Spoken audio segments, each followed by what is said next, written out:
Or are we still down? Oh, okay. I guess just send someone down when we're good, all right?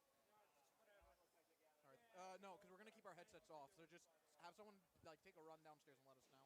Perfect, thank you. They could hear the, what do you call it, like the game, but they just can't hear our mics.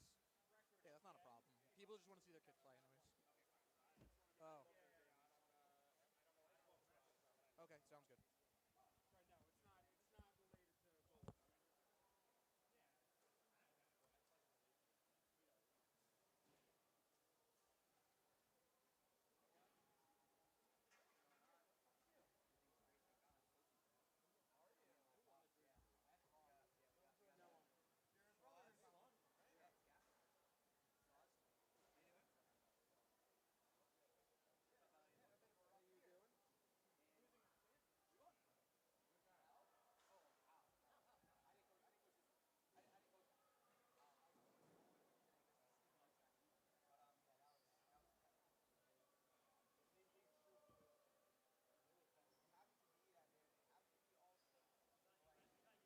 We're live here? Elliot, what would you prefer? People to hear the game or hear the announcers? Elliot, the announcers. Okay, fine. We're going to be starting in a minute. Our mics are live. We're good. Yeah, we're good to go. Call me when you're here. Want to get on the phone? I'll come over to you. I'll come over to your area. Okay. So, all right, we're testing our mics here. If you click on the events page, yeah, he's got it. All right, so our mics are live here, so let's get going. So our next matchup of the day, we're going to be having Halb versus Mariah. This is a pretty big game, actually, I would think. These are two teams that generally do very, very well, not only at this tournament, but in their home leagues during the fall and winter. We're just going to pull up our little stat sheet here, so that we get Mariah. There should be another one. I know we had it. Yeah. Someone took it. So that's the one I wrote on. I got Halb right here. Okay. So Halb was 9-1. They lost in the championship to Hafter, and Mariah went 4-4. Okay, so they had a little. They look. The Jersey League's very, very competitive. These teams are phenomenal. They are really, really good. So, generally records are not indicative of how good a team is. Absolutely, in Jersey. So being a 4-4 team in Jersey could easily be an 8-1 team in New York. Yeah, 8-2, 9-1. Yeah, because in New York there's normally like a big 2, maybe 3. In Jersey you got 4 teams that are very close to each other. Yeah, at the minimum, but they also have 2 different divisions. So what happens is these teams are consistently playing really, really difficult games, and it actually, in my opinion, probably speeds up the player development a little bit because every game's competitive versus having games where you'll play against teams where the kids aren't as familiar playing hockey, especially at this level where you have kids who are like, you might be playing on the team, you might have 8 kids on your team, and then some of these kids, it might be the first time they picked up a hockey stick and they're just learning the game. So they'll go and as a better team, you might come in and win a game like 10, 11, 12, 13, nothing, and you didn't gain anything from the game. Whereas in the Jersey division, you're playing Mariah, Yavne, Y&J, and they just they really, really have these really, really great games just across the board. Yeah. And it's really nice to see. Yeah, we were just talking off air about the JV high school league, and there was only 8 teams in that league last year, and I think that really benefited the guys because there was 4 really, really good teams in JV this year, and even 5. Hafter was a very solid team too, and they had to play each other 2 times each, and it really helped these guys because they were playing really tough games throughout the season, and it's very similar to why middle school for Jersey is a lot further along than New York, because when you play difficult teams time and time, even if you're not necessarily winning games, like you said, you're getting better just because it's harder competition. So when these New York guys get to high school, some of them struggle a little bit more early on in the season because it takes time to get used to playing these difficult games over and over and over again. Yeah, so I'll even speak of that because when I was coaching you over at YCQ, we went and we steamrolled the entire league, right? Absolutely. And then we came into the tournament and we had a really, really tough time with the Jersey team. I don't think we won a game, and we went undefeated. Yeah, we lost 2 shootouts, but yeah. Yeah, but you look at it, right? And we're talking about a team that in New York, I don't think we won a game by less than 4 goals.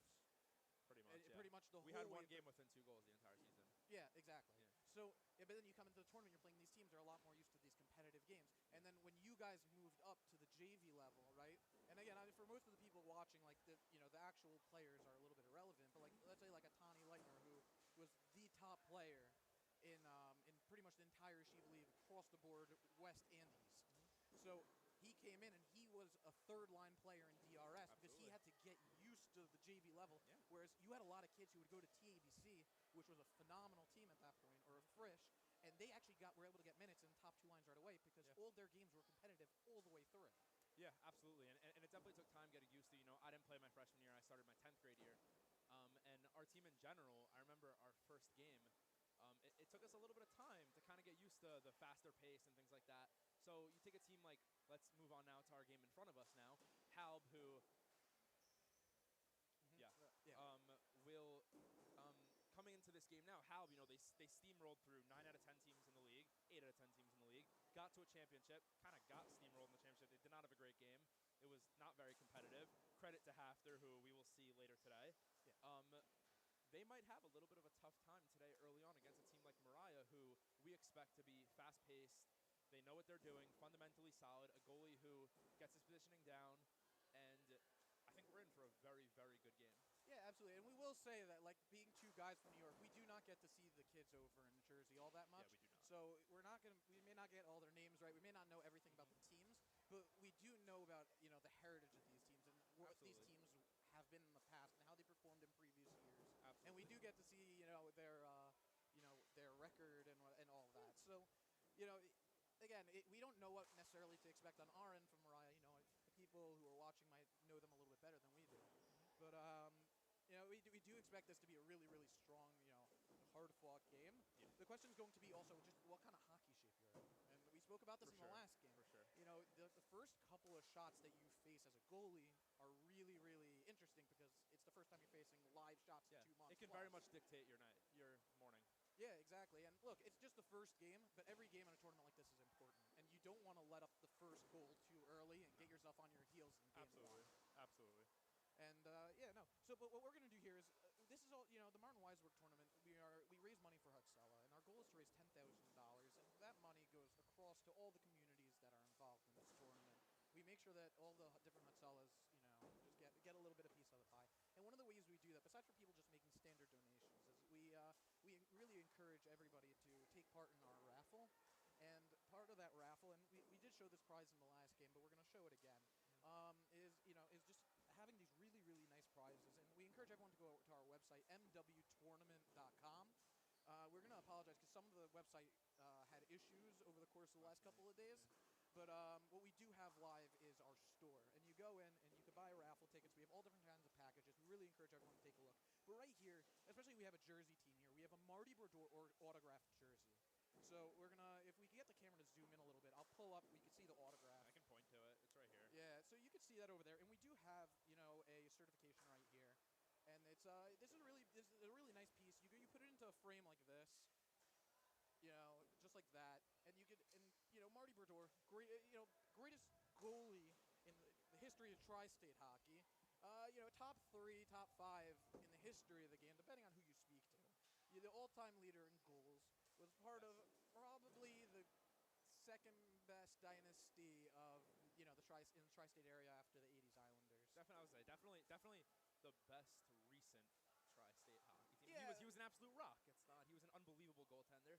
Yeah, look, he changed the game for pretty much the way the game is played now. Where him, Marty Turco, some of these goalies, they were not only phenomenal in net, fundamentally sound. He was a master of the hybrid goalie style, but he also came out of his net, played the puck. He made it so that Jersey's neutral zone trap and everything that they were doing, they made it impossible. He made it impossible to play against because he was so good with the puck. Absolutely, he was able to start rushes for them and everything. He was a fantastic player for them, a fantastic goalie. Yeah, and we don't have goalies who are even remotely in the same category as him in today's NHL. And to be able to add a piece like this while also donating to a charity, one that affects all the communities. I think it's a really nice opportunity for everyone here to, if you have the ability to, come and maybe buy some raffle tickets and support the cause. Yeah, absolutely. As a Jew and even not, everybody has a connection to Hatsala in some way. So to be able to donate to Husella while on the flip side having an opportunity to win such awesome prizes, there's actually zero negative to it. So, go to the website, buy some raffle tickets. I hope you guys lose to me for these prizes, but No, Raffle, we're actually going to be throwing out your tickets. Yours is just a straight donation. We're making you feel good by giving you those tickets. Yeah, and we actually have many other prizes, and we're going to be showing those off over the course of the day. Yeah. We're going to be bringing them out so everyone can see them. You can see what sometimes you like to see what you're getting yourself into a little bit. Yeah, so totally. that's really what we're going to be going for here in between periods. Instead of trying talking too much about the hockey, everyone watching they all see the hockey. They're watching. We can show a little bit of what you could Let's have. prioritize what we're here for. Yeah. Yeah. We'll spend 30 seconds on that. But all right. So it looks like we're gonna be getting started soon. What we'll do, Raffle, if you want to head over to the Halib and the Mariah benches, maybe we can find out who the starters are. Find out who the starting goalie is, and we'll go from there. Yeah, so this one's interesting for Hal because I don't think either one of their coaches are actually here. I think they have a new coach. Yeah, no, so it's I think it's Lampert's father. Yeah, it's Lampert's father and Lampert. Who should I try and get? His son? Should I try and get? Yeah, so just when he comes over, just go over there. They have two coaches over here. We'll see. Maybe we could get some coaches interviews in the middle. They could talk about their season, let us know about them. We'll see if maybe in the second period we could get one of each. Yeah, okay. Yeah, we can do it in between. Let's do it in between the first and second. Yeah, in between the first and second. Okay. And then in the second and third. Even. Yeah. We'll switch teams. Yeah, one of each. Yeah. But yeah, we're just cleaning up the gym over here. Our referees are Jacob Schwartzman and Nolan Grofsky. Jacob Schwartzman, coach of SAR varsity. A former championship coach. So he for him, as a coach or like myself or yourself, right, where we're coaching in this league, a tournament like this is actually really nice because this is almost like the midway point to development because you get to see or hear about the kids how they're doing in camp or Camp David. So you can start making your plans for how you want to do things. But at a tournament like this, you actually get to go and see the players, and you get a live stream like this, so you really get a wide berth of all the different kids. And then sometimes you don't as a coach you don't even know the kid kid who's coming in, but then all of a sudden the kid shows up, he has his jersey at tryouts, and you're like, oh wait, I remember him from the tournament. He had that really nice goal, or you made that really nice defensive play. So it gives us as coaches a little bit of something to look at, look forward to, get excited about. Yeah, you're always open as a coach. You're always open to new things, new guys. So getting the opportunity to see in a tournament like this in Camp David at the end of the summer, you never know what you're going to find. So it's definitely a great opportunity for these guys. And as a DRS coach, getting to watch Halb, Hank, Hafter, these New York schools, you really get to see like a very broad spectrum of guys of what to expect in the next year. So. I appreciate it. It's fantastic to see, and it's a great tournament. It's a fun day. Get to raise money, get to do our thing. So I'm excited. It's a fun day of hockey. All right, here we go. We're about to get started. We got Lampert with Gantrow, and so I got the starting good save. I got the starting goalie for Halb. His name is Ezra Rosenberg. I believe he was the starter. We got Rugman on the other side. And we got Rugman on this. So I believe the Halb goalie was the starter during the regular season for Halb, who made the championship. Lampert uses the draw, and it's out for Mariah. Stays in there, though. Fuchs dumps it back into the zone. Lampert just misses it, and Mariah gets the ball deep in the Halb zone. Here's Hornblast. Hornblast spinning. Still going. Let's see. Gantrow on him defending. Hornblast back to the point, but it gets out of the zone. On net there, cleared by Fuchs. And out of the zone for a face-off on the offsides dot, I believe, in the Mariah zone. Oh, really? Oh, he's not their normal goalie? No, he played goalie. Like during this year, he played goalie, but like let's say next year he might play out. Okay. Interesting. So the Mariah goalie, he was the starter from this past season where they went 4-4. Not sure what they did in the playoffs 100%. It doesn't say on our sheet. Elliot, do you know what they did? What did they do? What did they do in the playoffs? They lost in the semis. So this starting goalie from Mariah, they lost in the semis to Yavne, who we'll see later. Great move by Andy Lampert there. Gets it across to Gantrow. But he does not normally play goalie. I feel like sometimes you can tell by the pads they wear if they normally play goalie or not. You can see his pads are kind of small. He's a big dude, but his pads are kind of small, whatever. By the legs, yeah. But by the legs. But, he started off the game pretty nicely. Made a couple great saves. So listen, whether he's a goalie or not, he's playing now, and he's starting off the game pretty strong. Well, I'll tell you, at this level especially, it carries over a little bit to JV when you have, but like when you're a really athletic kid, all you need is just a little bit of coaching, and you could get away with it. Yeah, totally. And like, and you see, like, the fundamentals may not be perfect, but especially at this level, they're generally not anyways. But all you got to do is get in front of the ball. Yeah, listen, if you're a good hockey team and your goalie can get in front of the first shot, you'll be fine. As long as he makes the first save. I believe it's Hornblast behind the net with the ball. Great play to the middle to the point, but he just misses it at the point. Shapiro will chase him down with Lampert just behind. That ball gets past Fuchs into the deep Halb zone, where Hornblast gets it momentarily, still gets it on net. It's loose in front, but Halb's able to get it out of the zone for no offsides, and Fuchs will have time to look up and make a play. So this is one of the things that bugs me watching games like this is there's no need to take that clear. You have possession of the ball. The other team's in the middle of a change. Make a pass. Yes. Control the game. The game's not just a ping pong game. It's about possession. It's about controlling the game, getting the opportunities you want. You don't necessarily even need 1,000 shots if you have the ball the entire time. So if you could just control the game, you don't need to give up the ball and let the other team go get it. Yes, we talked about last game how it was important for Hartora to kind of get shots from everywhere.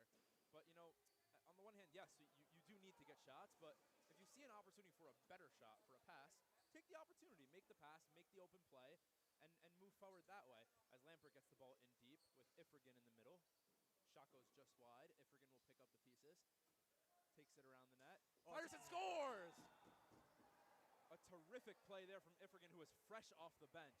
A great way to stuff it, and Halb takes the 1-0 lead with 4:11 to go in the first period. So that's exactly what we were talking about, though, where we were talking about when you're a little bit less of an experienced goalie, the plays behind the net get you. Yes. And maybe might be Halb's strategy coming in, is that, hey, this guy doesn't have as much experience outside of 1 year.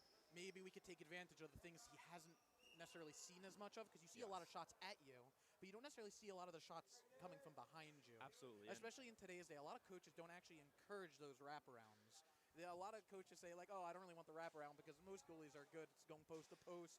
A lot of you just got to get your foot there. I'd rather you keep possession and look for a little bit more of a better opportunity, a little bit more of a team opportunity rather than a personal one. Yeah, and stopping a wraparound for a goalie who's maybe a little bit bigger, a little bit slower, it has to be very, very fundamental. You have to be able to push off your post to get to the other side, to make sure your foot is stable and set on that other post. So it is a very, very difficult skill set to have for a new goalie. So it's definitely a way for Halb to exploit the Mariah goalie moving forward. Yeah, but at the same time, you have to give credit to the goal scorer, Ifrigan, because I don't think quick. that they, the one thing about having these games are you don't know the guy on the other side of you, really, outside of, like, camp. But even then, camp isn't, like, a great indicator of how a player plays during the year in an organized game like this. So for him not, to get that wraparound was fast. His hands were fast. And he stuffed that quick. Really, he stuffed that really right inside the post. Yeah. Okay. Is this better? Terrific. Yeah, so, Ifrigan, he made a terrific play. He got it really just inside that post. So it was a terrific hockey play. Great shot, a fantastic save. And that's the athleticism that we were talking about. He's got the athleticism to face the shots straight up on him. He's quick. Like, his upper body's really quick. Absolutely. And, and it goes to show, with a play like Ifrigan's goal and stuff, you can't just base it based on the goalie. You want to have a defenseman, who's covering that side. Oh! That's a great toe save from the Halb goalie. Great save. Great save by Rosenberg. And you want to have a defenseman maybe get his stick there a little bit, help out the goalie to defend him and help him out in that scenario. Here's Lawrence with the ball. He makes a nice move to enter the zone. Fires a good shot and a good save, and he will hold. But then that's exactly what I was talking about. He just had Ifrigan on the wing wide open, because what happens is the weak side defenseman for Mariah, when you come up as a defenseman, he has to push to the middle so that you don't let up a breakaway. And what happens is that it opens up that pass to the weak side. If you just make that pass instead of just taking a wrist shot from, 3/4 to half court, right. If you make that pass, you can actually go on a 3-on-2. You might create a mini breakaway for the guy. And sometimes there's just better opportunities on the court. And as you get older and as you see more of the game, you start to understand these things. And you start to see it. And that's more of a older, thing where you start to look up a little bit more and start to take advantage of using your teammates. Yeah, absolutely. And it's a little bit of a hockey IQ play that maybe the younger kids are still definitely learning. But now I have a question for you. Your defenseman's entering the zone like that, and even though a defenseman's coming from that side to close him down, would you say that pass with the opportunity of getting picked off is the harder play to make that maybe it's not even worth it? Maybe you've had a couple shots on the goalie. You've already scored a goal. Maybe that shot is the better play in that sense, just so you can get another opportunity early on in the first period. You got to know who you're talking about, and it happens to be I do know the player in this situation. That was Lawrence, right? So Lawrence is a very good, very very good player, and he's very skilled. He has the ability to make that pass. So with a player like that, you want him to make the pass and then try. And you want to make that pass and. Generally, especially at this level, you're going to have a defenseman who's on him is going to be flat-footed. You actually want him to dive past that defenseman to see if he could receive the pass again. So you make almost a mini triangle kind of pass where Ifrigan gets the ball, gets it across the line to allow Lawrence to drive past it and see if you can either make a pass or you could shoot it and have a guy right in front of the net to get a rebound. So it's a bit of a give and go. Yeah, it could be a give and go. It could be a give and shot. But at the end of the day, just taking a wrist shot from three-quarters court when you're a team and you have players as good as Halb or Mariah have, that's you're going to want to take advantage of that and play into that. And again, these kids are going to learn that, especially once you get to the JV level, once you get to the varsity level, and you know this because you would teach this at DRS and Absolutely. JV. Yeah. So and you're going to have a lot of these kids next year on your team. So it's one of those things where you're going to see them coming up the ice. You're going to see Lawrence. He's going the floor. He's going to be coming up the floor, and you as a coach are going to be able to say, "Hey, look, dude, you're really good, and you have the ability to look up. Look up. Absolutely. See what opportunities are in front of you when you're making that drive through the middle." Yeah, so it's a little bit of don't bail out the goalie with a shot from the point when you can give him more of a high danger chance. Absolutely, and I'm actually trying to pull out another prize here, so we could show it off for everybody. And I believe this. I don't want to make a guess, but I think this is one of the really good ones. Steve, do you mind helping me out with this? Yeah, we're trying to get it. I have a key if you want. Might help. Elliot, what's inside that?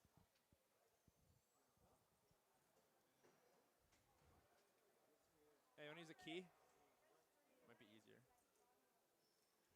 All right, so maybe Like the Liverpool? we're going into.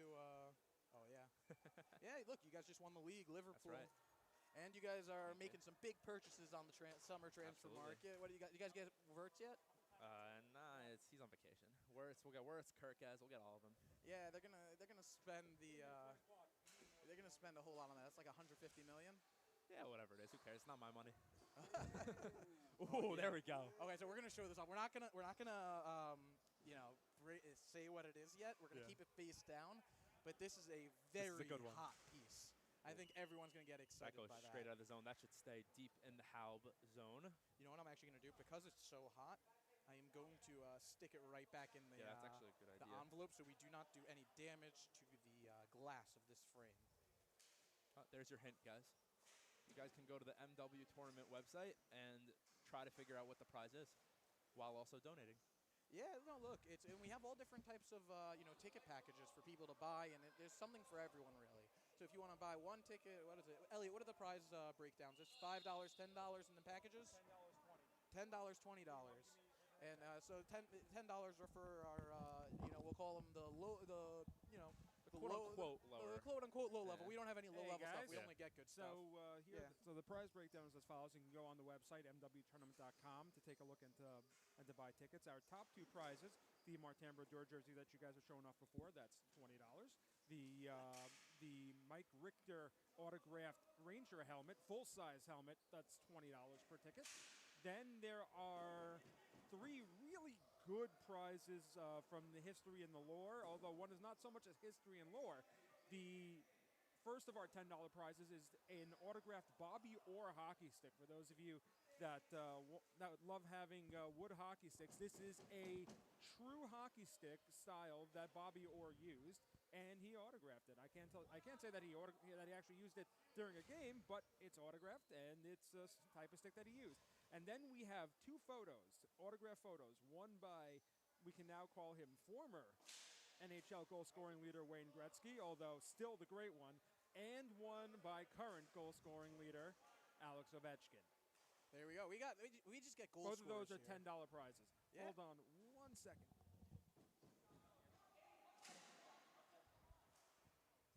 And so those are our prizes. Incredible. Yeah, they're really like the idea that that the low prize has Wayne Gretzky and the greatest goal scorer of all time, Alexander Ovechkin. Though we didn't need him to break the goal scoring record to know that. But just to have those are your $10 prizes, and then you have absolute legends. And your $20 prize, Insane, where yeah. you're talking about like hockey stick, a full size helmet, like. That's so cool. Mike Richter, that's so cool. Great shot there, just wide from Izzy Pereiro. Oh, Lichtman wide. No, he put that over the net, but he had the whole net staring him in the face, and I think he just got a little bit excited. Yeah.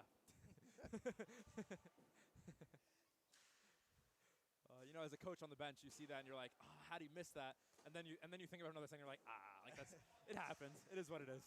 When you're a coach, you're like, oh, you got to score that. And as a player, you're like, oh my goodness, it's like the end of the world. But you know what? Halb started the game very, very strong. They've started the game very, very well. They've gotten great movement down low. They're getting good opportunities. They just need to keep getting those opportunities down low and testing this goalie. And they're setting themselves up very, very nicely in the tournament. And, for Mariah, they're still very much in this game. They're playing well. They've gotten a couple chances. I feel like you can see their legs are a little heavy right now. But just as we saw last game, the legs will come. So just hang in there. The legs will come, and they're doing a very, very good job. Yeah, look, this is a really good matchup. It's 1-0 here. You're halfway through. You're halfway through, and just going over it, just going over our goal summary. That's where Halb has possession here in the offensive zone. The goal was from Daniel Iffergan, and it was assisted by Andy Lampert. So that's really the only goal scoring we've had here. But now, as Halb takes full possession of the puck down low. Yeah, I think for Halb especially, when they're going through these shifts where they're going back and forth behind the net with some really great movement, you're seeing the Mariah offensemen kind of drop down a little bit. I don't know if it's on purpose or it's a little bit simultaneous, which is a bit of an issue because it's opening up the point shots a lot. So if I'm the Halb coaches right now, I would be telling the guys, when the offensemen are circling down low, feed the point because it's a good shot. They're able to step into the shot, so feed the point. And again, you can see Gantro wide open cross point. So feed that point guy, and you'll get some very high danger chances. Yeah, and on the Mariah side, that could very well be a strategy because you understand who you have in net, right? We have already seen Rudman make some really, really good saves. Absolutely. Really, like reflex-wise, like on point, low blocker save in the first. So you might say to yourself, you know what, I want to keep him clean right in front of him. I would rather drop my guy down, make sure there are none of those wraparounds that, a little bit more fundamentals than it is reflexes. Take that away, and if they want to shoot from the point, I got a guy who's got reflexes of the equivalent of a JV guy. Absolutely. So, and by the way, he's in 7th grade. So he is, wow. he's showing off. Oh, but now we have a switch of goalies, I believe? No, so we have it's going to be Mariah on the power play. It was a tripping penalty for Andy Lampert on Halb. I'm not sure what number he is. So Mariah ended up taking a timeout to set up their power play. Andy Lampert's number 11.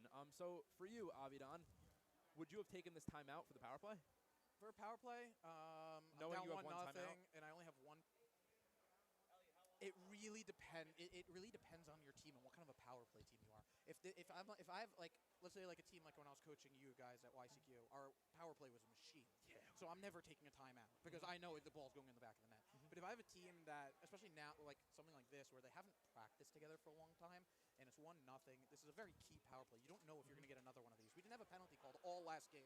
We had one. We had one. Right. So it looks like we're getting one a game maybe. So then I'd definitely heavily consider. I don't think it's a mistake. Right. Because if you don't score here, you're putting yourself in trouble. Now, for people who aren't familiar with the tournament rules, while we do have a running clock basically for everything but goals and penalties, these are because it's running time and it's only 8-minute periods. These power plays are only for 1 minute, and again, it's still running time. Fires it over the net. Yeah, and I think also another thing that should come into play as a coach is the fact that that power play happened with 3 minutes to go in the second period. Normally, I probably wouldn't take a timeout, but in this tournament, that's only 11 minutes of game time, but Left. it's not actually game time because it's a running clock. So I thought the timeout was a great move. Yeah, and if you consider it's probably closer to like 4 minutes left in the third. But pretty much. Which in that sense, that's a terrific timeout. And now one of the things that you do here, if you're Mariah, you do not. If move you're quick. Halb, you do not move quick. Like Shapiro should be walking Right. here, and you should in the real gamesmanship move, we'll call it, is to make a change at every single whistle. Right. And then basically the ball never really ends up being a problem from there. Correct. And also that's, again, a little bit of a thing when not having your regular coaches that coach your season don't really know that strategy or anything. So, you're defending the power play, but they've done a terrific job defending the power play so far. Yeah, by the way, the power play's and already the power play's over. already over. So, terrific penalty kill there. And that's going to be a whistle deep in the Mariah zone, as there is now 1 minute and 50 to go in the second period. Halb still leads 1-0. So for Mariah, what do you think they need to do the rest of the game to try and get that goal? Well, look, we're seeing their defensive play be really good, but they're sacrificing the ability to get deep into the Halb zone on offense. So what you really need to do is, if you're going to be leaving one guy at the point, he needs to get to the ball. Right. And I genuinely, and if you see the way Halb's playing, Halb's dropping all their guys. So I need to get the ball, I need to get possession, and I need to do actually what Halb's doing and start working the behind the net and trying to feed. These are live boards. You want to feed the ball off the walls to your point men and get those shots and start. And then when the guy goes around the net, you want the other guy to get to the front of the net so he could get the rebound, off of those point shots. And getting that movement on a team like Halb is going to force them to be a little bit more uncomfortable. And they're going to have to start moving in, out, up, down, left, right. Absolutely. And that's going to allow you to really just get more opportunities, create a little, just a little bit more traffic with the goalie. And make the overall goal is really just make them feel a little bit less comfortable. Yeah, absolutely. For Mariah, 17 Hornblast. He's had a terrific first 2 periods. He's gone in deep a lot into the paint. So you want to see him kind of use his size again, and his speed to get into the ball down low and kind of open up those chances that we're talking about. So like right there, right, is kind of what we were talking about. You just cleared the ball and you have a guy chasing. Oh, great move. Wow, he's been doing that all night. Also going between Yeah. both of their legs. We got 20 seconds left here. I know you guys don't have a scoreboard, so it's 1-0 in second period, and we do have 10 And a seconds whistle. left. This is going to be the end of the period That here. should be, yeah. Yeah, if I am Halb, I am making walking. a switch. I am making a switch here. I guess not. But just 4 seconds, 3, 2, and that'll do it. For period number 2 here in After High School at the Martin Weiselberg tournament, Halb leads Mariah 1-0 with the only goal being scored by Ifrigan from Andy Lampert. Great game we have going here. And now, let me hear about that prize. oh, okay. Let's get that thing back out here. It's right here. Is that one? Oh, this so. is we got the second one. We'll have Elliot Yeah. open this other one. Right over here, we got one of our $10 prizes. But in my opinion, I don't know what we're doing. This should be a $20 prize. Absolutely. We got this Wayne Gretzky autograph picture right here. If we want to get the camera, you could actually, if you could get a little bit closer. I don't know if we have them up there. It doesn't look like they're going to be Guess doing not. that. Yeah, whatever. But you could see you have the autograph right over there. Sorry, this is all unmirrored. And then over here, we have, your certification. Everyone could see it. Everyone knows who Wayne Gretzky is. He doesn't need to. Yeah. We don't need No to spend time introduction. on that. Yeah, no introduction. Yeah, if you don't know who he is, go on NHL.com and look up the all-time stats leaders. Yes. And, you'll see what we're So it's actually talking funny, if you guys saw the video while we were introducing that prize, you saw 2 Halb players go up right in front of us, see the picture, and you should have seen their face. The picture of their face should be like on the website to see how excited they were at that prize opportunity. That should just show you how cool that prize really is. Yeah, we actually got kids just staring at us now after they've seen that. Literally. Lampert. Yeah, so We get you for 30. Now we get you for 30 seconds. Yes. I guess. all right, so we're getting rejected on our interview requests. I think because it's 1-0 and they're feeling a little bit tight, a little bit nervous on the bench. It's his first coaching experience. He's excited. Yeah, you don't really want to take time out of it, especially like 30 seconds here. It could be the rest of the period. Yeah, that's true. So we line up here. They're getting Ifrigan back out there, and we got Gantro on D, and then on the other side it's we got Key and we got Hornblast and dude, I'm broadcasting. So and now, yeah, like we said, it's 1-0. We have 7 minutes and 50 seconds. We just started here. Go, coach. Oh, great move on my defense here. That's Hornblast, but he gets caught up at the line, but still got an exit. Keen tries to clear the zone, but it doesn't make it out, but now it does. And here is Gantro deep in his own zone looking to clear, and he does into the far corner. You have number 9 from Mariah putting it back in. They did get back to the line here as Fuchs will ping-pong it right back. Yeah, this ping-pong favors Halb a lot. Absolutely, and you actually see that defensemen aren't even moving here. Look, if you watch the deep guy, this is he's not even getting up the line. Gantro is just chilling at his own. I watched the championship game from 2 years ago about like 10 times, and you said it's playing into Halb game, and then all of a sudden they score 7. Yeah, so we have Gantro's actually just hanging out his own foul line because he knows Mariah's game plan here isn't to make a possession exit. It's like we were talking about, I believe it was in the beginning of this game, where you as a team you really want to have a good exit and with possession. And so if you're just leaving a guy back to take away that opportunity, then you're going to have opportunity. You're going to have an exit with possession because there's only one guy at the line covering your 2 offensemen. Yeah, absolutely. Neutral zone transition is going to be huge for Mariah. And if they do see the Halb guy back, if a defenseman's carrying the ball, like we said with Lawrence, either make that pass across if it's open or rip a shot out on net. You got 6.5 left, and you need a goal. Yeah, absolutely. And as it's deep there, Fuchs try to keep it in. Does. Shot just wide as Ivrigan will pick up the ball. Will lose it. Gantrow keeps it in. Fires in a nice block in front by the Mariah defenseman. Gantrow will come all the way back to clear it back in as we ping-pong again a little bit. Mariah can't get it clear now. That should stay in the zone for Fuchs.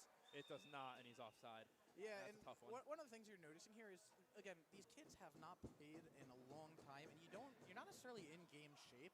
And in something like this, where everything's kind of like there are really no breaks between periods, there isn't much of a break between whistles even. It's just get to the thing and drop because the clock is running. So the question mark also becomes like, can you physically play that way? Not just for the whole day, because that's a problem in itself. Especially when we start getting later in the day, when you might have a back-to-back game in the playoffs. Exactly. Right. But even something like this, in the early morning, you haven't had like a good breakfast or whatever. Or maybe you had too much. Or maybe you had too much breakfast. Like your legs are a little heavy. Like third period, like it gets hard to get to the ball. And you do wonder with Mariah, like they're not busting a gut to get to the corners at every single opportunity, even down 1-0. So you do wonder how much that is affecting their game. Yeah, and I think it's also valid to just put out there that, Halb came from walking distance, and Mariah came from Jersey. So, they had a nice long car ride in the morning. It's early in the morning. They have to wake up earlier. So, fantastic play there. And, that's what we're talking about. It's the very, very simple plays. Shot went wide, bang off the back wall. I'm not exactly sure. I believe it was 29 who scored. 29 from 11. Yeah, so 29 from Lampert. 11. And it bangs off the back wall, pops in front, and he puts the rebound in.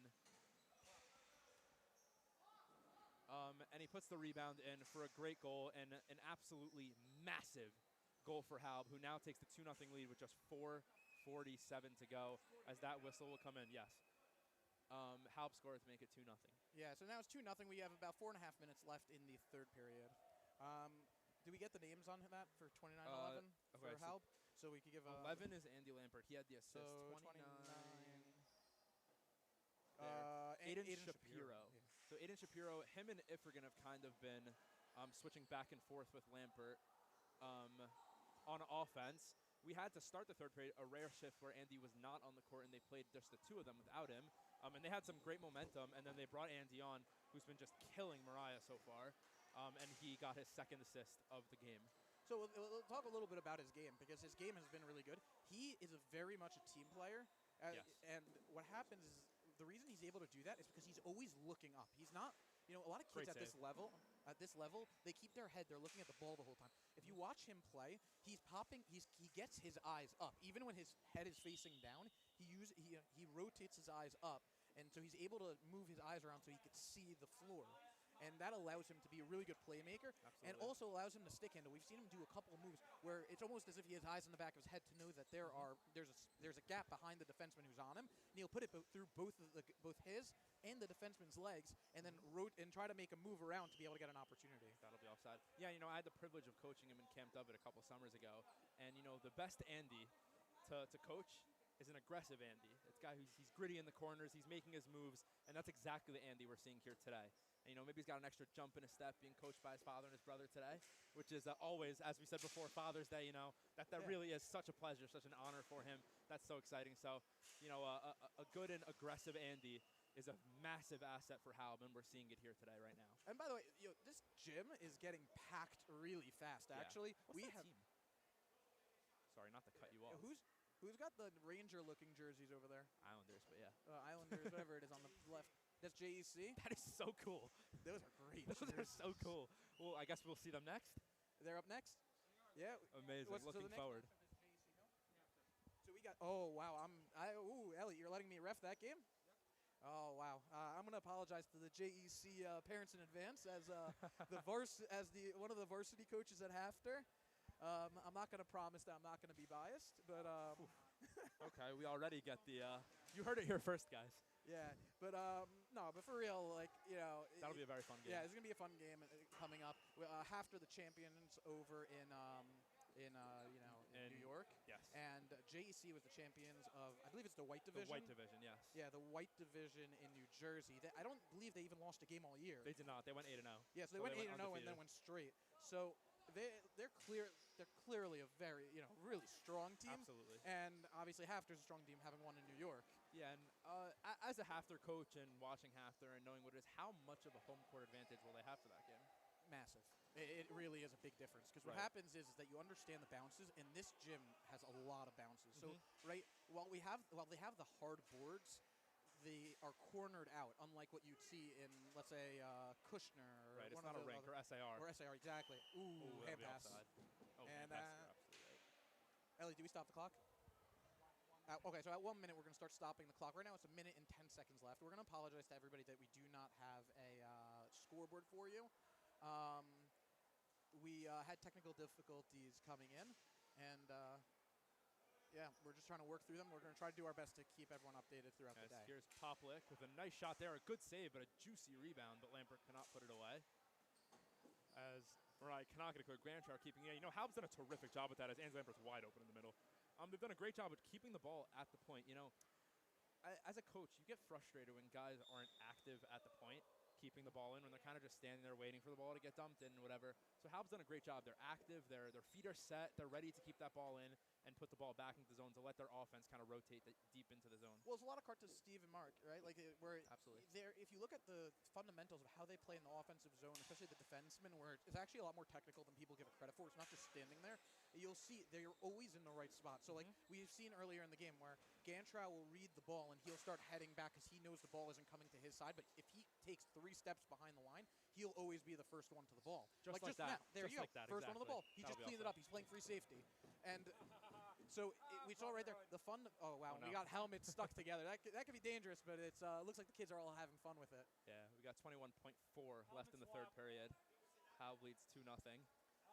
Yeah, and so the fundamentals of that on defense, it's actually really underrated, really important. And on the parent side, you don't necessarily pay attention to those things.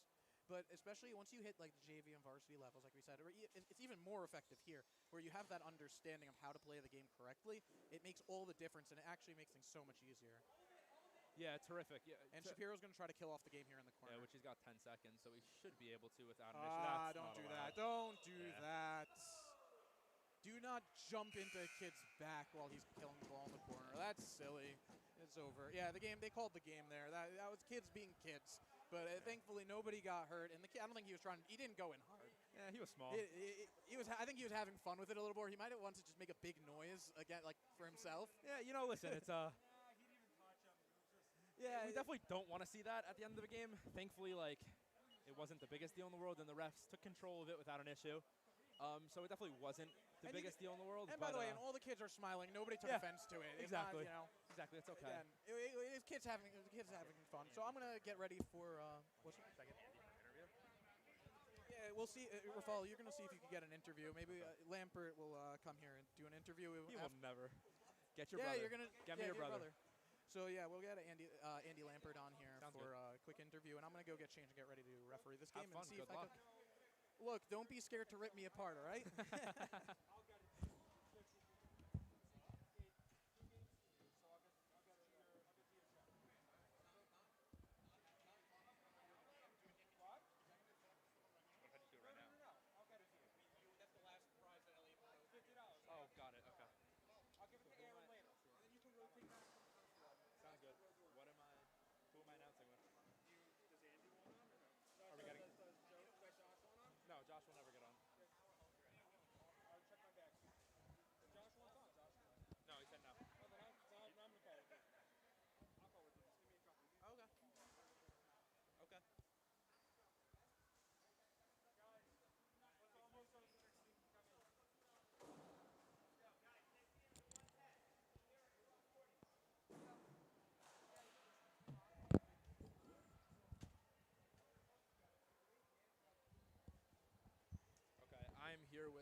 Burt, who had 2 assists in our last game. Andy, what was the game plan going in? Our game plan was they're a solid team, a good goalie, but got to get on top of 17 Hornblast because he's a great player, and we knew he was going to be a great player coming in, and we did a good job of that, and I think we did a great job of getting shots on and keeping it away from our net, and that's why we got the win and shut them out. Absolutely. And what's the goal for the tournament for you guys? Goal is to always win the championship. Okay, great. Thank you, and we're looking forward to seeing you again in the next game. Thank you. Nice job.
Hafter versus JEC.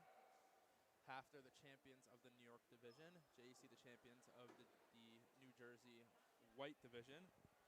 I guess we'll get the starting goalies soon. But, this is going to be a very, very interesting game. Hafter, obviously, with home court advantage.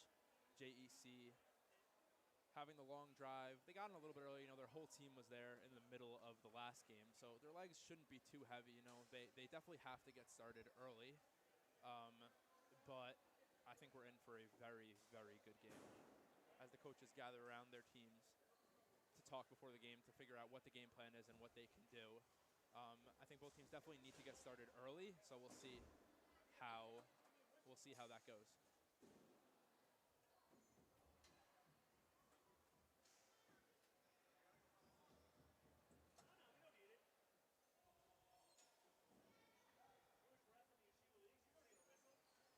While we wait, you guys can definitely go to mwtournament.com and buy your tickets for our unbelievable prizes. We showed the Wayne Gretzky signed photograph. We showed the Marty Brodeur signed jersey. We'll show the other ones soon enough.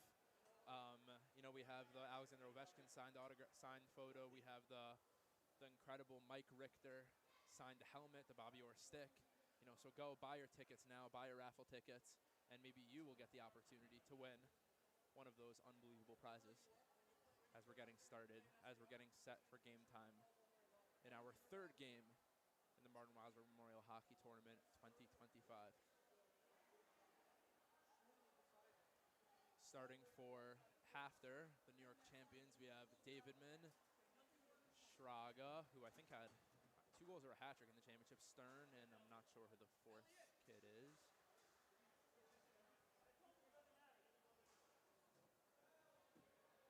And then we have Evan Ellenberg in goal for Hafter.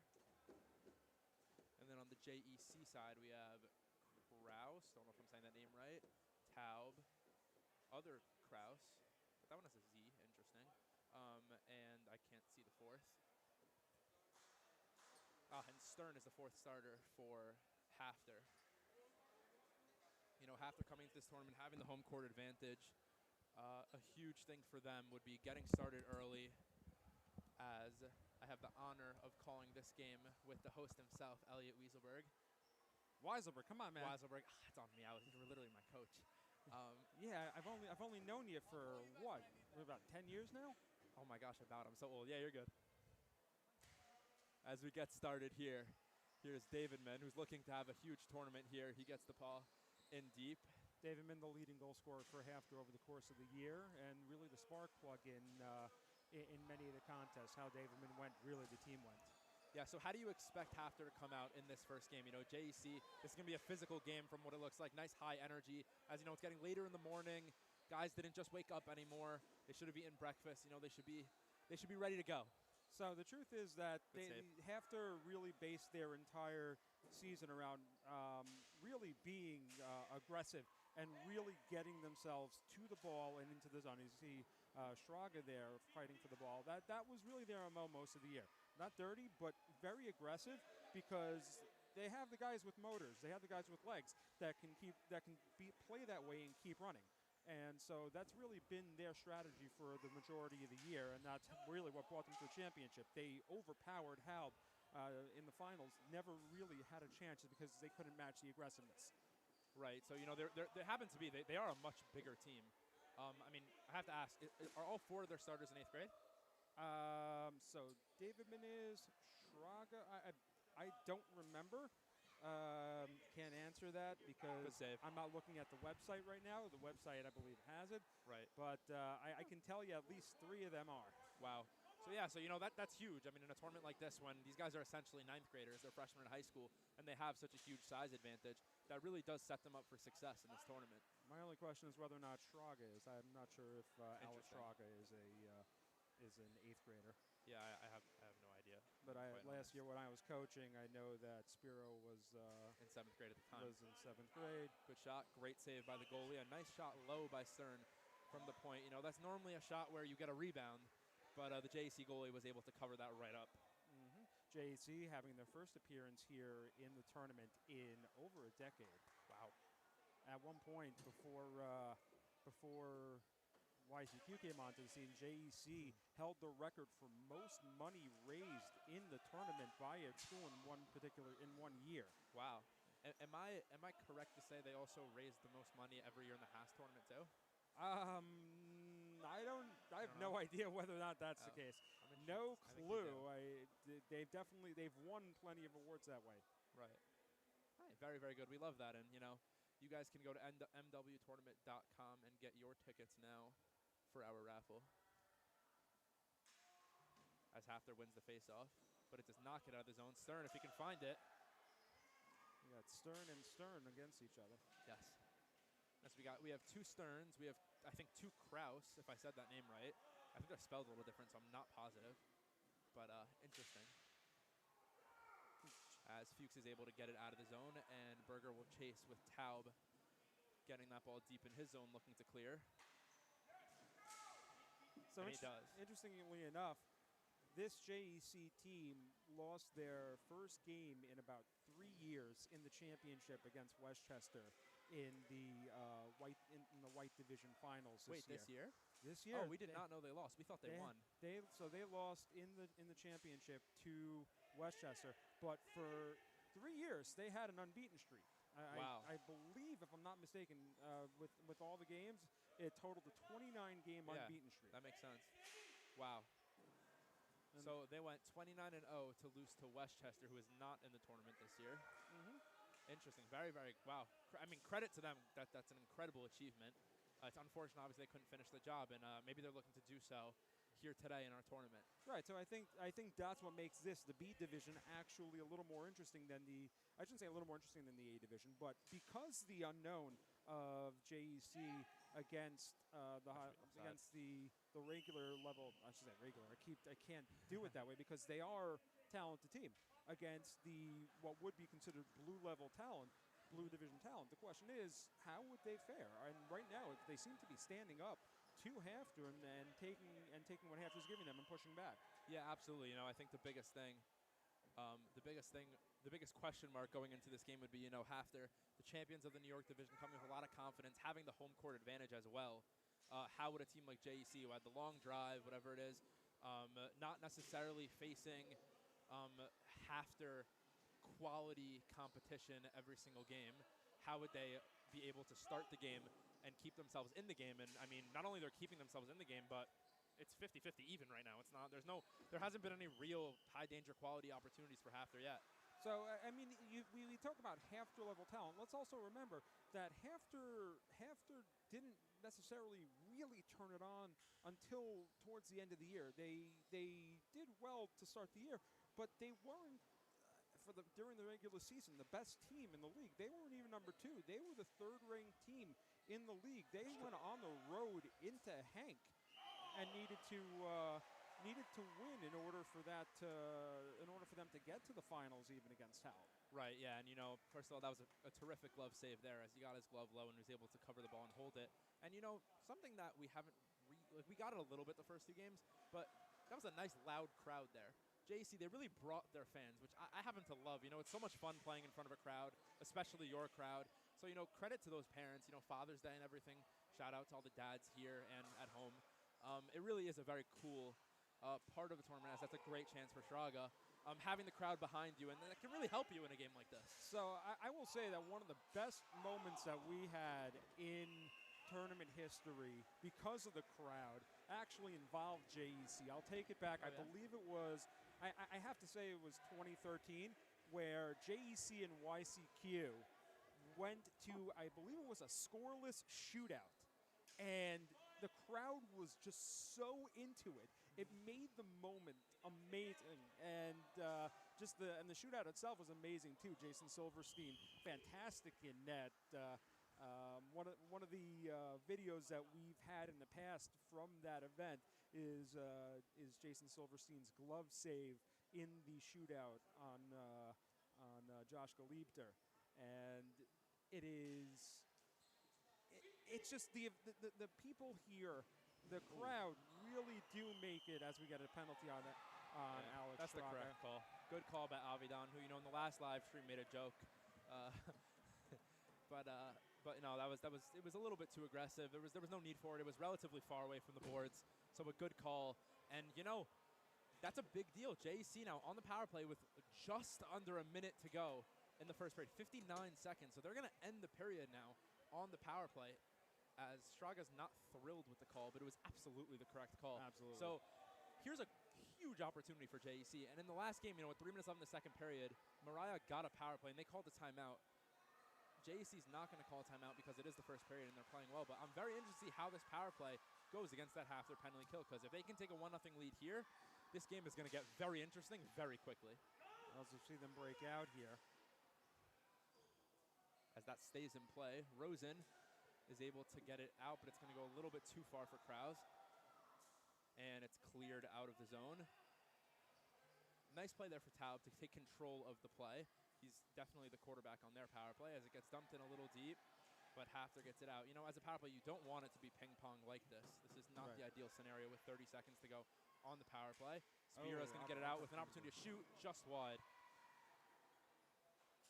As Rosen's got it, blocked by Davidman, who's going to make a move, but he's going to go deep into the corner. He's a little confused, but they switch positions there between him and his chaser. As Taub makes a great play, but a tough bounce. Takes it out of the zone. We have 5 seconds to go in the first period. And that's going to end basically the power we got another power play, I believe. Oh, so hold on. We're going to put 4 seconds back on the clock. Yeah. Hold on. 3 seconds. What was the penalty? Slash on who? We got a slash on 34 and a half there. So now for 3 seconds to end the period, JEC's going to go on a 4-on-2 power play, and then for another 57 seconds at the beginning of period number 2, they're going to have another 4-on-3 power play. So getting frustrated early on in the tournament is definitely not the ideal way to start your tournament. We said before the aggression of Hafter has really led them to a championship, and you want to keep it in a box a little bit. As a coach, you don't want your guys giving stupid penalties. So it'll be interesting to see if JEC can make that one can cost Hafter. As the first period ends 0-0, JEC will have 57 seconds on the power play to start the second period. Take this time to thank everybody who has donated, sponsored, and purchased raffle tickets to this point. Again, our website, mwtournament.com, that you are on now, likely is open for business. We ask that you please continue to donate, continue to purchase. It is for an amazing cause. For those of you who have been involved or have ever needed the help of Hatzalah, I think Hatzalah, I always say every year, Hatzalah is the one organization that that we hope we never have to use, but we're glad is here for when it is needed. People give their time, they give their capabilities to this organization free of charge, and they need ways to run. They need ways to get equipment. They need to be able to do it because they're the ones that save lives. My father, about 2 years before he passed away, was in dire need of Hatzalah when he had an incident, and they were there, and literally there were 5 minutes separated, things from taking a turn for the worse, and forever grateful. I have so many family members in Hatzalah, and so I can't speak enough about what Hatzalah has done for the community as a whole as we get set here for the second period of play, and we're now back to 4-on-3 action. Yeah, I think it's worth definitely noting that, every statistic you think when it comes to Hatzalah and everything, they are statistically significantly faster. Now they have planes. They're helping people all over the world, so get the care they need all over the United States. So it really is just such an incredible cause. So yeah, please go donate, mwtournament.com, get your raffle tickets, and just help out the people that help you. As Rosen picks up the ball in the zone, fires a wrist shot. Don't know where it went, but it's out of the zone now with about 20 seconds to go on the power play. After getting very aggressive on the penalty kill, sending a man into the corner. Oh, yeah. Yeah, you're right. Okay, so we have 7:15 to go in the second period. As a great save there off of a wide open Shraga. I don't even know how he got that open, but it is still 0-0 here with 7 minutes to go as that ball gets dumped deep into the half their zone. Stern defending Stern here as Stern tries to get it out of the zone. Penalty is over, so we're back to 4-on-4. Shraga biting, getting there early and putting it wide as a collective groan from the half their fans and bench. Shraga misses the open net. He was in wide open. He had that top corner, and he saw it, and he tried it, and it just did not get there. Ball. Thank you. Yeah, you know, I think it's worth noting, Shraga, he did it a lot in the championship also. He gets in between defenders and kind of bites when that ball goes deep. So the JEC defenders have to be aware of that and have to be knowing that maybe, yeah, you don't have to man him because you're on offense and you're looking for the shot, but you have to be aware of knowing exactly what he wants to do. As that shot goes just wide, and it'll be a face-off to the left of the JEC goalie. And this goes back to what you were talking about last game. What they just did there, lining up Spira for a shot from three-quarters court in a game like this, in a gym like this, those are opportunities that create other opportunities at the very worst if they don't go in here. Absolutely, yeah. We'll say it 10 more times. You know, that's exactly how Halb scored their second goal. It was a missed shot from the left side, popped right out in front of the net on the right side, and they popped in the rebound. You know, it's a grade A chance at the end of the day, as long as you're getting shots on net, hard on net. Ball sent down. David Mint a little bit of a push-off, but he will still play with it in the corner here. Through the middle, but Shraga couldn't get the right side of it. JEC playing very well defensively. And they score. As I say that. A little bit of a commentator's curse there, as it's going to be a goal from 43. I believe that's Stern. Yep, Darren Stern. It's going to be 40. What did he say? 44? 43. Oh, 43. It's going to be Stern, who I'm now. 40. What? I thought it was Darren. Yeah. It was Darren Stern from Davidman. Yep. Darren Stern is going to be a future DRS Wildcat. We look forward to welcoming him to tryouts next season. Here is Hafter still. You know, they got a bit of a pep in their step since that last goal. Here's Shraga in front. Goalie trying to find it. He can't. Davidman, great save there. It's still loose, but they blow the whistle. Happens. Tough one there. No, listen, ref loses sight of it. Avidan even showing to the Havers on him. But, you know, these things happen. It is what it is, and you move on and you play your game. Right now they'll reset. JEC looking to get the equalizer. And they're going to toss both of them, I believe, out of the game. Yeah, we're going to go to 3-on-3. Just, honestly, it's pure stupidity. It's a good call. Unsportsmanlike? What are you calling? Yeah. We'll call it slash, delay game, whatever you want to call it. It's just unnecessary at the dot. One number for 3. What number? What? What number are they? Oh. One number? Threes. We got 29 on JEC and yeah. Yeah, you know, we talk about like the frustration of the game and 44. Yeah, threes. For 1 minute. It's threes for 1 minute, guys. So we're going to have 3-on-3 hockey for 1 minute here with 4:23 to go in the second period. Hafter leads 1-0. This is going to open up the court a lot more, which definitely favors Hafter. So we'll see how this kind of develops throughout this next minute and how the refs can kind of take control of the game, which is thank God not gotten out of hand, but you know, we don't need anything unnecessary happening as Spira tries to spin, but JEC has the ball in deep. Here is number 2 for JEC as he puts it deep. Spira will pick it up, knock it down with his hand, and then clear it with his stick as Kraus is back to get it and make a move on Davidman, who's right along with him, and help Spira pick it up back in his zone. Dump back into the JEC zone. A little bit of ping pong here on 3-on-3, which, you know, that's not fun.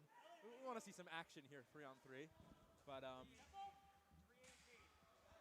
here's Rosen, the good opportunity. That shot gets blocked. Spira knocks it around. Stern will try to get it clear. He's going to enter the zone really nicely there. Here's Darren Stern. Nobody there to meet it, though. No, he was the only guy up. JEC with control there. Power play, 10 seconds to go on the 3-on-3. As Kraus will lift it and go. Nice move there from Kraus if he can get the ball to the middle. And this will help JEC out because JEC in the offensive zone. As they're full now. So 4-on-4 hockey here. Oh, almost loose right in the middle, and Shraga will pick it up and take it in deep. He's got speed.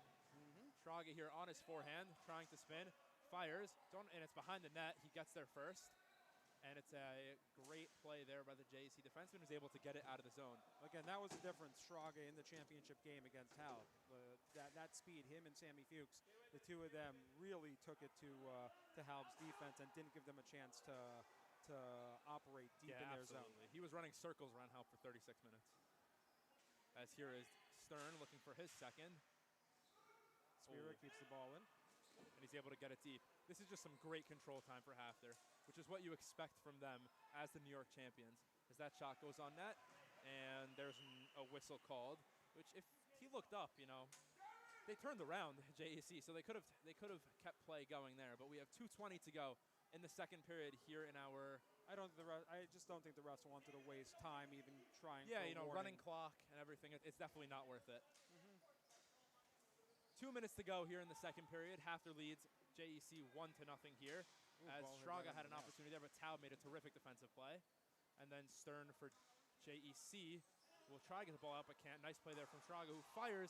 And was that a save? I couldn't say it. I got blocked. Yeah, I think it got blocked also. Through the middle there, just wide. As Fuchs can't get there, but it flashes across there. Shraga has a good opportunity here to curl out. But again, a great defensive play by Taub. He's a very talented defenseman. He's been able to match Shraga side for side the entire first two periods. As here goes Spira. A nice play there. Shraga trying to move in. Taub right on his tail again. And a nice pass there, but it's out for Kraus. And JEC will have to chase this down. You're absolutely right. And there's somebody that can match Shraga size for size. It's Taub here. Absolutely. He's been terrific. I mean, he's kept Shraga in check for the majority of these first two periods, which has been huge for JEC in getting back into this game. Right now it's 1-0 with a minute and change to go in the second period of play. As ball goes into the corner. Spira gets it out. A fantastic clear there. So yeah, it's a little bit more of like ping pong in the last couple minutes since that 3-on-3. I think the teams are trying to settle a little bit as Stern has room to move up. But he loses control of it, unfortunately. Tried to make a move there on a court like this. Unfortunately, on a court like this, it'll the ball bounce on you. Sticks on the floor. Yeah. As Taub gets it clear, and here's a 2-on-1 opportunity if he can find it, which he cannot. Yeah, and I think this really goes to show, good save there, as how important home court advantage is for Hafter because they're reading the bounces while JEC with a couple 2-on-1 opportunities just can't read the bounces right now. Well, absolutely, and even though this court has dulled over the years, from the very beginning, the biggest concern here in this court is the bounce. Where is the ball going to go, even if it bounces right in front of you? The odds of you being able to pick it up, as we have the ball sent right to the middle. Oh, and it's a great save there as the period comes to a close. Yeah, and I think it's worth noting. And I remember my 8th grade year, we played the championship here, and it was the first year of the new gym. And I remember 30 seconds into our championship game, the ball took the most wild bounce off the back wall and just popped down in front. And I was like shocked about how that ball bounced. So it really is tough to read the bounces.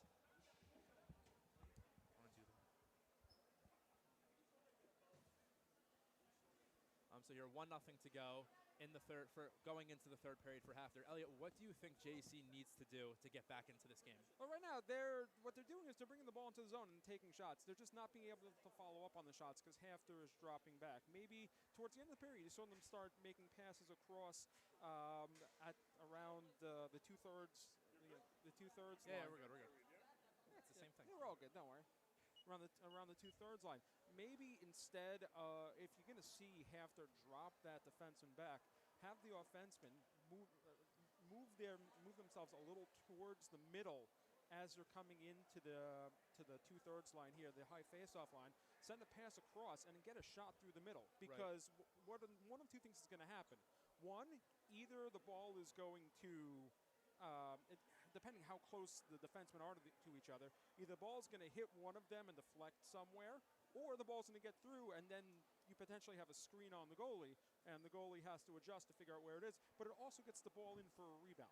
Right now, what they're doing isn't just sending it in. They're giving the defense, who is already set because they're so far back, they're giving them the opportunity to gain control and basically, as you call it, ping-pong it out of the zone. Right. So, and now, if you're JEC, at what point in the period, if at all, if any, do you send the third guy into the offensive You zone? read it. It's 1-0. We're not talking about a 2-3 nothing game here because any bounce here can make it happen. You keep playing your game for the vast majority of this period, and you see where things go. You really gauge the game and you see what Hafter does. Maybe you do it as a strategy if you see that Hafter's just not following you down.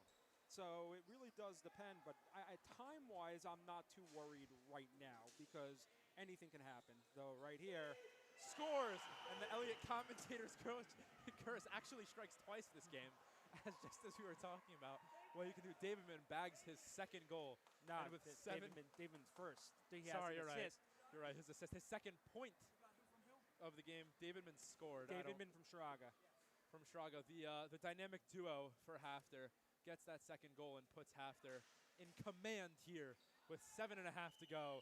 Here in game number 4? Three. This is game number 3. Game so number 3. now your question takes on whole new meaning. Yes. And so given the fact that the clock runs, at this point maybe you want to think about sending a third man in just because you got to shake something up because right now they have two on you and 2 and 3 make little difference here. So here's my question. You say goals 2 and 3 don't make little difference here. That's a nice little deflection.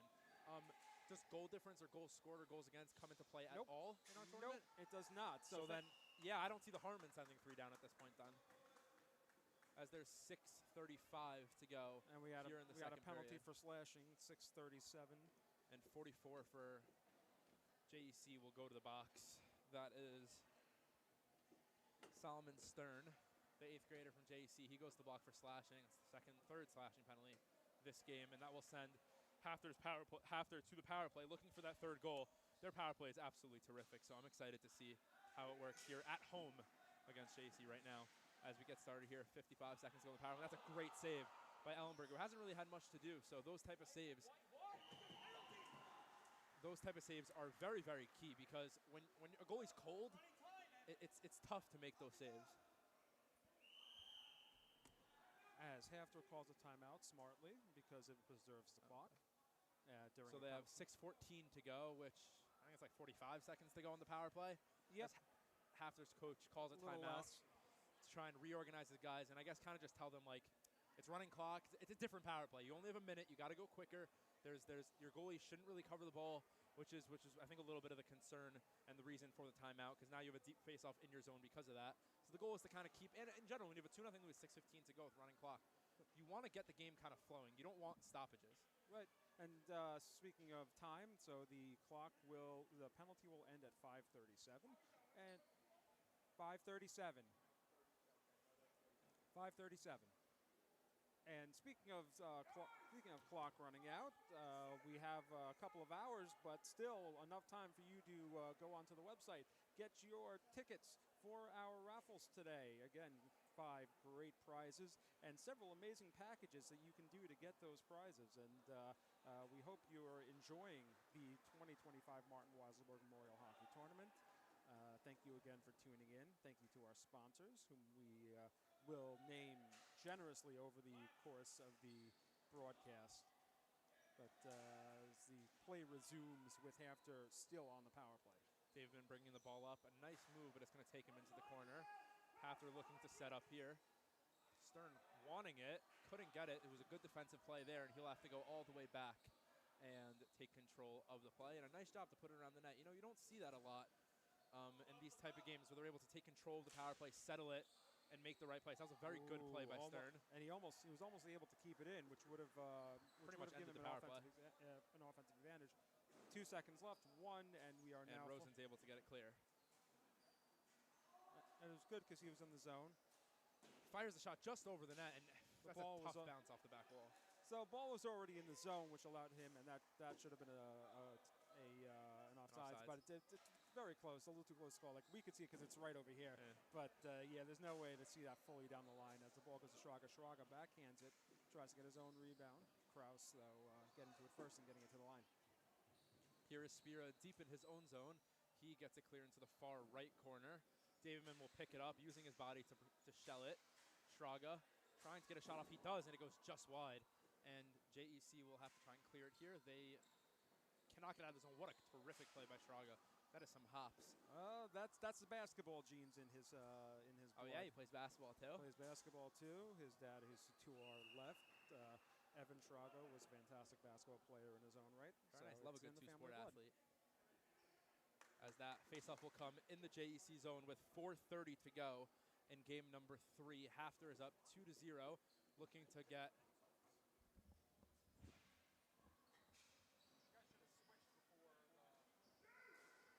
And a great save off of Spira. As we just realized that they should a have little bit of switched confusion.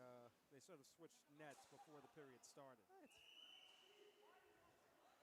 You can switch them now, Yeah, switch them now because they weren't supposed to be. So we're going to get a switch sides now, as it was supposed to be done before the third period. John, just for the next game, you're supposed to switch sides before the third, so we don't have to stop it. Well, you're telling me bad refing? I mean, what are the odds? Any achieve the game? At least we're consistent with the leagues. Okay.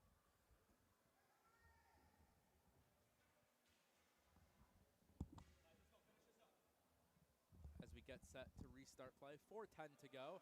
Hafter leads 2-0. Face off to the left of the JEC goalie.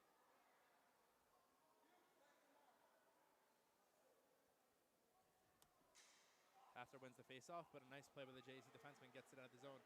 So, Elliot, who do we have up next? Up next, we have actually a very interesting game. It's going to be a very interesting game to call because I'm not sure if either of these teams have a light jersey, so I think we may be playing two dark jersey teams, which is Hank and Yavne, actually one of the most storied histories in our tournament. I think it's the most played matchup in the tournament history. Interesting.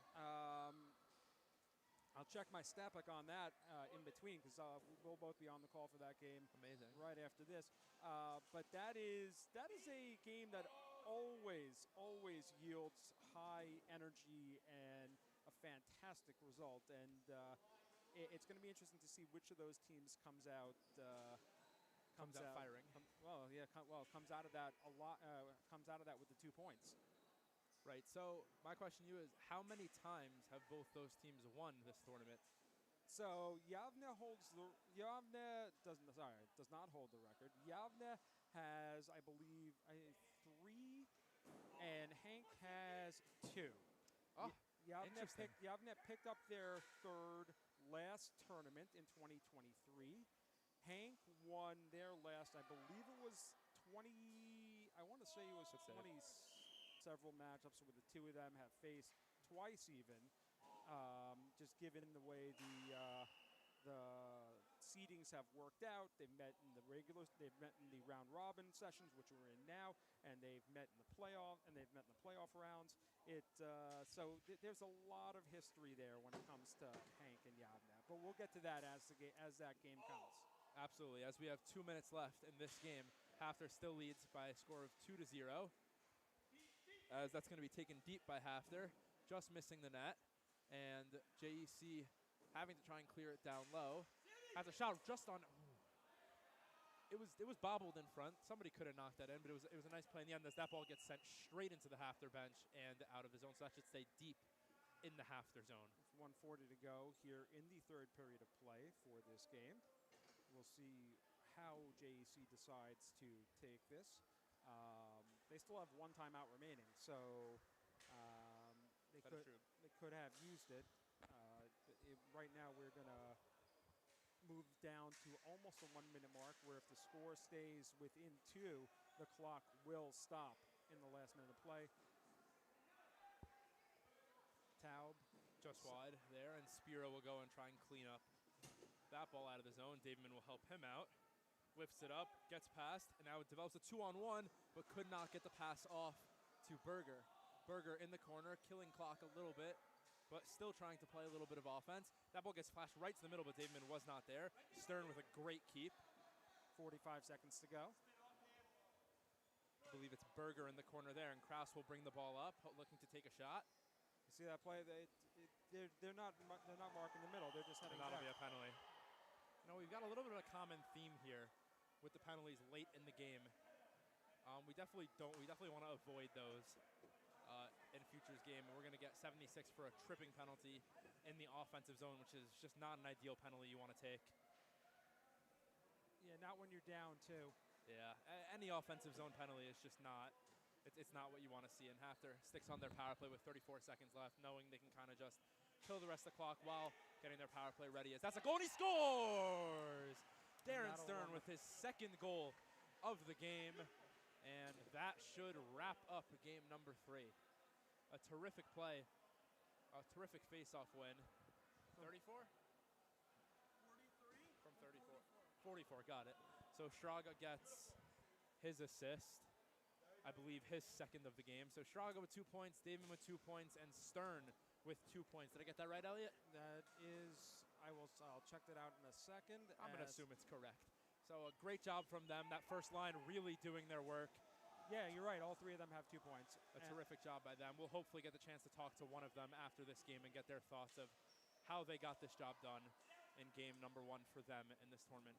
As the clock winds down here, 5 seconds to go in the game. Hafter will take this one 3-0. 2 points, 2 well-earned points for them. JEC fought hard, too. It just Absolutely. came down to the opportunities that Hefter was able to capitalize on. But Absolutely. JEC absolutely showed that they're good. That they're good up against these the high-quality teams. Yeah, you know, if on the face-off, if you can win a face-off back that clean on the ground in the Hafter gym for a shot, that's a grade A goal-scoring opportunity, and it got them 2 goals here today. Absolutely. Okay, so I'm going to allow you to try to find a player that will take a conversation with you while we now move on to game 4 of the morning session. I'll be back shortly. You stay. Gotcha.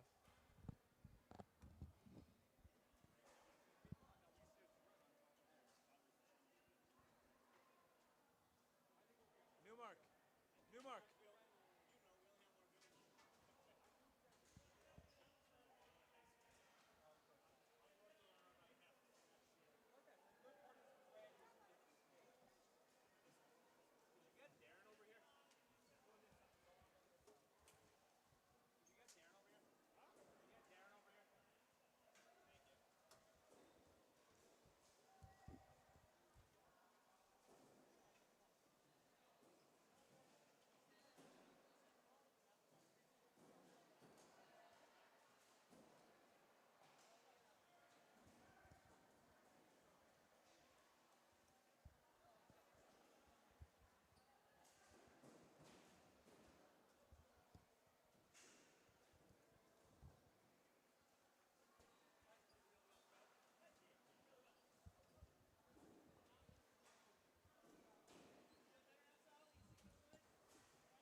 Hello, I'm here with Darren Stern. He scored 2 goals in this game. So what was your game plan? What was your guys' game plan going into game number 1 against JEC? The game plan was just to play calm, play fundamental, and whatever happens, we adjust. Yeah, great. And you know, you guys won the New York division. You guys were champions this year. Congratulations on that. Thank you. So I'm going to assume that the goal here is to win this tournament here today. What are you going into your next game, knowing you've already won the first game and preparing for the playoffs and that? What can you guys expect from? What can we expect from you guys going into the next game in focusing on winning the championship? We're going to play 110%. Everyone's going to play hard. We're going to win. Great. Okay. Good luck. Great Thank talking to you. Thank you.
welcome you back here to Hefter for the 2025 Martin Weiselberg Memorial Junior High Hockey Tournament.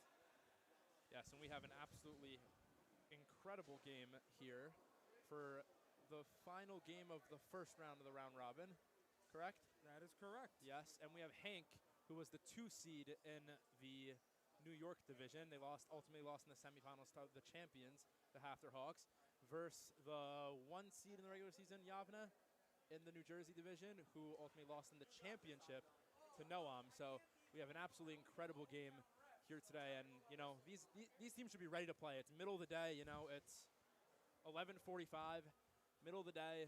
They should be ready. Their legs, they should not be tired at all. They should be ready to go from the get-go. Yeah, they've had their breakfast. They were able to dive and they Yes. were able to put themselves in position to get ready and really get out there and put all their energy into it. Speaking of putting energy into it, one person has put their energy into his career right here, as we can see for the audience. Alex Ovechkin, the brand new NHL goal-scoring leader. We say leader because he's going to be playing, God willing, for another year. One more year, yeah. Stanley Cup champion, too. One-time Stanley Cup champion. Greatest goal scorer in NHL history. And you have the opportunity to own a Hall of Fame piece of memorabilia. So It's autographed, it's certified, and it's a beautiful piece of and it's ready to be won. beautiful piece of, I'd say hardware. It's a photo, but it's a laminated photo, so it'll definitely keep its value. It's a $10 ticket, and really for that, you know, for something like this for $10, that's a steal. Yeah, and if you have a hockey dad or husband, uncle, whatever it is, and you haven't gotten them a Father's Day gift yet, that is definitely a great one that you have the opportunity to win. So go to the website mwtournament.com, get your tickets, get your packages, and support the unbelievable cause of Hatsala. And now we get to this game. Yavne, not positive who their starting goalie is for either team. I believe for Hank, it's Charlie Goldstein. Here it is. So here we go in this colossal matchup in the first round as Yavne comes in with Pomerantz, and it's a great save off of a great chance 5 seconds into the game. As we see two similar style jerseys here. Thankfully, Yavne has the red trim on top to really make out the difference for the referees and for each of the teams as the ball gets sent towards us, for some reason taking shots our way. For the second time today, actually. Well, I mean, you don't get any goals by hitting commentators. We can give you credit for it, but you're not getting a goal for it. No, it does not go up on the scoreboard here as Kogel, Rossman. I can't see the other 2 jerseys. Those 2 start on offense for Hank here today, looking to get their tournament started. As Yavne has pinned Hank in the zone. A nice keep there by Cattler, who fires just wide. And Pomerantz tried to get that ball in deep, but it's kept there by number 8 on Yavne. And Rossman's able to get it out of his own, but he's offside, and he's got a great shot. Cattler's brother, Adin, a key member of the championship-winning team here 2 years ago, and taking on the family legacy here as a key member of Yavne's hopes this year for what would be a repeat. Oh yes, that would be back-to-back, and that would also extend their lead over Hank in Martin Weiselberg tournament championships. Well, yeah. Strangely enough, neither of them are the leaders. The leaders. Right? So who is? It would tie a win this year for Yavne would tie them with Mariah at 4. Scores! See, in the first game, we talked about how 2-on-1s, sometimes the smart play is to just grip it and rip it, and that's exactly what he did. Who scored that? Cattler. It was Cattler who we were just talking about. That was an absolutely gorgeous shot over the blocker, and that is exactly how you want to start your tournament. Come in, start strong, get a couple great opportunities, and just 2 minutes in to the first game, Cattler takes the lead for Yavne over Hank. So with 5:50 to go in the first period, it's Yavne 1, Hank 0. Got to find out who got the assist on that, but right now we will celebrate it as Cattler's goal, giving Yavne the 1-0 lead with a snipe up top. As that ball cannot be cleared here, as Yavne dumps it in deep, and that will be a whistle. we're going to say unassisted for now, but It was that is definitely subject to change. assisted. Yeah, that is definitely subject to change as that ball gets cleared nicely off the end boards and will force a face-off in deep. Do you guys know who got the assist?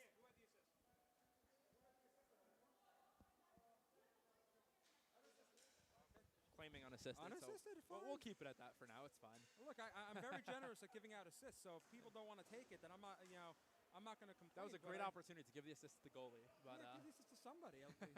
as Boehm tried to get the ball in deep, but it's going to be cleared by Hank. Until I watched stopped the tape back, I wouldn't know the difference anyhow. As that stopped on top by Fields, who gets the ball in deep, and it's going to be covered by the Hank goalie. Fields, another Charlie Goldstein. another history name for this group. Did I get that right? Did I just beat his brother in the championship this year with DRS? I did, yeah. Shout out to my DRS guys, the JV squad, who we won our championship this season. Well, definitely well earned in this gym. In this gym, yes, with 2.6 seconds left. We got the win. It was absolutely a fantastic game. That was a fun one. Oh, that's a great opportunity there for Hank with Rossman, who he could possibly be a future DRS Wildcat next year. It's still up in the air.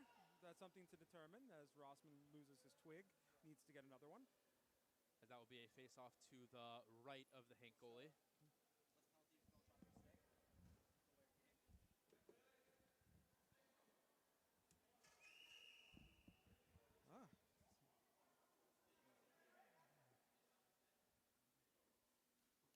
And they're calling a penalty because not only did he lose his twig, he lost half of his twig and didn't drop it. So we're going to have a delay of game penalty against Hank. So Yavna is going to go on the power play for 1 minute here with 3:45 to go in the first period. That power play will end with 2:45 to go unless there is a goal for Yavna, obviously. So we got Cattler, Boehm, I believe Pomerantz, and number 8. I don't know his name. His name is Max Bardavid. He had a good Camp W this past year, no? I believe he did. I think I've heard the name before. I'll hold the clock for a second. As face-off is won momentarily by Hank, and they do get out of the zone. Kogel using his speed to get that ball in deep. Great job there by Kogel, who's doing a great job chasing down the Avengers. Here's Cattler. He's going to open up for a shot. Pomerantz fires just wide, and Hank will try to get it clear. And a terrific keep up top there by Bar David, who has that A on his jersey. Inside there for Pomerantz. They can get it out. Kogel has a breakaway. Fires. That's a slash. No, it's fine. He came down. He didn't come down on top of the blade. He came down on the side of the blade. Not at the blade. He came down on the side of the stick. Play there. You can come down. If you hit the stick, it's a stick check. If you come down on the top of the stick, that would be a slash. If you're from the side, you're perfectly fine. If you hit the blade, you hit the stick from the side, that's not a penalty. And a good save. Yeah, I guess those are also tough to call, but he's coming in behind him also. So I get a great call there and a terrific defensive play as they're back to full strength. As Zietler will try to get the ball out, but it's stopped by Cattler, who's done a terrific job of keeping the ball in. Looking for a shot here. He fires with a great block by Rossman. I believe that's Zeitlin down there in the Hank defensive zone. Oh, sorry, I said his name wrong. That's on me. Look, it's good a save full there off day. the wraparound. It's a full day of 8 teams of different kids. I mean, Yes. What are we going to do? Hopefully we'll learn the names by the end versus forgetting them as Rossman battles down low. Oh, I'm sure several of these kids' names after today we will not forget. I hope so. As Rossman gets a good shot there, tried to beat him short side, but a nice save there. Here's Cattler. That is one name you cannot forget as Pomerantz tries to get the ball in deep. And he will lose out to the Hank defense, and it makes a terrific defensive play. With 2 minutes to go here in period number 1. Fantastic game.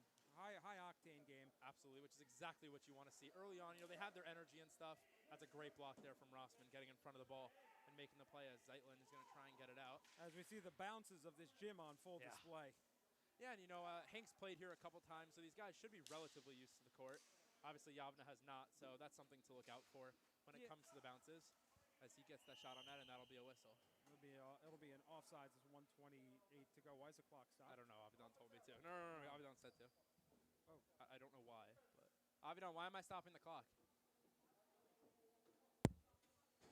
Okay.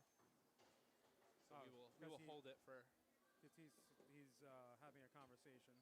Okay.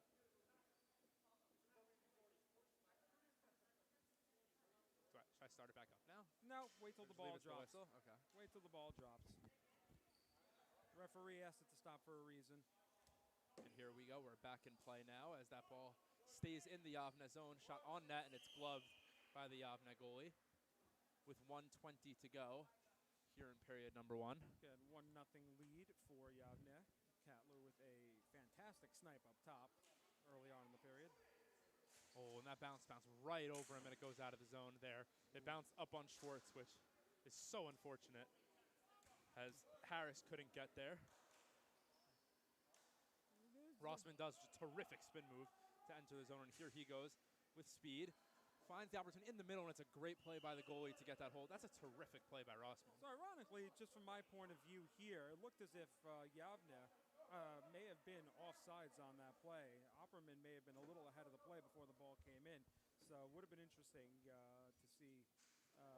I mean, clearly it would have. The goal would have counted because the referees made that call. But that would have been an interesting opportunity for Yavne if they were able to take advantage of it. Yes, for sure, as we have 30 seconds to go here, and it's a half chance there, but he could not get in deep, and Harris gets it down. It's loose, and it goes over the net. Ooh, a tough one there as it knocked off the top of the glove, and that ball could have bounced anywhere. With 15 seconds to go in period number 1. Hank putting the pressure on here, 10 seconds to go. Here's Rossman, fires, and a great save there with 5 seconds to go in the period by the Yavne goalie. Hank getting right back in it to end the period. A terrific shift there. Defenseman getting a little bit more energetic, a little more into the play, and really taking advantage of the opportunity at the half boards to pick up a pass and put the ball to the net. Unfortunately, not in the net, but there was one goal in the period, an opportunity to score there, almost to tie the game up. And everybody at home can have the opportunity to score today, too. They can have the opportunity to score from a goalie that was one of the hardest to score on in his career, Martin Brodeur, as you can see here. The autographed jersey for Martin Brodeur, Hall of Fame, as Avidan mentioned before, and you mentioned before, arguably, or many people would say, inarguably, the best goalie of all time. Though Patrick Waugh might have something to say about that, but Dominic Hasek. Although I don't think he could hear us with his 2 Stanley Cup rings between his ears. So I don't know. You're definitely not old enough for that press conference, but that was one. No, I'm not. That was one of the classic ones. I would highly recommend going on YouTube and taking a look at that that little bit of trash talk there, which was a highlight of my childhood in back in the mid-'90s, as hearing a player mention how many more rings they have over another It's another cold. player. It's cold. It was definitely not a. It was definitely not a. It was definitely a burn. Yes. Hopefully now our goaltender now Igor Shesterkin for the Rangers. Maybe in the future he can give a similar press conference. And well, while we're on Rangers goalies, the other top prize this year, which we will bring out later and show you in the second half of the games today, is a helmet autographed by Mike Richter. So you have 2 Stanley Cup winning goalies with items autographed today, going straight to somebody for the right ticket. $20 ticket, $20 prize. Make it part of a package. Make it more worth it for you. Yeah, and just to speak on that Mike Rick, everyone. Oh, that's a great opportunity there for Harris. Kogel, sorry. Everyone has jerseys, picture frames or whatever. Scores! Pomerantz buries one short side.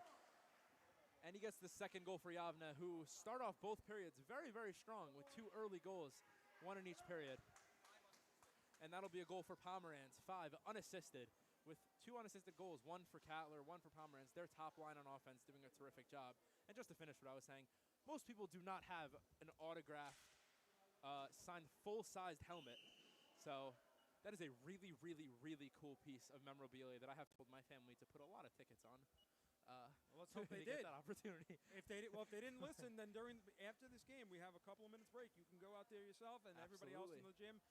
Anybody can go out to the table themselves, or even just go online and purchase tickets and say, "Hey, I want several tickets. I want $10,000 into." Yeah, I don't know if we got. I think we may have lost a lost the feed here. It's been happening a little bit. I think we're good. We'll just keep talking because we don't know. Opportunity up top for Yavna. They dump it deep in. I believe it's Pomerantz chasing, trying to keep that ball in the zone. Barthay. That's a great play there from Kogel, though. As we have And the ball steps 6:38 out of the to go. zone. Pomerantz steps in the zone, but it bumps There right we go. back Now we're out back. as we are back there. If we've been here, great. If we haven't, we're back. As Bart David will kind of take it around the zone. Wide open. Oh, was that blocked? No, that went through. It went Was it underneath. was saved by the goalie? It was shot underneath his pads. He had Wow. the entire post, and he shot it underneath the pads. Wow, Across what an the crease. opportunity. What That's his And they third scored. goal. You know, that is absolutely crazy because you have one grade A opportunity on one end and then a goal on the other end. Who? Got it, thank you. As Cattler gets his second goal of the game, which the record for goals in the Martin Weiselberg Memorial Hockey Junior High School Tournament is 7, so something to look out for. You never know. I'm We not have a sure who they couple- play next, but we have a couple of. we have a couple people on record watch, yeah. Yes, we do. So we'll see how the rest of the day goes, but a 3-0 lead for Yavna here with 5:40 to go in the second period, as they are looking so good early on here today. We've had several people who have come out strong. But again, the fact that they're coming out against a team like this and doing So strong is really a telling sign for every other team in this tournament. Absolutely. As that gets out of the zone, that hits somebody in the Hank bench, so that'll stay in the Yavna zone, deep to the right of their goalie. Just taking a look at some of our all-time stats, we have goal-scoring leader Gordy Kolb with 7 goals. Our assist leader actually set back in 2022, Noah Sosland of Mariah. Sosland also 11 points over the course of the day. And then we go to our heralded all-time leaders, which I venture to say maybe won't be touched today, but you never know. I mean, Sosland's 6 is a possibility in assists.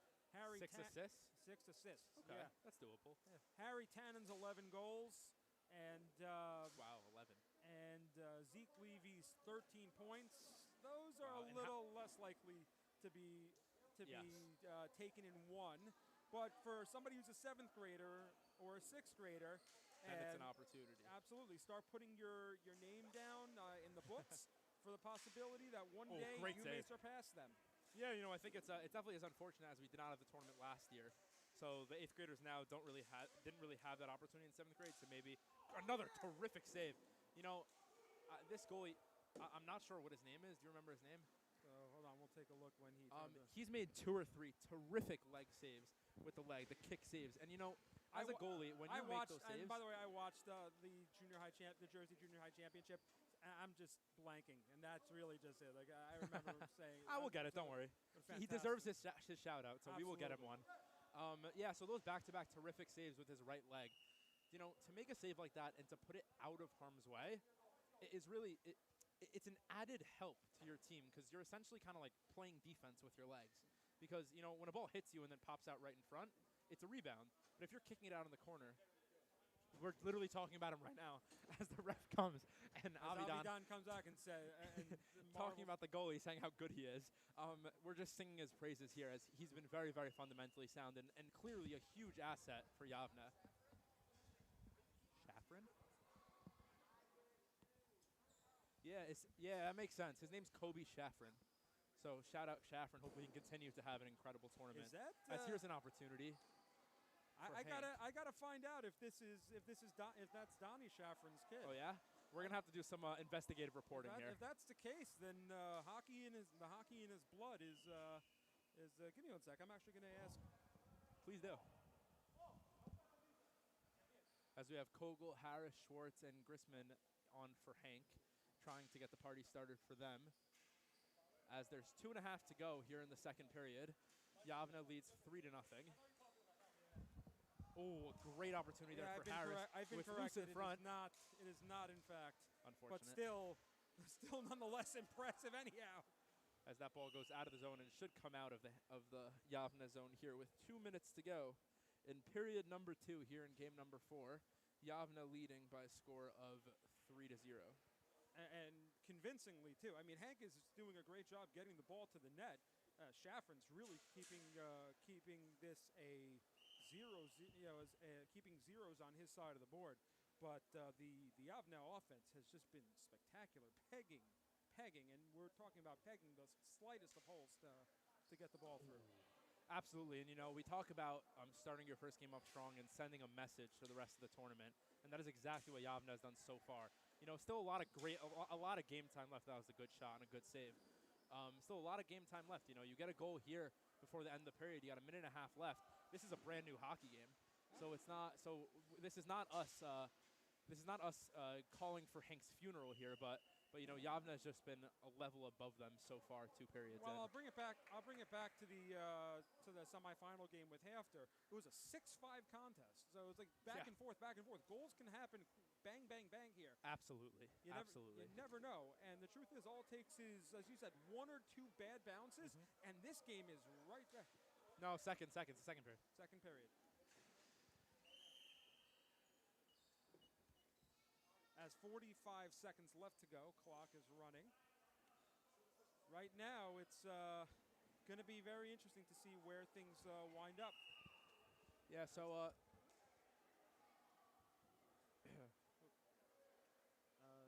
think we got a face-off infraction. Okay, to take it out of the zone. I'm not sure what that was, but I will.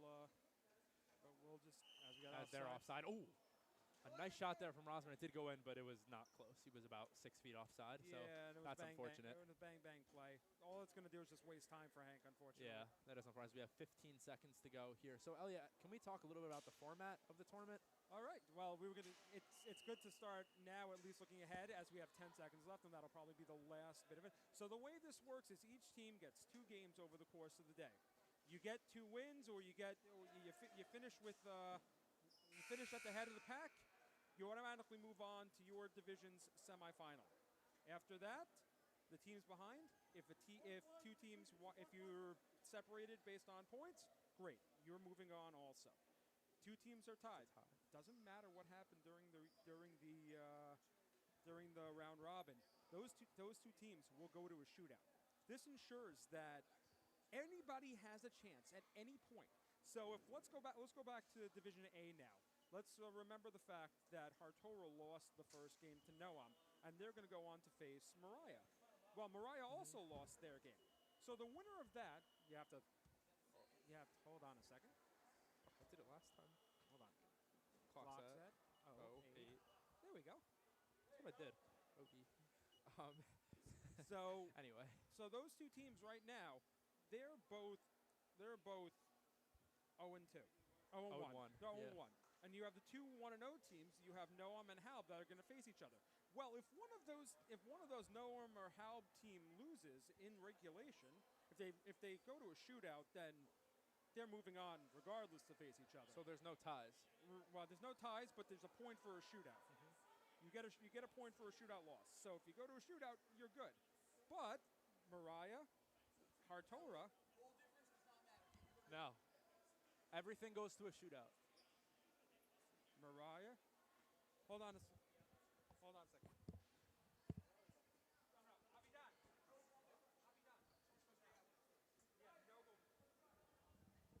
Yeah, and we talked about this a couple games ago in last game where since goal difference doesn't matter, you might as well go for it if you're down. There's no harm to it. Force a shootout, get that point. Yes.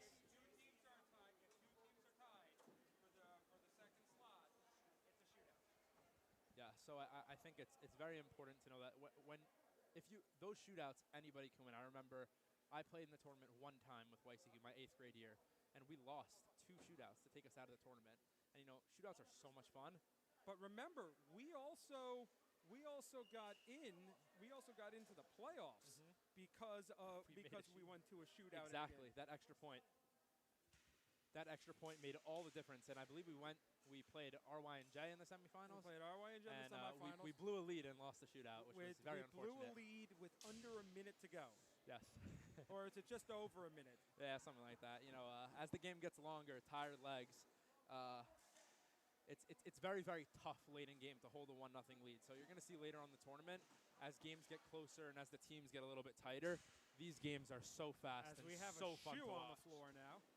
Yes, that is the Hank player who has the ball. That's his Yeah. shoe. Doing a great job of it. Yes. Interested to see a ball hit off the shoe and go into a net. I'm interested to see how this front of the net battle's going right now as Misher just puts it wide. He was doing actually a very good job in front, getting in front. As he's a pesky little fella. And still on the floor because the Can't play get is in the other zone is Alman. Allman could get off now, but he will not, as that'll be brought up by a Hank defenseman. Oh, no, Nice he job wants there. to play. Oh, yeah. As the shoe is taken off the floor by the referees. But we still have a socked player on the floor, which is always a problem. Yes. Is he wearing a goalie number? He's wearing 35. That's cool. Ooh, as that will flash through the middle there with that front of the net battle between Misher and number 8 and Max Bar David, as that goes a face-off deep into the Hank zone, as Alman will get his shoe back and be able to put that on, probably against his best wishes, but he'll be able to put that on back on his bench. 6:30 to go here in period number 3, as Yavne leads Hank 3-0. You know, after, it's interesting because I would say the score is 3-0, but I don't know if I would say the score actually depicts how this game went. No. I mean, look, Hank has gotten their chances, but Shafron's just been A rock. Yeah, he's gotten the opportunities. Like these would go in against goalies who have not played as well today or over the course of the year. Absolutely. But, you know, That should stay in the Hank zone. but you can tell why Yavne was undefeated during the regular season and almost took home the championship. Absolutely. You can easily tell that they belong where they are. Yeah, and you know, and to win a championship is the most difficult thing in the world.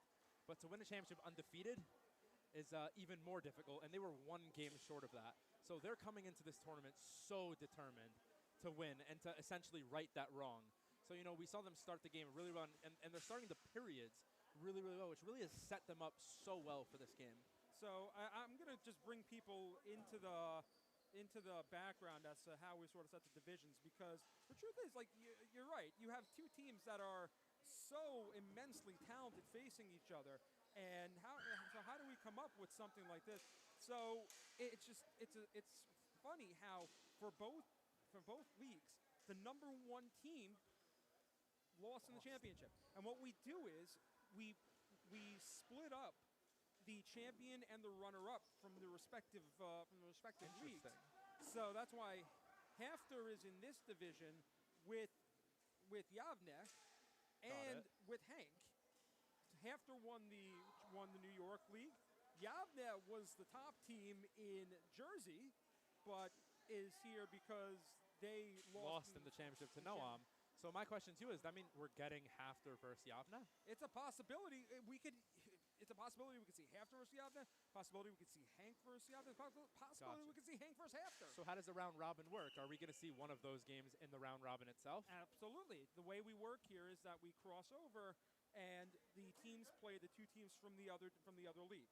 So Very, very exciting. Yavne faces both Hank and Hafter, and Hank and Hafter face both Yavne and JEC. Gotcha. Wow, I'm excited for that Hafter Yavne game, I have to say. And I got to tell you, the B division has shown itself to be extremely talented. Absolutely, A division, yeah. as a ball Scores! And you know, that's exactly what we're looking for. You get one with 3:47 to go in a 2-goal game. You have a brand new hockey game now. That is an absolutely incredible pass there. I have no idea who did it. Malitsky These with kids the are goal. tiny. We'll find Wow. out. These kids are small, but they're pesky, and that is an absolutely brilliant pass and a brilliant goal as Kogel gets the assist, and Zachary Malinsky has scored his first goal in his MW tournament career, as that ball will be cleared by Yavne. And Mini Rossman will get that ball all net, and it will be saved by Shafron, which I feel like we've said countless times and will continue to say throughout the day.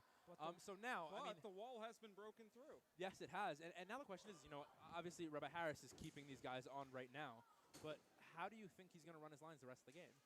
So I think it'll depend. Again, like we said before, you said get one, see what happens. Right now He's got one. He's got one. Let's see what happens. If they can put another one in, then but I think it looks as if Yavne is keeping in their third, fourth liners the and higher stuff. line defense, at least to try to deal with it, to try Right. to minimize the damage.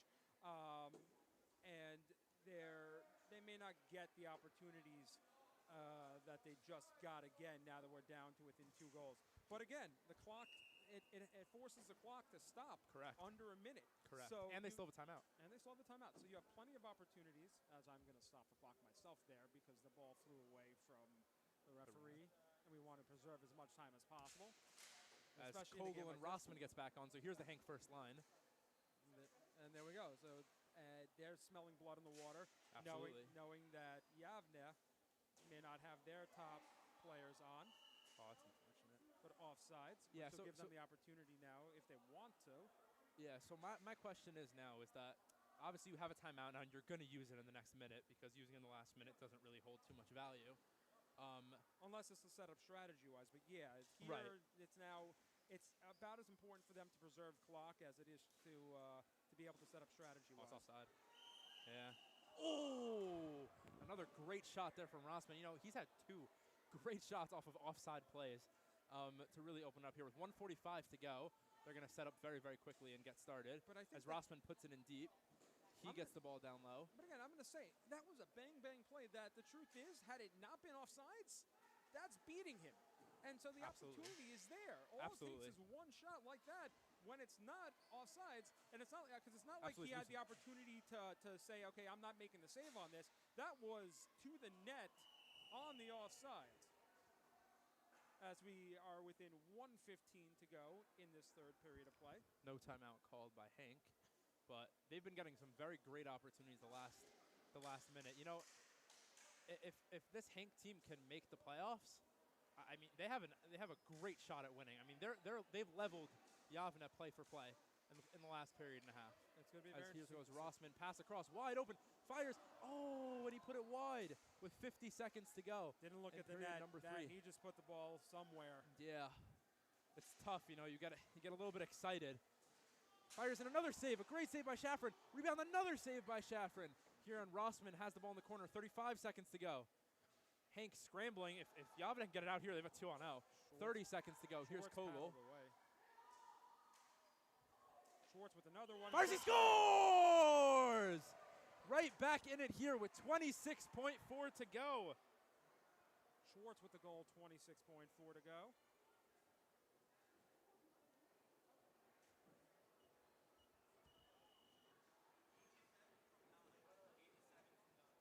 As Kogel gets and it's a timeout for Hank with 26.4 to go.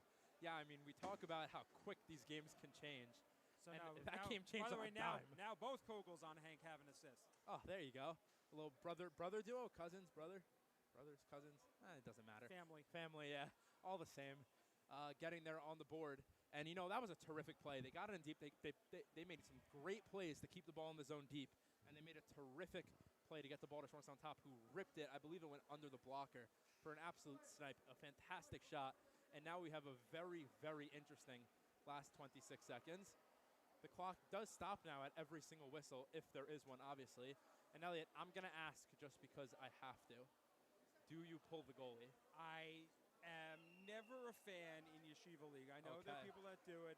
I think you have to really have possession and really have trust in your defense, because if you're going to do it, what you're really doing is, again, it's not like ice hockey, as I probably should have been offside. It's not like ice hockey where you have icing to cover your back. Opportunity, fires, save! What a save there by Shafrin as the net is empty. Yavne could have ended here. Pomerantz fans on it.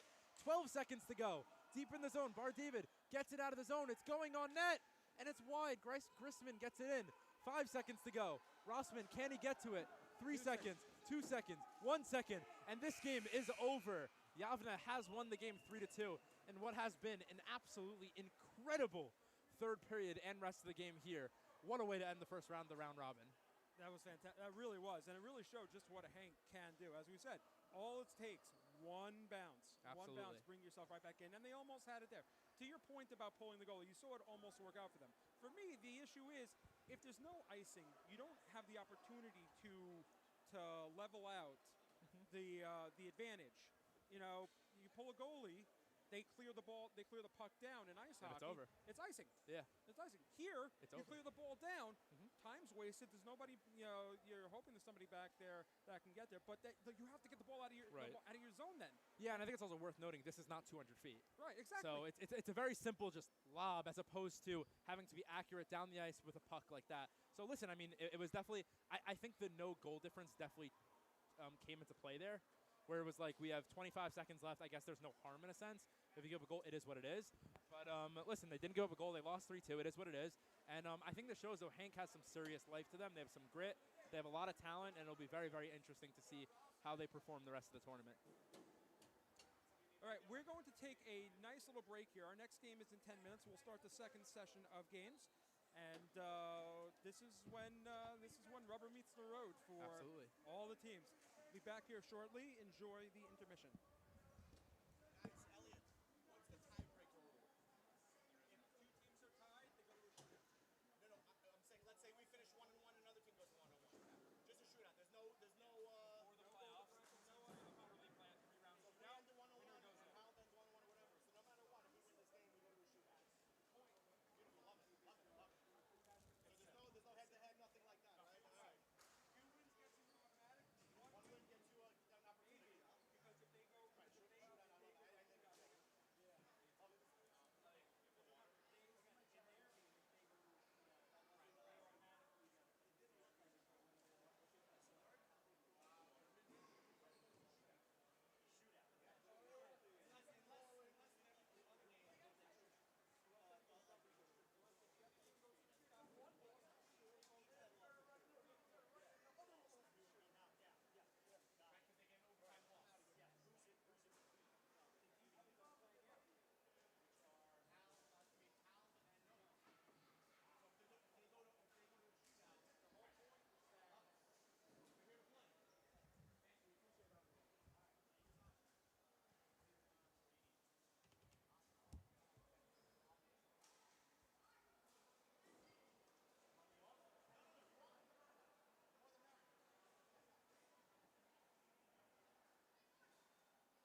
shootout also.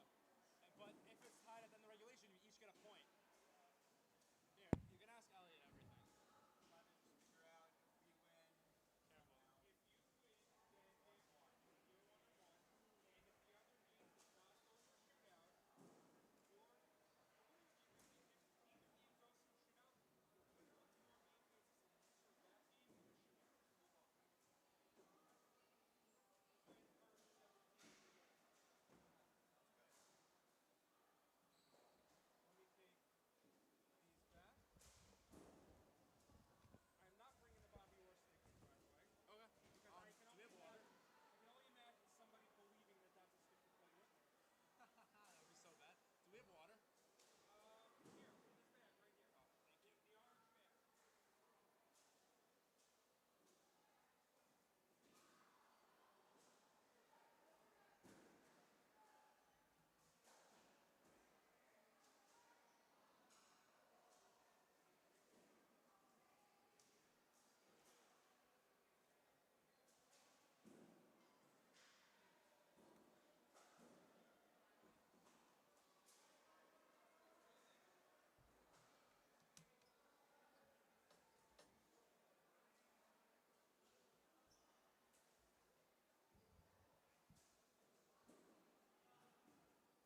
Okay, and welcome back to the Martin Weiselberg Memorial Hockey Tournament 2025. I'm Raffle Gamal. I'm here with Elliot Weiselberg himself, who's putting in some stats right now. We have a great game upcoming. We have Hartora versus Mariah, two 0-1 teams that are fighting for a playoff spot. So, that's also another thing that's just so great about the tournament itself, other than the charity, other than Zoning Tutsal, the amazing prizes, the great hockey and stuff. Every single game in the round robin really, really means something. And we were just talking about this off air. We're pretty much guaranteed a shootout at one point, which is just so much fun for everyone. So really, we have such positive about this tournament where it's just so much fun all around. And this is sort of what you get from learning over the course of time. Because for the first couple of years, it wasn't like that. It was very much just you get a tiebreaker was head to head because we didn't want to do goals against, goals for. But then it started coming down to teams knowing that all they needed was the other team to win because they had the head-to-head. That if that were the case in their game, they didn't even have to play. Then they're resting players, and it makes for a bit like the second round of round robin makes for a little bit of like everyone's just waiting for the playoffs to start. Right. So now, no matter what, you're playing your two games, whether you're 1-0, 0-1, whatever it is, or 0-1, whatever it is, you have to play to 110%. You have to put all effort into winning your games because you don't know where you're going to stand after round robin. So again, let's set the stage. Because you have a game with two 0-1 teams and a game with two 1-0 teams, the way it will work is unless the game with two 1-0 teams goes to a shootout, because then they'll each get points for a shootout loss. What's going to happen is the winner of this game, the winner of the 0-1 game, and the loser of the 1-0 game are going to meet in a shootout. So as you said, either we will see a shootout in-game, or we will see a shootout to see who advances. And that's going to be fireworks. Oh, yeah. Those are always the most fun part of the tournament. Yes. Let's get ready to start round 2 of today's action. And if you did not spend your break in between these games, buying tickets online, you can either go to the front of Hafter if you're here to get tickets, or you can go online at mwtournament.com and get your tickets now for our 5 amazing prizes that you can potentially win. By the way, there was a line, and when I say a line, I mean there were a good 15, 20 people out there purchasing their tickets. So we say thank you to them. We say thank you to our sponsors. Thank you to the Knock'em Siegel Network for being such an amazing part of our tournament for yet another year. Thank you to Crown Trophy of Brooklyn for the amazing hardware that's going to be given out at the end of the day.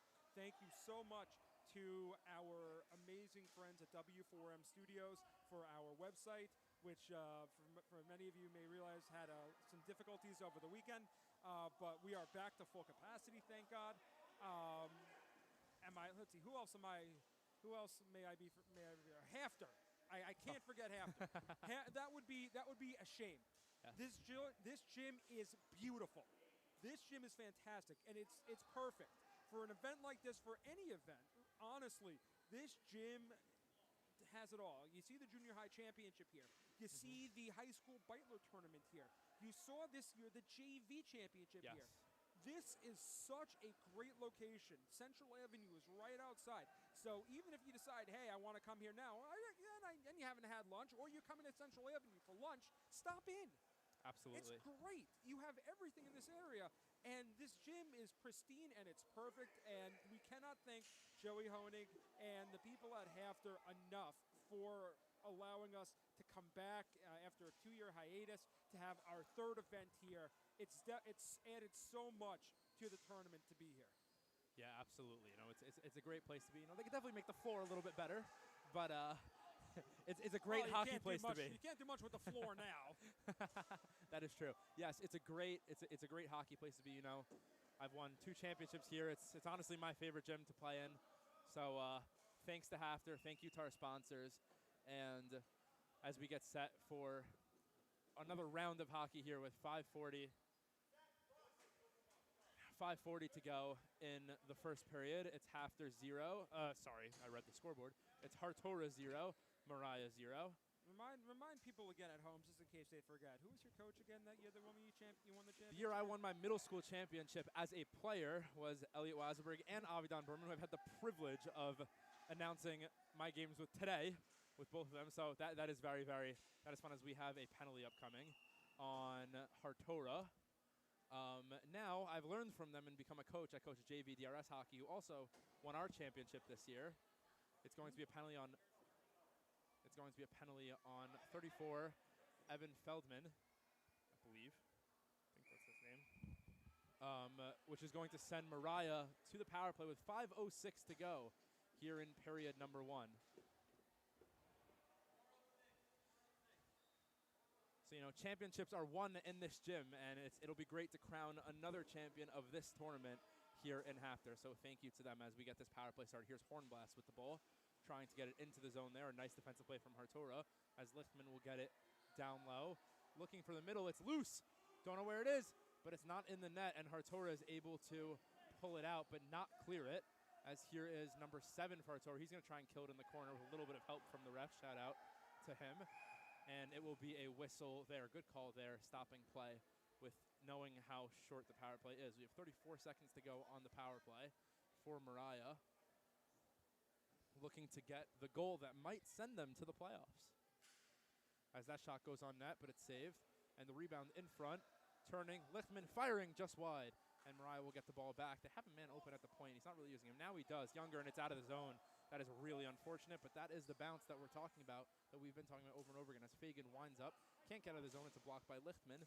And now he finally gets it out to Younger, who will put it into the zone, but they are full strength now, so the power play cannot convert, and Hartora survives. So 3:55 to go in the first period here in this game to make the playoffs here, as Mariah can't get it clear, and it's fresh out of the box.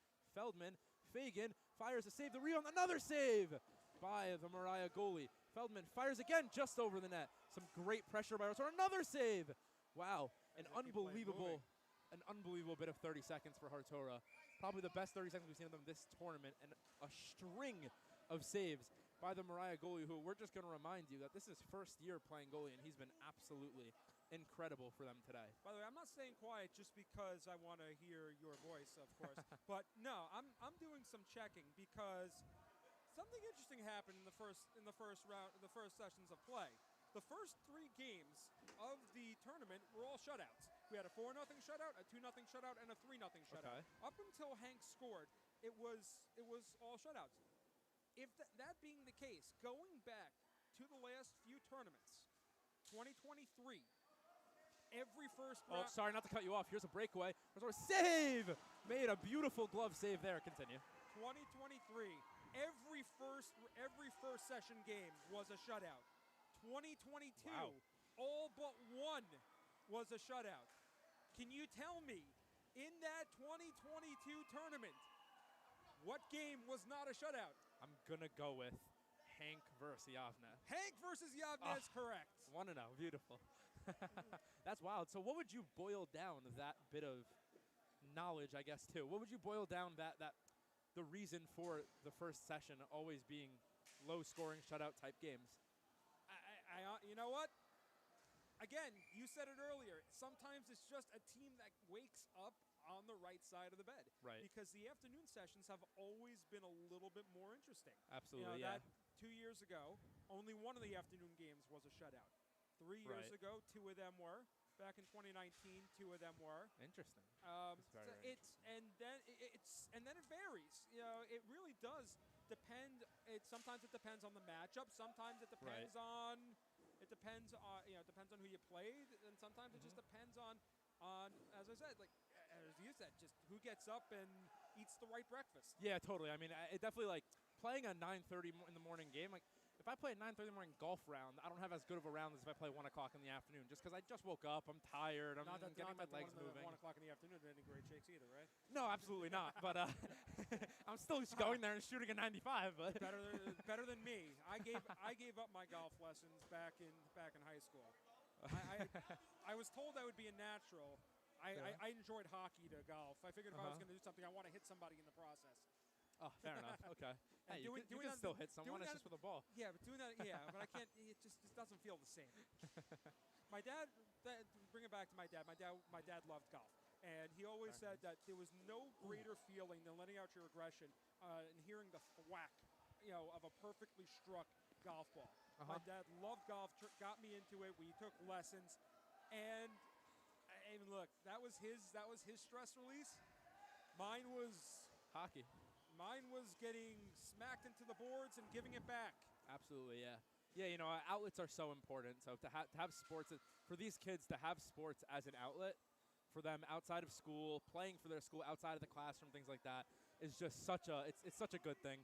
I'm happy for them. I wish I could be in their position. So on Tuesday, actually, as we're down to the last 10 seconds of the first period of play, I actually spoke about that with Nachum Siegel, in my interview, my yearly interview, although I'm on there every Tuesday, my yearly interview with Nachum Siegel.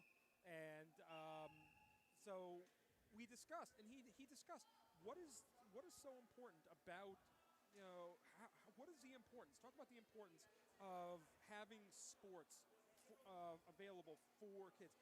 And the answer was something that I've said for a very long time, even as far back. People ask me why I love to coach and what it means. And I've been around this so long because there's something about teaching, something about mentoring. Hockey is no different. Well, I shouldn't say no different. Hockey is almost the same stature as anything else you or these kids do in school. There are things to be learned. You're a teacher.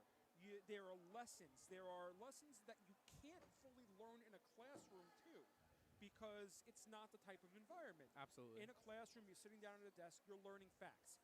Here, you're learning life lessons through sport. Absolutely. You're learning teamwork. You're learning responsibility. You're learning accountability. You're learning things you don't necessarily have the ability to take in when what you're doing is you're taking down facts and notes.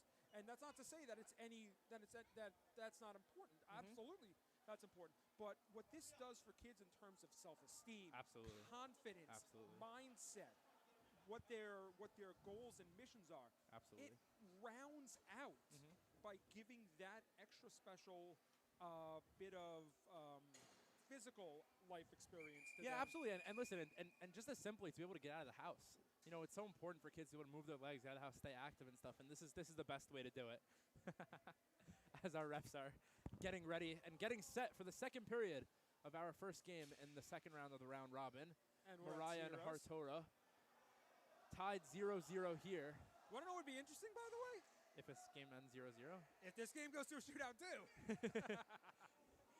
Here goes 88 for Mariah. Through the middle there, and Feldman, careful. You're going to commentate, curse them again. Here's Mariah with a kid wearing shorts. That's a new one. No, in Jersey they do it quite a bit, so they're used to it. But and here we're very lax about that. I'm not going to get up. I don't get up in arms about people wearing shorts. The next shootout for an in-game shootout will be the first in-game shootout since 2018, actually. That was my year. That was your year. Was that my game? No, it was not. Oh, okay. It was the game after yours. Oh, okay. It was Kushner defeating YNJ. Got it. Okay. So that was the championship. That was the championship. Oh, wow. Yes. Okay. That was, if I'm not mistaken, that was David Dunick's goal. Wow, that's so nice. Since then, we've only had play-in shootouts. We have not had a game go to a shootout. A tie. That's so interesting. Okay, well, we got 6:50 left in the second period. I don't want to say I'm rooting for that, but I'm kind of rooting for that. Trivia. It used to be every year we would have something like right. That's the beauty of this, of a shorter game. 2018, 3 shootouts, including semifinal and championship. Right. I'm going to bring it all the way back to Jacob Schwartzman's not going to enjoy the one that I'm about to talk about. Good thing he can't hear you as that goes through the middle there, but a great defensive play. 2013, where one playoff game went to overtime. First of all, so then you had overtime. One play in the playoffs. We have a 4-minute overtime, and then we go to a shootout. We played in overtime. Yes, we did. Huh. That's so interesting. So. We had things about my games. Hank defeated Mariah 2-1 in overtime. Hartora defeated Yavne in a shootout. Wow. And then the championship ended with less than 3 seconds in overtime for a Hartora win over Hank. Wow. Who scored the game winner? Harry Tannen. Very nice. Good for him. Shout out Harry Tannen as this ball goes back into the Mariah zone. You know, Hartora has played a much, much better game this game than they did in game number 1. You know, they've had some time to rest. They played the first game. Mariah obviously played the second game. And they've looked a lot more fundamentally stable in this game. And that's given them a real opportunity here to make the playoffs. As we have 5.5 to go in period number 2. As this game, that's a fantastic save of a great play by Feldman. As this game is still 0-0. No goal, as he said, went off the post. Let's see if we can get a replay on that to see where that ball went if we had an angle on it. It couldn't. Honestly, it went to the corner. It doesn't look like it could have gone in. Yeah, it shot out. It shot out. There's physically, the physics of it are impossible that it could go into that corner if it did anything other than hit the crossbar of the post. Yeah, absolutely. So, you know, it's annoying with these half their goals, how they don't make the noise. Well, they do. You just have to know what you're listening for. They do. They Right. do. The outside posts make a thud, and the inside posts make more a like ding. a kink. Yeah. Yes. So this reffing, this is just what you get from reffing from listening to me That's ref. offside. But Absolutely. there's something like, but this is something you learn over time, For sure. and it helps you For sure. because you know you get, if you don't have the visual aid, you at least have the sound, and I've been able to make calls based on that. I know the rule book says you have to see across, but the truth is you really don't have to see across the line. If you know it crossed the line, and if there's no other way but that it crossed the line, call it a goal. Absolutely. Put yourself in the Call it a best goal. position to make the best But even call if so, for the guys. if it's there, call it a goal. Totally. I don't like the referees that say, "Oh, I saw it come out, but I didn't see it go in." Well, how did it get there? Right, yeah, that is very, very... Yeah, as a coach, I would be very, very frustrated. And I've been happy there. happy that I have not had to deal with that as of yet. But hockey, you get to experience every situation possible, so I'm sure I will in the future. Oh, please! You have a very, very, very long coaching career ahead of you, and may you I enjoy appreciate it that. and be blessed, much in the same way that I feel blessed to have had so many opportunities to coach. As we have wide open in the middle. I appreciate that. Cats with a great opportunity there, but could not get the shot off. You, Avidan, Jacob, the three of you. Hillel Golubchik, shout out Hillel Golubchik, who is Hillel. playing in the Haas tournament right now for DRS. Hillel, Hopefully they can get the job done.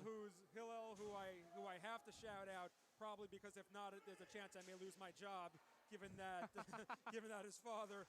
Right. Doran is a partner at the firm that I work at. Oh, that's very funny. So, a nice opportunity for Hornblast here on the breakaway. Hornblast, save made there by Aminoff. An absolutely terrific save to keep his team's playoff hopes alive. Wow.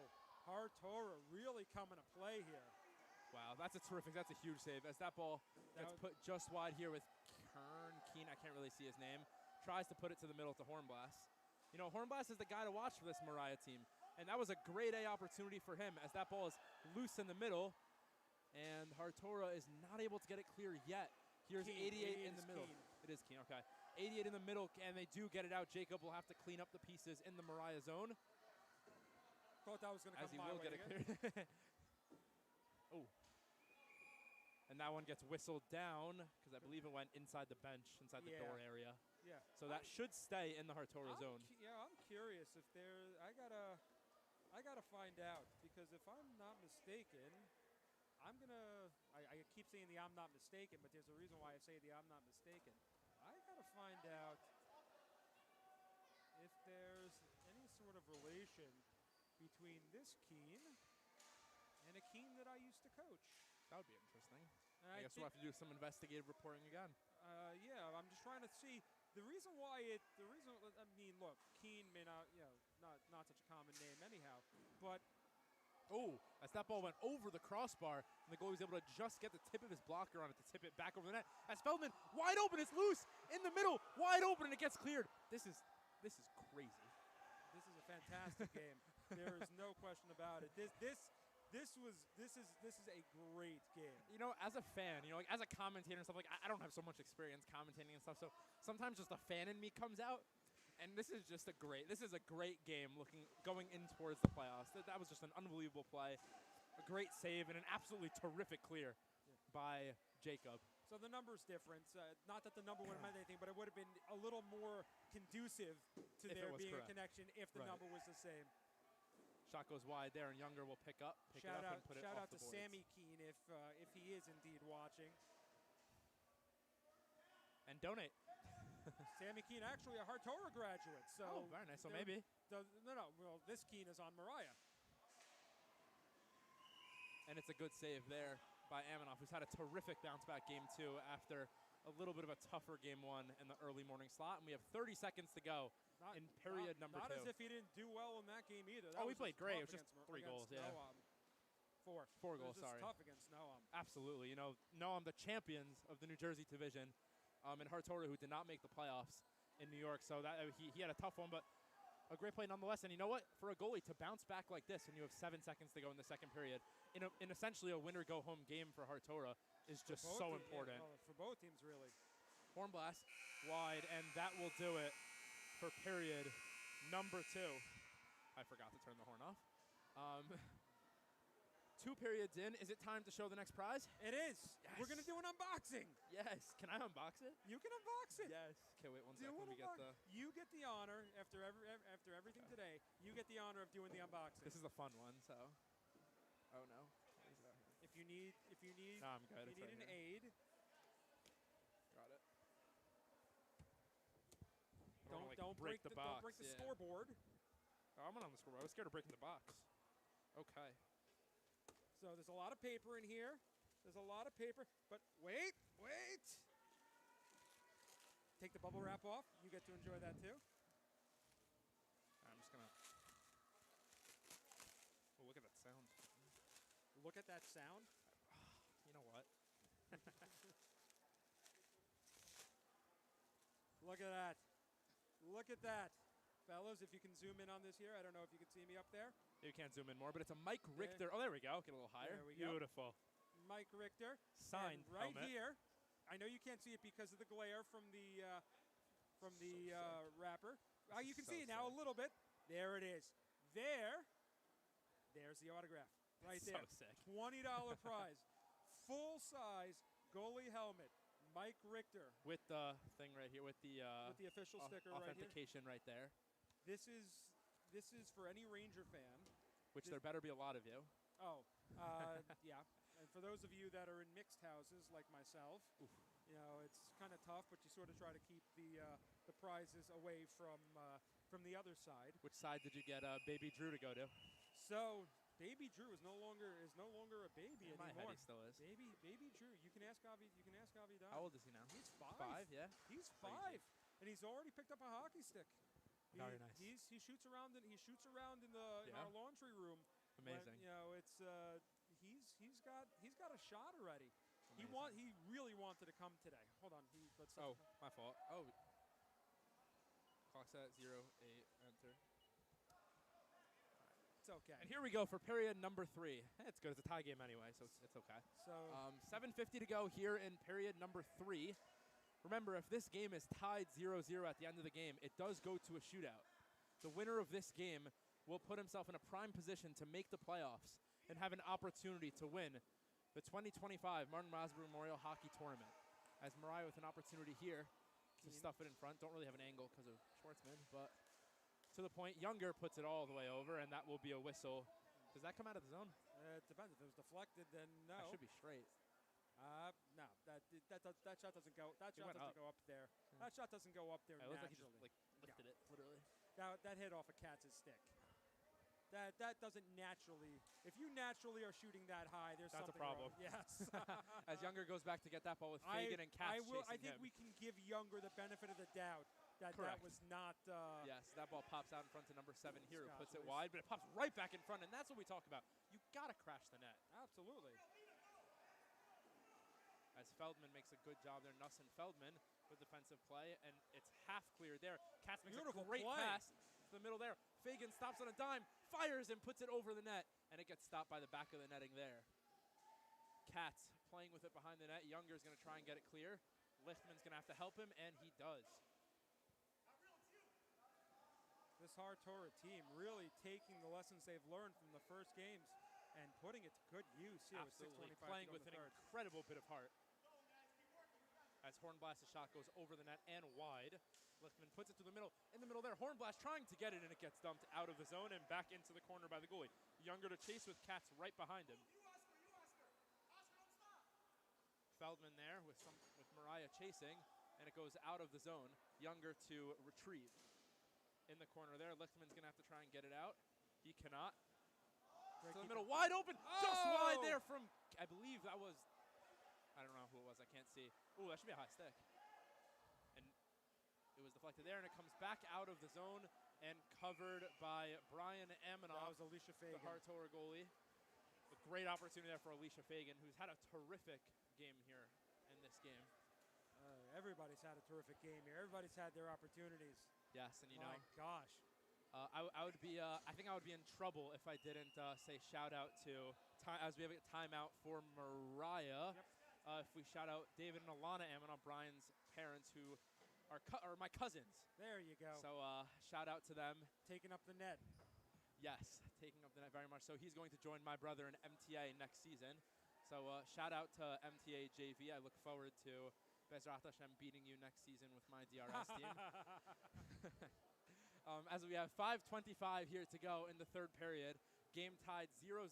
Mariah takes their first and only timeout here to try and get themselves settled. Hartora does still have one. Remind you that the winner of this game all but secures their opportunity in a shootout to make the playoffs. No? Did I get Again, that wrong? remember, if the second game goes to a shootout. Oh, you're right. What? Yep. If it's a tie game, it goes to a shootout. No overtime. Directly to a shootout. And so we play on, at least for the time being. 5:25 left, but that just shows how much every game really means. This is absolutely. And I think this game will really be settled in the next 5:25 minutes by who has the legs for it. You know, they're both getting chances. Both goalies are playing great. So it's going to come down to who makes the mistake, and the mistake kind of comes down to who's more tired because who's giving the opportunity. So 5:25 to go, and we have an absolutely fantastic ending coming up. As the faceoff gets dropped, Mariah wins the draw, and it gets dumped deep into the far right corner of Hartora. Feldman gets it out, and it's going to be number 9 Younger, who's been on for pretty much 30 minutes, clears it back down. I don't think he stepped off the court this game, as he's basically playing back to whatever. He's kind of walking to the line. You can see he's a little tired. Well, Mariah's pressing. They're playing a 3-1. Hornblast is dropping in, and I like it. I absolutely like it, as that's covered by Aminoff. I absolutely love that thing. I think that's how you win a tournament like this. If you're not necessarily, I don't want to say as talented, because they're very, very talented. There's no overtime. It goes straight to a shootout if you're tied. Straight to a shootout. As the Mariah coaches just wanting to confirm the rules. I think going in and really giving yourself the best shot to win is how you win a tournament like this when you've already lost the game and you're already whatever. So that's a great save off of a shot by Feldman. But now he has to get back as a 3-on-1's developing for Mariah as that ball just goes out of the zone.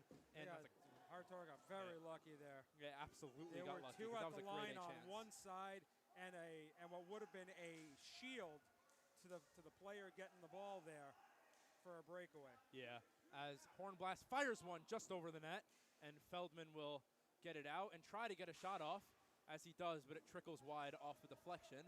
4 minutes to go. As 27 for Hartora tries to get the ball in the middle, and Hornblast with a great chance. He's going to try and get to the net here. He gets taken down, and a penalty is going to be called on Feldman. That's going to be a tripping penalty, and just an absolutely terrific play by Hornblast to get to the net. You know, late in game, we're talking about tired legs and stuff. To have that burst of speed and that jump of speed to get there, to get past the defenseman and draw a penalty, that's just an unbelievable play, and really a power play. I believe they had a power play this game, no? In the first period. Yep. So their second power play, with their power play already having a little bit of practice, I guess, sets them up for a huge opportunity here with 3:45 to go in the third period. Well, let's see what happens. Shot looking for Hornblast. He's got Lichtman at the point open. He's going to give it to him. Lichtman looking to fire. He does, and it's a great save there from Animal. Loose in front. Fires just wide there from Mariah, as that ball is stuck in the corner. And it's pulled out there by the Mariah player. Younger gets it in the middle. Hornblast will pick it up in the far corner. And he gets hit there. No penalty is called, though. 3:20 to go in the game and about 35 seconds to go on the power play. Shot deflected. Goalie did not know where it was, but they're able to pick up the pieces. Here is Lichtman entering the zone. Takes it around number 7. Fires, and a great save there off the right pad. As that ball goes into the middle, Fagan a little bit, I guess, yeah, you said. As that ball's stuck behind the net, Lichtman will pick it up. They're still not full for another 10 seconds, so they have to get this ball out, and they do. And Fagan is going to hobble his way into the corner and try to make a defensive play. This is just some unbelievable heart from this Hartora Haganah team. And the rest of it because these are offsides. They're going to call it on here, and Feldman's going to be able to take it in deep here with 2:40 to go here in period number 3 in this Hartora versus Mariah game. As they both go down, no penalty is called. Good job by the referees there. As 88's coming in for Mariah, gets it in deep, looking for help. He gets it with Younger, who gets it, tried to get it on net, but couldn't, and there was a 2-on-1 opportunity there, but it could not fully develop as Younger makes another terrific defensive play. And a good cover there as it was bobbling for a little bit, so a fair play by Feldman, who's getting a little bit of a friendly exchange of words between players, between Hornblast and him. But we have exactly 2 minutes to go. We don't stop. It's 1 minute, no? Yep. 1 minute. So with 2 minutes to go, offensive zone face-off for Hartora in this 0-0 game. Hornblast dumps it deep. It does get out of the zone.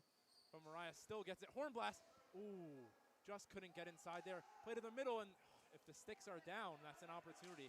Mariah's sticks have to stay on the ground there. That gives them the best chance to get a shot off on net. Number 7 of Hartora and Lichtman battling it out in the corner. Katz, Hartora, and one Mariah player is going to come and help. Younger, the lone wolf at the point right now, if Hartora can get the ball out of the zone. As it's loose in front there, Keene could not get there. Hornblast will, though. Hornblast in the corner, and it's going to be tried to get it clear by Feldman. He cannot, and his shot anything. 1:15 to go here in this game, as it is going to be covered by the Mariah goalie. 1:10 to go now, as the clock is going to run down for another 10 seconds until the 1 minute mark. Elliot, do I stop it at exactly 1 minute? Stop it exactly 1 minute. Okay. So we are going to stop it right now. And now restart it. As we go exactly 1 minute to go here, as Hornblast on the mini breakaway, and they're going to call a slashing penalty there, and Mariah is going to go right back on the power play with 50 seconds to go. And the benefit is of this, the clock stops. Yes. Once they get a touch. As they pull their goalie, because they had time, and that will do it. 44.6 seconds to go. We're going to get a slashing penalty and a timeout for Hartora here. Slash on who?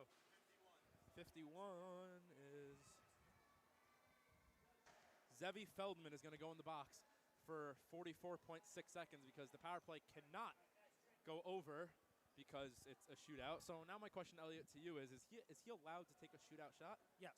So basically this power play is only 44 seconds long, unless obviously there is a goal. But the clock was going to stop anyway under a minute. So the clock stoppaging, I guess, doesn't really matter so much. But the point is Mariah is going to have an extra player. I mean, it does matter because what you're doing here is you have the opportunity that you don't necessarily have. Yeah. But I'm saying under a minute in a game now at this point, it's no matter what, it's stopped. Right, but it's different than a minute ago where you lose that time in between.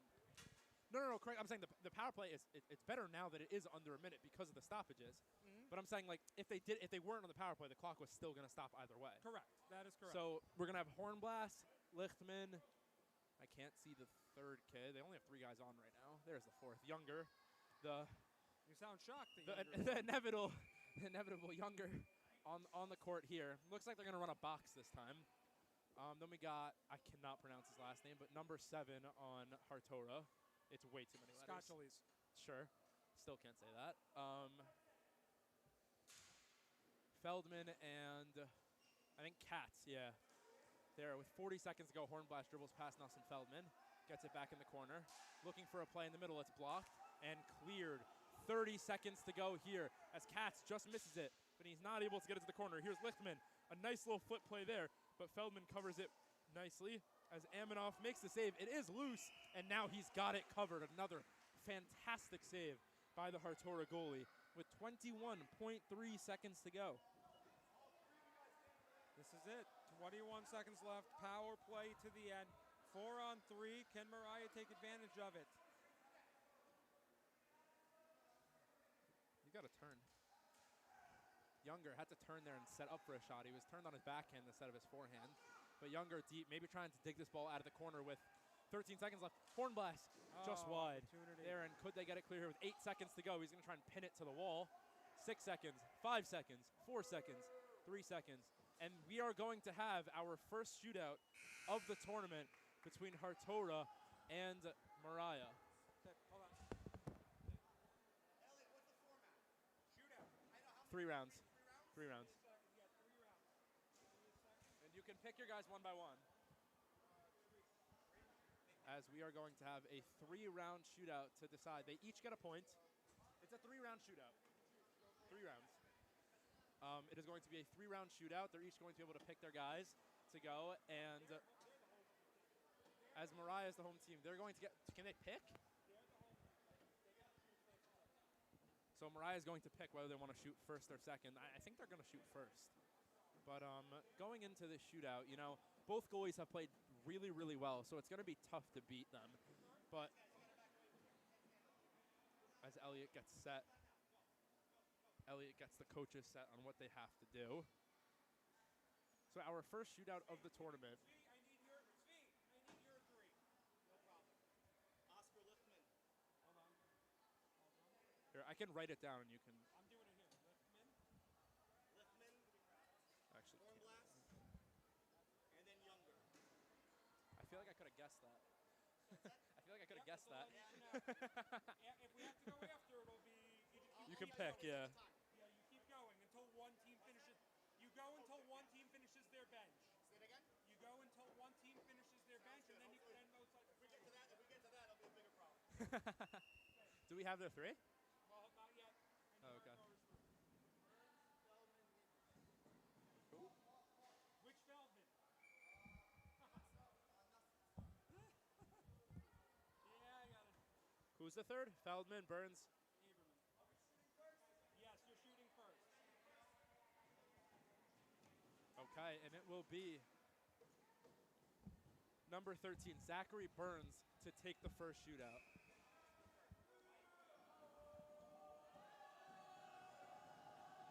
Burns moves in, slow, fires, and a great save there. So this one stays 0-0 through top of 1. Next shot is going to be Lichtman for Mariah. Again, the winner here gets 2 points. And the hopes of going to another shootout. Yes. Lichtman dribbles slowly up, taking his time. Fakes the shot, steps in, scores!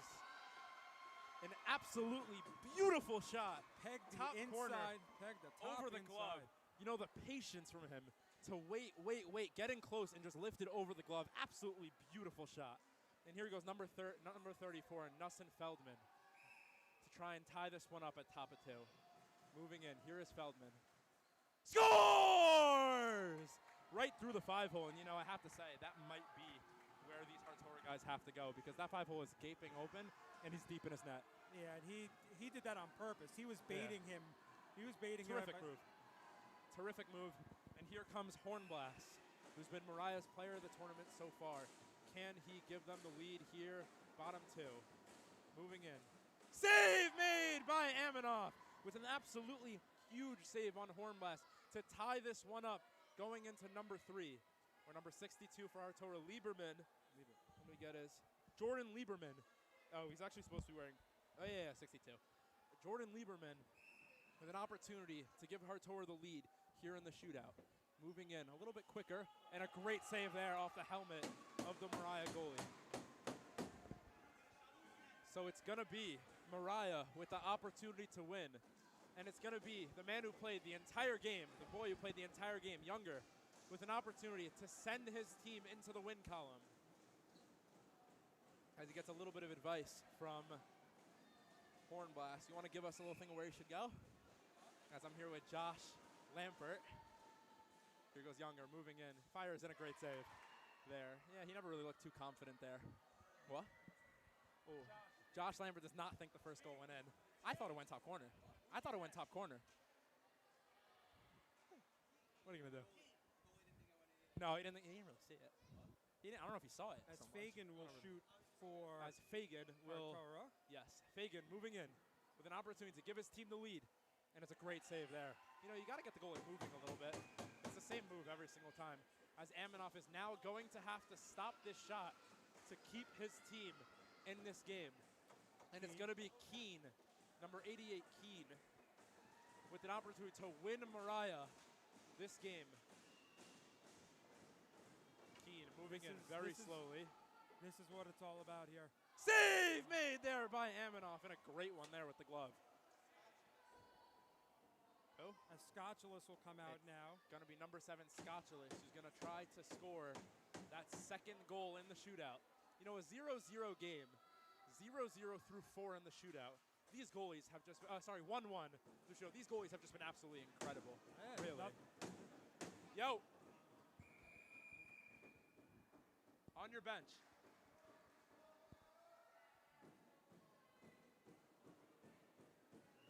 As here goes. Stop.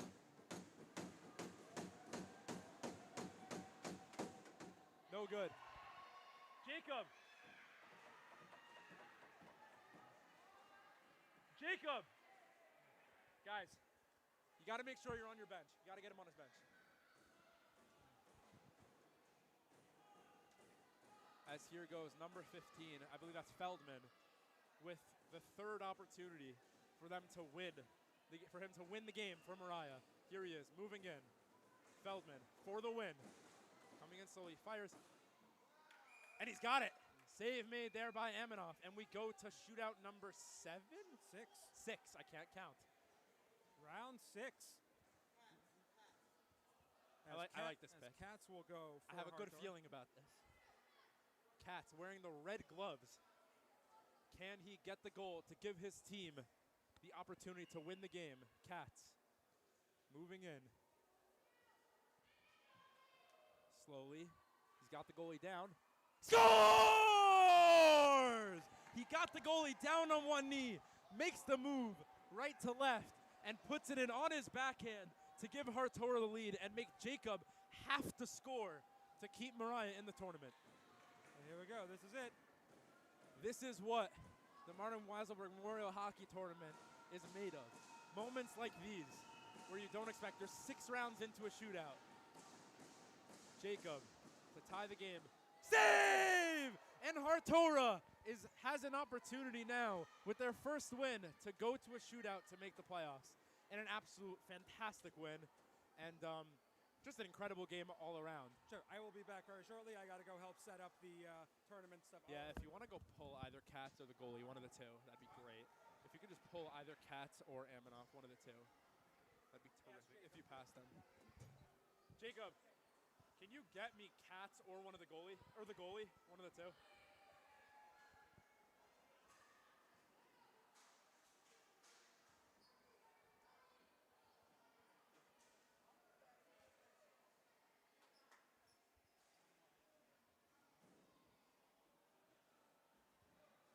As we will get one of them shortly to talk about probably the game of the tournament so far. We've had 2 terrific games back-to-back. And just setting up another amazing game here, and we have Hal versus Noam next.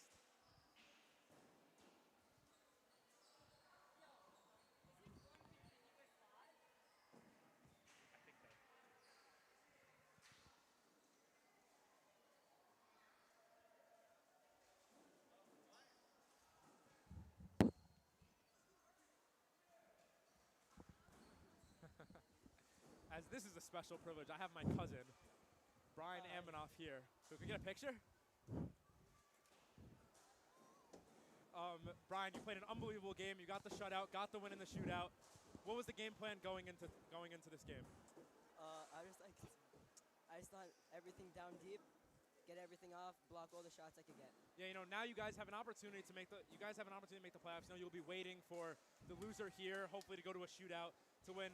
How are you guys going to prepare over the next few minutes watching this game to get ready for a shootout that you guys just won?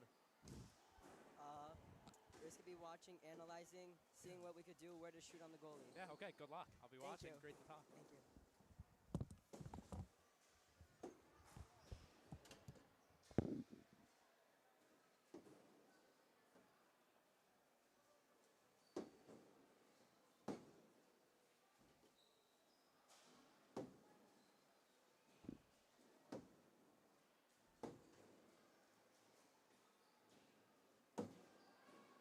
All right, so what's the deal with us now?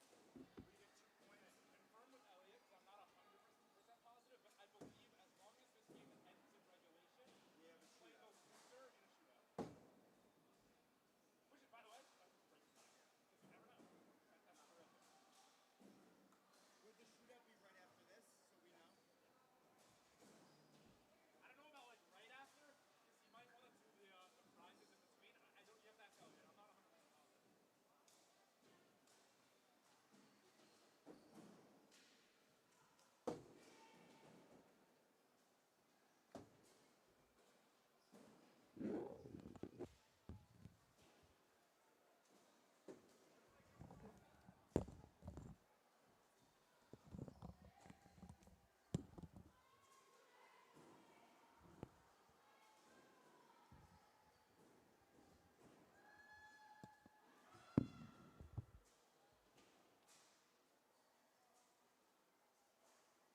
Okay, we are back for Noam versus Haub. These are two 1-0 teams. The winner of this game automatically gets the doesn't automatically get the 1 seed, but automatically makes the playoffs with a win here today. The loser will be 1-1 and have to go up in a shootout against either Hank or Hartora, or both, depending on how the tiebreaker works exactly. We're trying to find Elliot to get an exact. 1 sec. Wait, 1 sec. The clock. Sorry. Yeah, you're good. By yourself in about 2 minutes. Oh, okay. Nice. The guys will lead after, and then I'll send up. Robert Harris is looking for you. What happened? I don't know. Do they know? I would assume so. I can't lie. Here we go. Ball deep in the Haub zone. Gets out, and Noam will have to clear. Here's Lampert with the ball. He gets it, through the middle, but couldn't be finished there. And Noam is able to get it clear. Just move over a little bit. Ooh, Rosenberg with a great save there.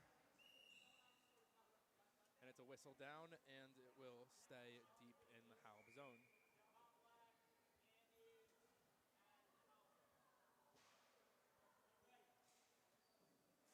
Lampert's going to get it out after a nice face-off win there, and Naor is going to have to go back and clear. And he does.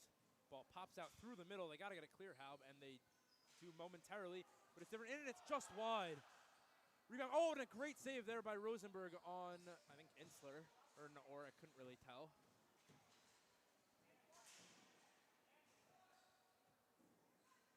As Lampert's able to get to the ball first there, he's going to try and get to the net, but can't. A nice defensive play there by the Noam defenseman.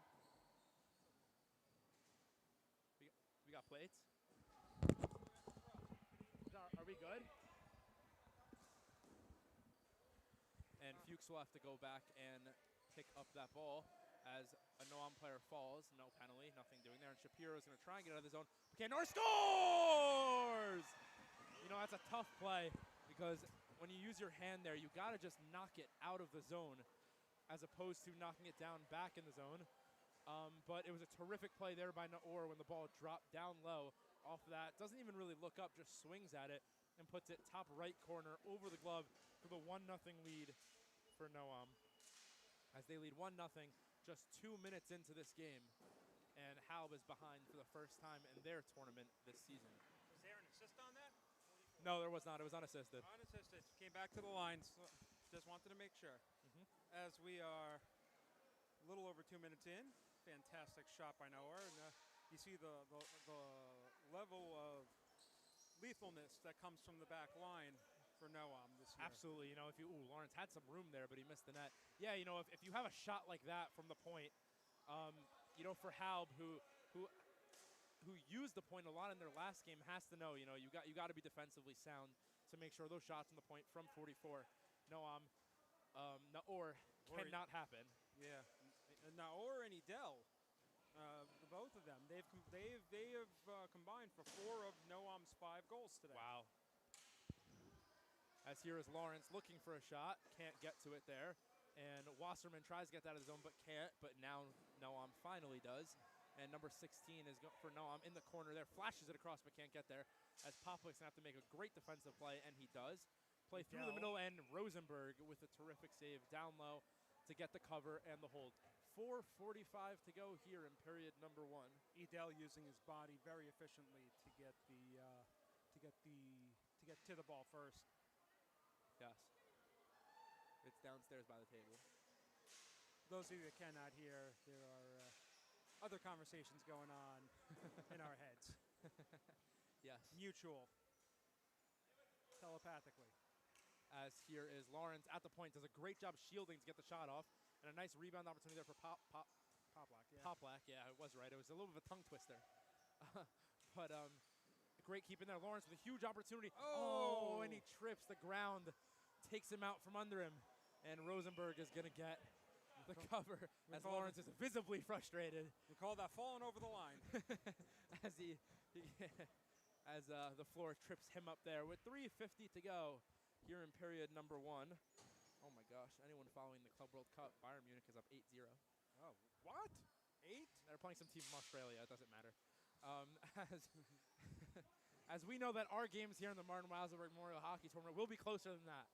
So keep tuning into these games. Keep donating at mwtournament.com and get your tickets for the prizes. Our 5 unbelievable prizes. As Shapiro's going to have to chase this one deep into the Noam zone. He does get to it. Going to try and get it in deep. Turning, spinning in the corner.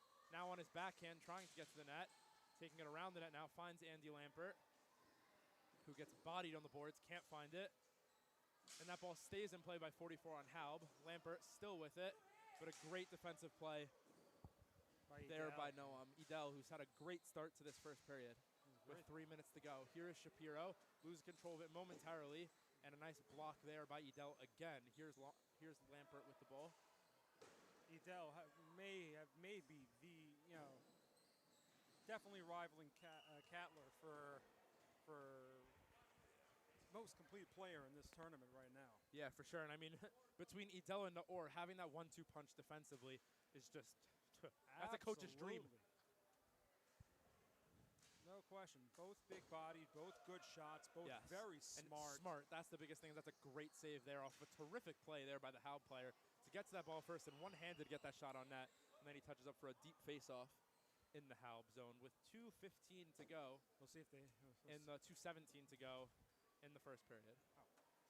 Jacob purposely kicked that over. And that ball gets out, and Shapiro driving hard to the net, but can't get to it. Flips it up and over. Lampert with his hand. Can he get a shot off just wide there? Shapiro with the rebound, and it goes just wide again. Lawrence doing a great job getting to that ball first, using his body, and getting it deep to Andy Lampert, who takes a hit in the corner, and I no longer can see anything. Lampert with the ball now, taking it around the net. Is it because Lampert got hit? Well, Lampert fires just over the net, and Shapiro couldn't bag the rebound. Through the middle there for Lawrence. Fires in. It's a terrific block there by someone. Looked like it was Rottenberg that a nice block there by him as Essel. Oh, that could be a penalty. I can see that being a penalty. And he will not call it there. What's his name? No, what's number 8's name? Edel. Okay. I can see that being a penalty. It depends if he went the other way. If the Halb player moved the other way with it into the stick, he would have been dragged. It would have been a penalty. That would have been a holding. That would have been a holding penalty. As the first appearance there for the goal scorer for Halb, Ifrigan. No, he was on before. Oh, was he? I didn't notice him. Oh, yeah, he's been on before this game. His second or third shift at this point. For him, it's him and Poplik with Lawrence and Shapiro. Yeah, and Shapiro on right now. Lawrence. Beautiful play. A shot. Great save there. That's a great way. The goalie, he had to move laterally. And he made a great save there, finding it and making a great play. That's just really good heads-up hockey, knowing where your teammate is going to be, and just putting the ball into the area. Absolutely. That was a very good heads-up play. It's like you almost don't need to look, except just to make sure that there's nothing in the way of getting the ball there. But knowing that your partner is going to be there to get it. Yeah, absolutely. That takes a season or more of playing with a guy and knowing a guy. Playing for so long together. And, absolutely, even through hockey. Yeah. Which we want to see more of. We want to see a lot more guys playing hockey outside of just Yeshiva League to really keep their game up tip top. That's a terrific save by Rosenberg off another great shot by Naor. Offensive bit with 7 seconds to go. 4, 3, 2, 1, and that will be period number 1 in Noam versus Halb. No, both teams 1-0. Noam so far taking a bit of the advantage. The New Jersey champions showing why they were the champions. Of course, and Halb showing the grit as to why they were the top team in the Yeshiva League. Absolutely. In the New York League also. Absolutely. So our next game then has to be Hafter versus JC, right? Next game is Yavna. Hank versus JC. Yeah, and then it's Yavna, and then it's Yavna Hafter. That's what I meant. Right. Okay. Yes. Okay. So period number 2 upcoming. Again, if you haven't already, or if you want to do so again, go to mwtournament.com and either donate or purchase raffle tickets. All the proceeds go to various different Hatzela locations. Is that the right way of saying it? Various different. I'm saying it goes to various different Hatzela. It goes to, yes, we just spread it out to the Hatzela organizations and the teams that are involved here. Right. The communities. So there are 8 teams. teams, a lot of them from the same communities. So that generally works out to be.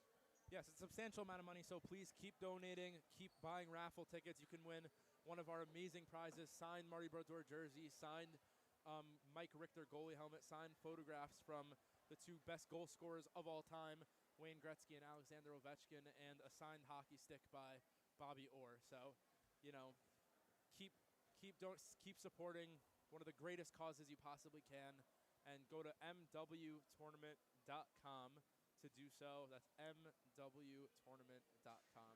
As we get set to start period number 2 here. Okay, clocks.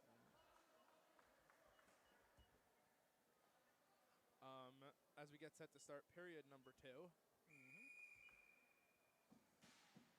We are. No, I'm up 1-0 over Haub. Haub played a great period, just couldn't find the back of the net.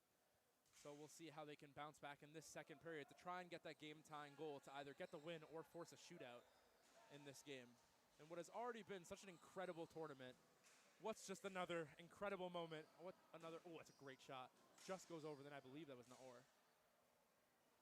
As Adele, coming back to make the play, hits it out of midair and can't get it out of the zone, but now they do, as it's dumped back in by the Haub defenseman and thrown in a ping-pong fashion back into the Haub zone into the far left corner. As I am updating the standings board now. Loose in front there, can't find it, and it's Lampert who comes out with it into the Noam offensive zone. Yeah, you know, I think Haub a little bit, they've gotten pinned a little bit in their zone as of late, so they do need to do a little bit better job not allowing that ball to sit right in front of Rosenberg, their goalie, and kind of when that ball gets out there, don't dribble with it, just get it out of the zone into the corners and play your offense through there. Yeah, they're getting a little too lax with the ball in front of their own net, and that's going to lead to some unexpected results going the other way if they're not careful with it. Yeah, absolutely. This works. Did this work? Yes, it did. All right, perfect. As the team's definitely taking their time to get to the face-off dot. As this clock is still running, we have 6.5 to go in the second period. in the second period. Hey, every second counts. 6.5 to go here in the second period. Noam still leads 1-0. And on that note, every second counts for Hutzella too. So let's help them help you by donating. Breakaway here. And no goal. Naor tried to sneak it short side. I don't know if I had the writing on it. It almost clipped off the post. It almost looked. Yeah. Well, no. It almost looked like it went underneath. Yeah, underneath and then clipped off the post and bounced back into him. No, I didn't see that. Oh, okay. You had the better angle. I wasn't sure. I saw him just get his arm down on it. Oh, okay. I may not be able to. I thought. Again. Incredible save nonetheless. If it did hit the post, and that was the only reason why it stayed in. Why it stayed out. As it's kept in the zone there by Rotenberg, as Lawrence is going to try and dump it out, but Naor is able to make a great defensive play there in the offensive zone. Fires in a block in front there and tried to hit it out with his hand, but couldn't. As Rosenberg makes another save, Lawrence to try and get it out, puts it softly off the boards. And again, that's just lax in their own end. You know, they got to focus on getting the ball out just like that and then playing their offense through the offensive zone and not trying to dribble through their own defensive zone and making plays there. As it's Potlick who couldn't get to it. And, it's Edel playing offense now. They're both playing offense. Dual positions from both of them there. They can go from offense to defense, defense to offense. You know, and I guess that really just shows the talent in this Noam team, where everybody can play everywhere. But the question is going to be very much whether or not it will affect their lines now that they're using they're using two defensive lines at the same time. Yeah. So right now you have Edel and Wasserman on, so Naor goes to the bench, and maybe that's a little bit why they play offense when one of them is going off next to kind of give themselves the best opportunity, because those two are the best two players on their team. So, you know, any chance to have your best guys on offense is definitely a positive. Here as that ball gets kept in by Fuchs, who fires and it goes just over the net. And Noam with Edel trying to get it out, but can't. Great stick lift there by Shapiro. And Edel is able to dump it out of the zone, and Fuchs chips it in there, and it's going to be chased down by Shapiro. Back into the zone there as we ping-pong back and forth. As it's a block by Wasserman. Shapiro inside there, and a great save there as Lampert dumps it through the middle, but it cannot be tapped in by Shapiro. He tried the backhand to the net, but just couldn't turn around fully. Yeah, as Shapiro dumps it in deep. So yeah, this is where maybe, Edel might be a little tired. He's been on, he just played offense, and this is where Halb can really, really take an advantage. As it's through the middle, Shapiro, and it just goes over. If he took 2 seconds to look where he was, pulled that ball to his forehand side, he would have scored. Yeah. As Fuchs has to get it clear. Sometimes that only comes with experience, though. Absolutely. You get so excited knowing you're in front of the net, you just want to throw it on the net to get an opportunity. In 3 years, when he's on varsity level, that's just going to be innate ability for him. He's going to be able to just know that he has a second there, to be able to look, see where the goalie is, move the ball around. Absolutely. As Lampert needs off, and that gives one of the defensemen open, and they get it to Edel, who fires, and Rosenberg is able to save and hold it with 3 minutes to go here in the second period. Clock keeps running again, second period of play. And so now we're going to see Rotenberg join Naor on the defensive line. Again, tall defense, wide defense. It just seems to be the norm for the Noam team. Absolutely, the Noam Knights. As that one goes wide, a shot from Rotenberg, as Lawrence is going to have to try and get it out. There, the ball's stuck in between his feet, and he does get it rushed out. A little too much there. Yeah, he definitely could have made sure the ball was properly on his stick to be able to take that wrist shot. As Hal putting some pressure down in deep, but a good play there and a nice shot there is I believe it's Hollander now, who's going to try and get the ball out. A nice stick lift there by him, and he does a beautiful clear there by Hollander, as Poplik and I think that's Ifrigan chasing in deep. Yeah, you'll be able to tell Ifrigan because he has a sleeve roll up. Fires, and it goes. Save. It was a great save there, and a terrific pass there from Poplik as Rosenberg's going to cover up. That's what you want to see. You want to see when you get it in deep, throw it to the middle, get a little tap because that's where you score the goals. It's in the dirty areas. You got to get in the dirty area. That's exactly what this offensive line did. So a great job by them with 1:45 to go here in the second period. Clock winding down on the period. We are very close to what will be a third potentially deciding period. Well, could be a period where we see a tie or a period where we see this game run out. As Shapiro and Lampert in deep trying to dig that ball out with 1:20 to go. They do a terrific pass in the middle and a great defensive play. As Gantrow will dump it back into the Noam zone if he can get it out, which as of right now he cannot. Shot goes over the net, over Rosenberg's net, the Halb goalie, as Andy Lawrence lost it momentarily, but then is able to clear, and it's going to be chased down by Naor and cleared.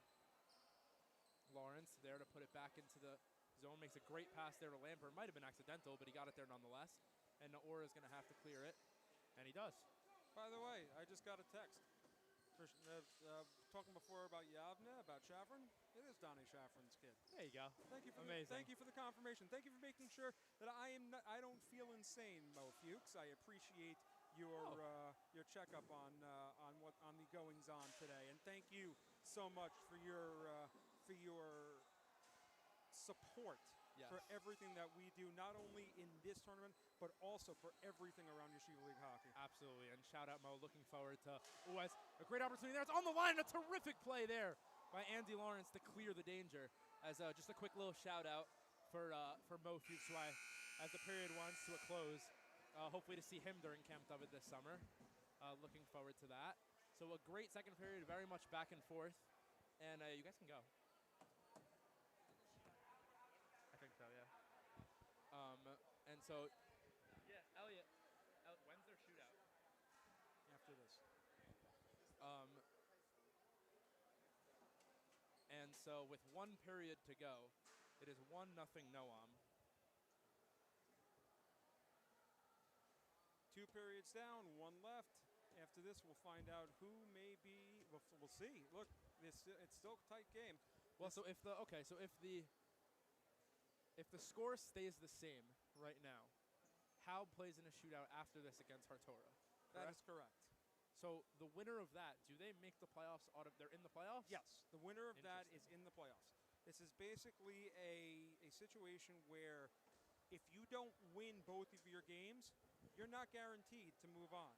Yeah, absolutely. And I think what's so cool about this tournament, what this is, Hard Torah is a team that did not make the playoffs in their New York division. Halb was the 1 seed. Noam won the championship in the New York division. So no matter how this game ends, Hard Torah has the opportunity to knock out one of the best teams in this tournament in a shootout. That's sick. That's really cool. It wouldn't be the first time. I'm going to go back, actually, because I have all of my stats available here to me. I'm going to go back to 20, I want to say, is it 20, no, it wasn't 2017. 2015. There we go. 2015. Wow. This is going to be an interesting one. Okay. YCQ did not make the playoffs at all in the New York That League. makes sense, right? Okay. They went to the final of the Oh, tournament. really? They defeated SAR in a shootout. They defeated Kushner, and That's just then a terrific double they save defeated by Rosen. SAR again in a shootout. Wow. But we didn't win the tournament. No, lost to Hank. That was Hank's Right. last championship in 2015. So you brought me back to that so that we have that down. Here's the question. Here's the trivia question for you. Okay. It happens to be that we had one of the longest shootouts in tournament history in that tournament. Okay. Let me see if you can tell me who was in net for YCQ. Oh, I'm going to go with Sam, no? It was Sam Oh. Corman. That is correct. You know, Sam went 15 of 16. wow. Shout out Sam, literally my best friend. And, you know, I'm just going to take the time now to say, just to dive in. And, you know, he's in Israel right now. He's working for MADA, which is Magen David Adom. Adom, right? Which is the EMT thing for them that they go and help people who are victims of terrorist attacks and various things. So really just, again, like, say to Hillim, we always have Israel on our mind, our Jewish brothers and sisters, and just daven that everyone is safe with everything that's going on right now. After the second set of games, we will be doing the same. We'll be davening Mincha, and then we will be saying a parakut Tehillim. Amazing. And for the safety of everybody, Yes. everybody that we know that is in harm's way as to what's going Everything on. that's going on, yeah. So yeah, now I guess we can get back to the hockey here as Lawrence comes into the zone. Halb's really come alive in this period as we have 5:50 to go. They've had 2 really good opportunities as they're also going to go on the power play, which, as I'm saying, they're having a great period. They are going to benefit from power play here as Lampert had a great opportunity in deep. The clock stopped. It stopped. We're going to have a timeout for Halb, who Josh is very excited to call his first timeout as a coach. Timeout Halb here. We're going to have an interference penalty on Edel. So that's going to be his first penalty of his tournament. And Halb with a huge opportunity here on the power play. It's something that they practiced a lot in their season and can be really, really, no matter what happens on this power play, it could be a huge momentum shifter for them because we have a ton of time. We're in 5:44 left in period 2. So, yeah, Jake, this is the second period, right? Yeah, it's the second period. Yeah. So this is the second period. Are you Third. sure? It's the third. Oh, it is sorry, the third. I'm sorry. Right, okay. I'm sorry. I'm only half. Yeah, with 5:44 to go in the third period, having a power play here, you know, even with the momentum, if you don't necessarily score, there's so much time left, just as we saw with the Hank game, that all it takes is one bounce. So the momentum is huge. It's very important, and they have a huge opportunity here to capitalize. So we're going to have Lampert, Lawrence, the 2 Andys, Gantrow, and I think Shapiro. Yeah. On for Halb for this power play. And we have Naor, Wasserman, and number 23. I can't say his name. It's way too long. There you go, Soronic. Gotta start learning these kids. You're with these kids in Camp David. Come on, man. Yeah, he went to Camp David. I wasn't in the middle school division last year, so I'm not super sure. I got bumped up to JV. as that ball goes deep in the Halb zone, and they're going I to mean, I have to can't try say and that I set know up. that he went to Camp David. That's beyond my capabilities these days. As that ball was kind of loose in the middle there, and Naor is going to be able to kill it down low. Big body trying to kill it off, but Halb's defense is still rock solid and able to do Yes, it. here goes Gantrow entering the firing just wide off the one in. And Oh. that was a good opportunity there for Shapiro if he could have gotten on the net, which he could not. But a pass through there. Shot goes wide. Shapiro will try and pick it up. Can't, but does spin. And Naor is going to try and kill it. Again, 5 minutes to go in this game, which means probably about 15 seconds to go on the power play. Yep, With we're Lampert almost there. picking up the ball. Here's Gantrow at the point, trying to find Lawrence, but can't. Backhands it on net, and it's covered, held, and that should pretty much do it for the power play because they can't really get the face-off going before that. So he's going to have to wait till the face-off actually gets dropped. Yep. But Now he it is can get over. on Now there. he can get on, and an opportunity here. But a great power play nonetheless. Got a couple opportunities. Momentum definitely shifted a little bit. And let's see, they still have a lot of time. Oh, Here's cool. Shapiro. Around the net, looking for Lampert. Noam looks tired right now. Lampert fires, it gets blocked. Goes to pick it up. A nice body by him, and Shapiro will come and try and pick it up. He does, but Wasserman is going to clear it on net for Rosenberg, who just misses the ball a little bit wide, so it's not on net. And Lawrence is going to be able to move up with the ball. Here's Andy Lawrence. What a And it gets keep-in. dumped in. Beautiful play by Naor. Yeah, and a huge play because Andy Lawrence with speed is a very, very, He is also, very, very good. But it's not only that. He also had a player coming through the middle there. That if he dumped that off, that's a breakaway the other way. Oh! As an opportunity Poplak. there for Poplak. He fanned on it, and Fuchs will No, go he back didn't to try fan and on dump it. it in. It just Oh, did it didn't get? get- Let's yeah. see. Here's, and it gets cleared there. Fuchs will pick it up. 3:40 to go here, and it's 1-0. Ball goes into As the Halb corner. trying to get a switch, they do momentarily. Could have been a too many men called, but it was not. He didn't touch the ball. That's okay. Even if it touched him, doesn't matter. As long as you have to make a play on the ball. That's true. As that ball goes deep into the zone, as Hollander comes on, Fuchs gets it clear, gets deflected towards the Noam goalie, and Halb will converge on the net but could not make the play. Hollander 3:14 to go. As we gets have it cleared. Halb offside. Halb is offside. It's not really going to matter as it goes on net for Rosenberg. Almost And did. 23 with the ball there as it goes right over the net. And Hollander, a little bit of miscommunication there with him and Fuchs, so they couldn't really get the ball cleared. But Lichtman will do that job nicely. 2:50 to go here in this game with Noam trying to get that automatic playoff spot as Rosenberg with a great save here. 2:45 to go. 1-0 Noam. Clock keeps running. Noam calls a timeout. They had a couple tired legs out there as Idel looks at his coach, goes, just call one. And he called a timeout with 2:40 to go. Given the clock's running, though, if you've got tired legs, why not just take it to the circle and then call a timeout there? That's a very, very good point. That's definitely a bit of a coaching thing that maybe it's his first year coaching this tournament. I don't know. And maybe he doesn't so much realize it. But listen, they called the timeout. 2:40 to go. Not a lot of time.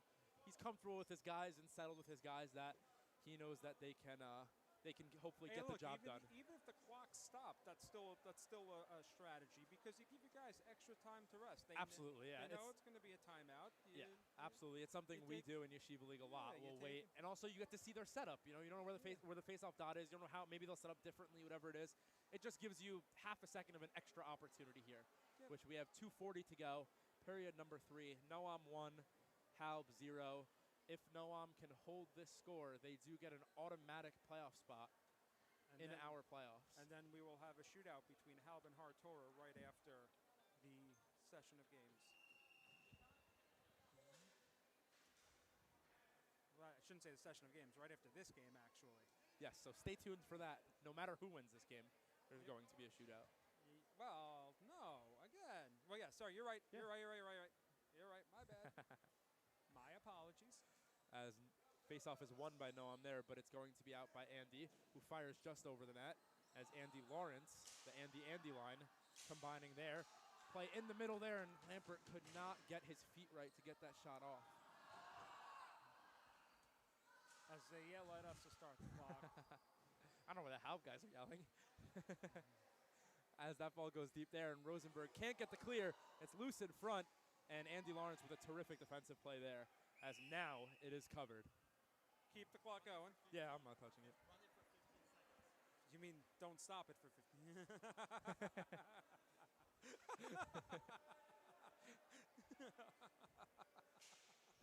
Oh, As God. Lampert gets it cleared, it is going to be a hand pass if he doesn't touch it, and he does. So here is Lampert. Spinning, and that ball goes out of the zone there as it's going to have to be cleared by Gantrow, and it is. Lampert here in the corner with Edel on him. Lampert trying to go to his backhand, gets hit, and a great clear there by Naor on net, and Rosenberg with the clear.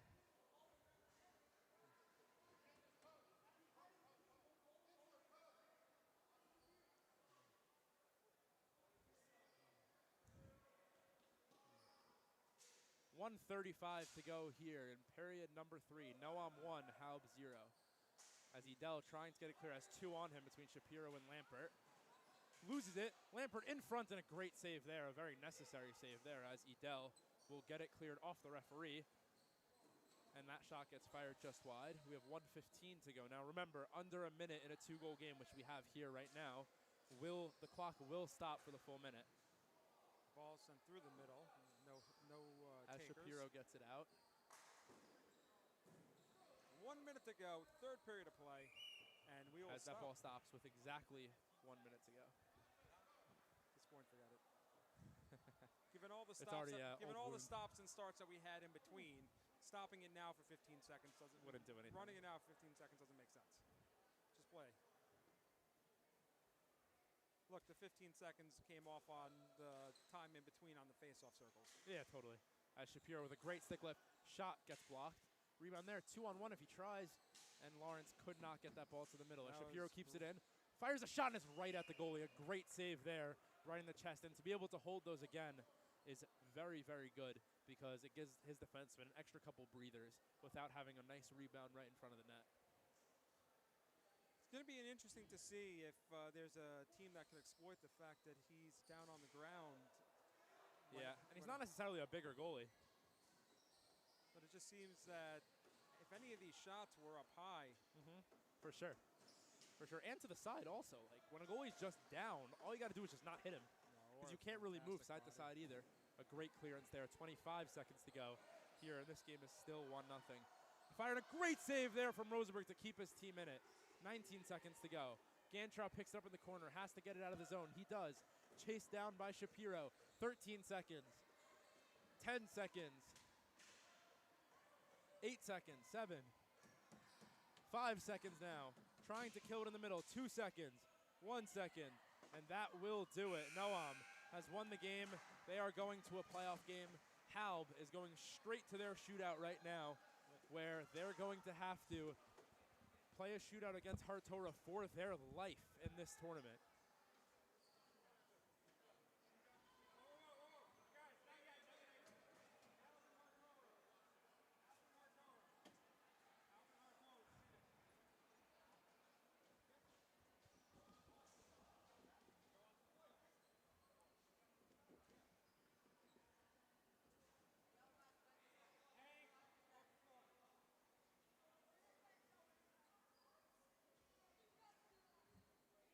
We'll have our upcoming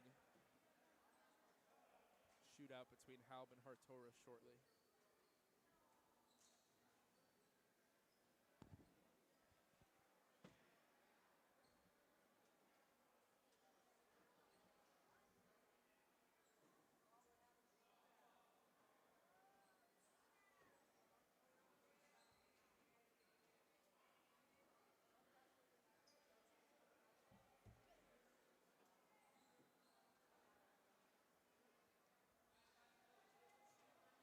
Yeah, it should be.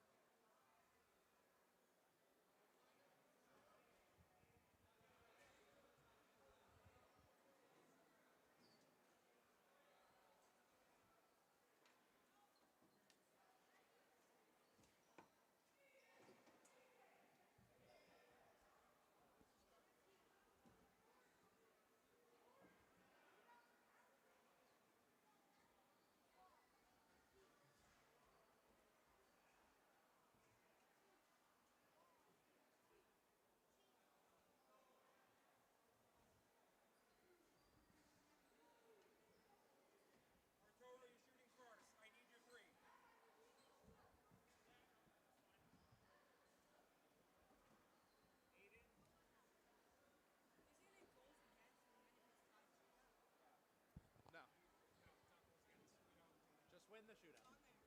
What? That doesn't make it a tiebreaker. That's just a thing. Yeah, you got to tell me which.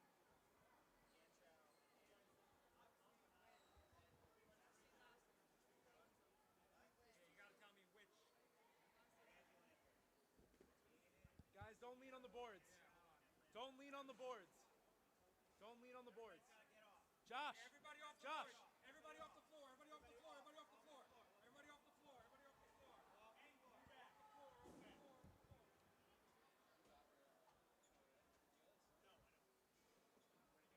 Kyle, let him finish the shootout. I'll talk to him when we move on. Kyle.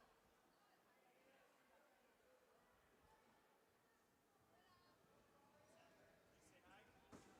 He could very well be your coach in 2 years.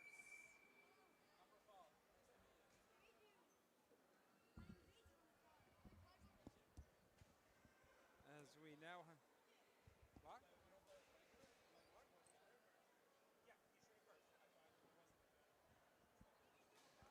Well, no, hold on, wait, hold on. You chose shoot second. You chose shoot second, right? Yeah, we're shooting second. Okay, and we are live for the shootout. We have Burns back to start us off here for Hartora. Moving in, fires and scores! Hartora leads the shootout 1-0. As Shapiro is gonna try and get that goal back first for Haub. Burns giving. Doesn't he have to start in his crease? Yes, theoretically he does. Here's Shapiro.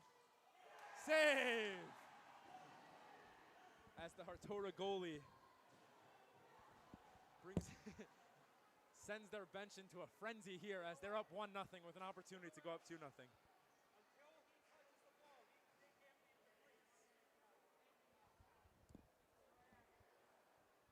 Shot number 2 for Nassim Feldman. Here, he scored his first shootout. Yeah, and if he scores here, he'll put the pressure really on. And a great save there from Rosenberg to keep his team in it. Yeah. So Amanoff right now has gone 7 for 8. 6 for 7 on shootout breakaways. As we have shootout here opportunities. shootout opportunities. There we go. What do we have here? We have here Gantrow. We have Gantrow here, number 23 for Haub, to try and tie the game. He takes it out wide to the right, moves in close, fires, it's up, and a save there, as Amanoff is now 7 for 8 between the two games. Katz here, if he scores, he has won the shootout for Hartora and sends Hartora into the playoffs, knocking out the 1 seed during the regular season, Haub. Here comes Katz, moving in slowly, crosses the three-point line, into the paint. Katz, a move, another one, fires just wide, he had it open. And now Andy Lampert has to score, or else Hartora is going to the playoffs. This is the beauty of the tournament. Does our Cinderella story continue? Here goes Andy, down the right side, moving in. That's absolutely beautiful. Lovely job faking the shot, stepping around to his left on his forehand, and finishing lower left side on Amanoff. As Fagan now is going to try and score to put the pressure right back on Haub. Remember, Haub down to their last shooter. Wow. Here goes Fagan, moving in quickly. Fagan, fire, scores! Fagan buries it. And again, Haub on the brink of crashing out here in the round robin. Lichtman, got it. Lichtman has to score, or else Hartora is going to the playoffs. Lichtman moving in through the middle, quickly fires, save! Hartora is going to the playoffs. Wow, unbelievable. I mean, wow, and we just had an unbelievable stat. Okay, so right now Hartora has played a total of 2 games. That's it. Hartor has played 2 games. They have scored a grand total of 0 goals in this tournament. They have not only knocked out the 1 seed in their New York division, they've not only knocked out the 1 seed in their division who eventually lost in the championship, but they were the 1 seed in the regular season. They are now have made the playoffs and are automatically in the playoffs and will play either Yavne, Noam, or Came out T-shirts. I'll take the last game. Let me see. so we have our next game of JEC versus Hank coming up soon. It's insane. Absolutely insane. And you know what? The heart of you guys, call it about. Great job. Terrific job. Why can't you ref? Why can't you ref?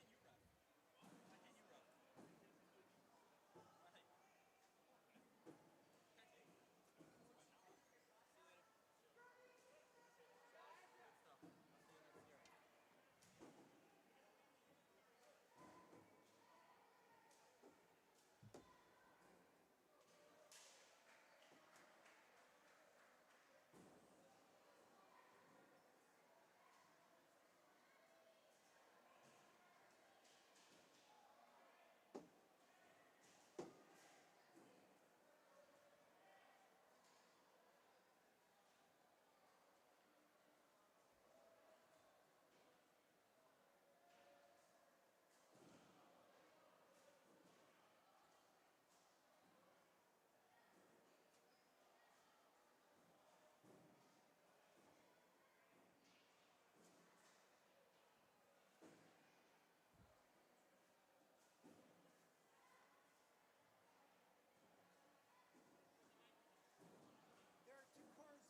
getting set for the third game of the day. Sorry, the afternoon session, where it is Hank and JEC, the two losers of the first round game, where Score. thank you, I know. Some obvious words. As both teams looking for a win to try to do what Hartora just did, advance on to the final, and to the semifinals, the playoff round. This is what the tournament is for, folks. Get some shocking upsets. Sometimes things happen. You never know what goes on. And a team that you never expect to make it to the knockout rounds makes it to the knockout rounds. As we are here for Yavne and JEC. Yavne losing 2-0 to, sorry, not Yavne, Hank and JEC. As Hank lost to JEC by the score of 3-2, let me retract that while I'm doing 6 things at once. Sorry, folks. Hank lost to Yavne 3-2, and YNJ lost to Hafter. Hafter and Yavne will square off next and put themselves almost in the same exact situation that we just had in the other division. Ball goes into the corner, cleared out by JEC. Into the Hank zone. And we have a whistle. First opposite play, 6:30 left to go in the first period. Raffle has flown the coop. Not sure where he is. Hopefully he comes back. Gotta go get ready as I will be doing reffing duty for possibly the remainder of the afternoon. We shall see. While we're here now, we can get ourselves hopefully a guest commentator coming as Hank scores the first goal of the day. That's what happens when you put the puck to the net. For those of you wondering who that voice is, and you know who it is Rabbi Tuvia Fried. Rabbi Fried, welcome back to the tournament. Thank you. It's a privilege to be back. 29 from 13. Privilege to be back. We are so happy to have you here, always, because of what you mean to this event. Again, we thank you for all the years that you have spent with Hard Torah, and the results have shown for themselves everything that has happened with Hard Torah being here also this year, shipping nachas now from the boys who have accomplished what very few teams have done, being a team that has not made the Yeshiva League playoffs, going on to the tournament semifinals. Yep. It's I won't tell you they had a little extra practice with the guest coach. Oh, I'm not going to tell you that. Oh, well, so they get a little bit of nachas from the and a little bit of wisdom from the people who have been at the event. Right. And good for them. You know what? You come out hard and strong like you did in that game, and you earn it. There's no question. Right. Rafael, there's an extra headset here if you want to join us back. You know, I'm not the only one that gets to ask Rabbi Fried questions. I've questioned Rabbi Fried enough over the years, believe me. We've won a championship together. I think the questions were very much back and forth. Nice pass. Oh man, the guy should have taken it to the net, but instead he passed it back. We've won a Yeshiva League championship together, and we've won a tournament championship together. Oh, wow. So a lot of good times and memories for myself and Rabbi Fried. Rabbi, although you're no longer part of this event, tell us what this event has meant for you over the years. I don't want to hear the answer of, Elliot, I did this for you. That's not me. No. I want to know what it means to you to coach the kids in an event like this. So first of all, number one, the most important thing is that hockey didn't end when the season ended. So it gave you a chance to keep your team together, which means a lot for a coach and for the players. And then on top of that, it shows the players that hockey is much more than just a sport. It's for tzedakah, it's for a very worthy cause, and it's in the memory of a very, very good person who I remember dearly and think about all the time. Your father.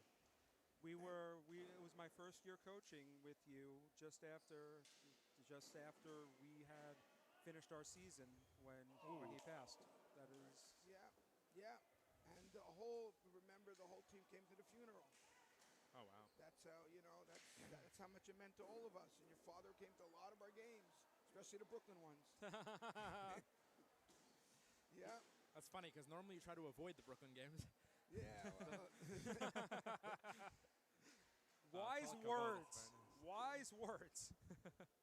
This is it's the only thing done for middle school that's exclusive to middle school, which is incredible. Look, this is always. I think because of that, because of the impact of that year, and because of what it meant to me, the connection with the kids. That's why, for me, this is my Hakarat Tov. Me giving back to something that gave so much to me at a time that meant so much to me. It was such an important time, and the people that rallied around me was the hockey community. Yeah. Well, it is a community. Absolutely. And I do miss it, but life goes on, as they say. Every good coach knows when it's time to hang up a whistle.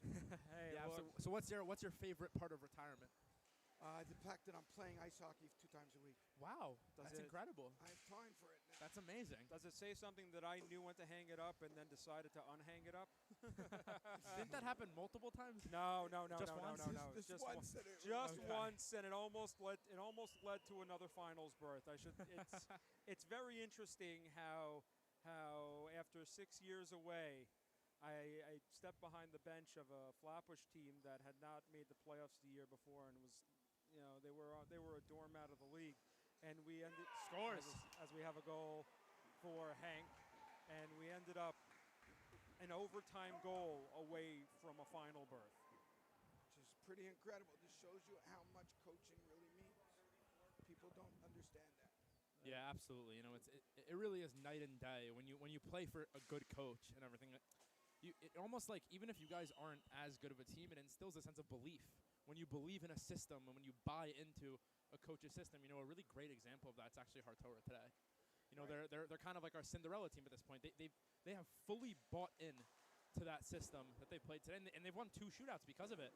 Maybe they haven't scored, but they're in the semis, so Right. that's all that Look, matters. They played well in their first game against Noam. It was Noam just took advantage of opportunities, and they're going to get a chance for a little bit of potential, a little bit of retribution. Absolutely. It just shows the capacity of what they can really do, what their potential really is. Yeah. What it shows you, which is what I told, I coached them this week for 2 practices. But what I told them, what I showed them is that if you play as 4 can beat 1. Yes. 1 can't beat 4. Absolutely. And that's what hockey's all about. It's all about team. Yes. As the first period of play about to come to a close, I need to find out who scored the first goal because I was doing 40 different things. Rabbi, who got your first goal? Grisman from? Grisman from Harris. Right. Second goal he got. Yeah, it was the shot, yeah. Great. Okay, go do your coaching stuff. 34 from Kogel. 9. All right, I'm going to get going because I'm in the middle of something, but I got to get back. But it's a pleasure to see you guys. Always a pleasure. I'll stay for a You few can more go if you minutes. need. No, I'll stay Just for so a we're few clear. There's a few more minutes. Okay, so are you here? I missed the beginning. So are you here for Hartora specifically, or just No, here just I enjoying the came day? I just came to this is an event that's very Amazing. dear to my That's heart. just an added bonus. Right, just dear to my heart. Very, very nice. Yeah, I remember you came to our JV championship because you coached a lot of my guys. Yes. At the point, yeah, Yes. which is incredible. They were very, very happy. You won the championship this Yes, year. we won with DRS. We had Evan Feldman. Yeah, we those had, are my boys. These are all your boys. So My boys. Ethan Lieber. Yeah. Who's still hysterical. Oh, Funny. he's fantastic. Listen, the guys Yeah, are great. The guys are absolutely great. It was such a privilege to be able to coach them. It And really I remember what I told you when you lost the first game. Don't worry about it. Right. absolutely, and that was wait. Okay.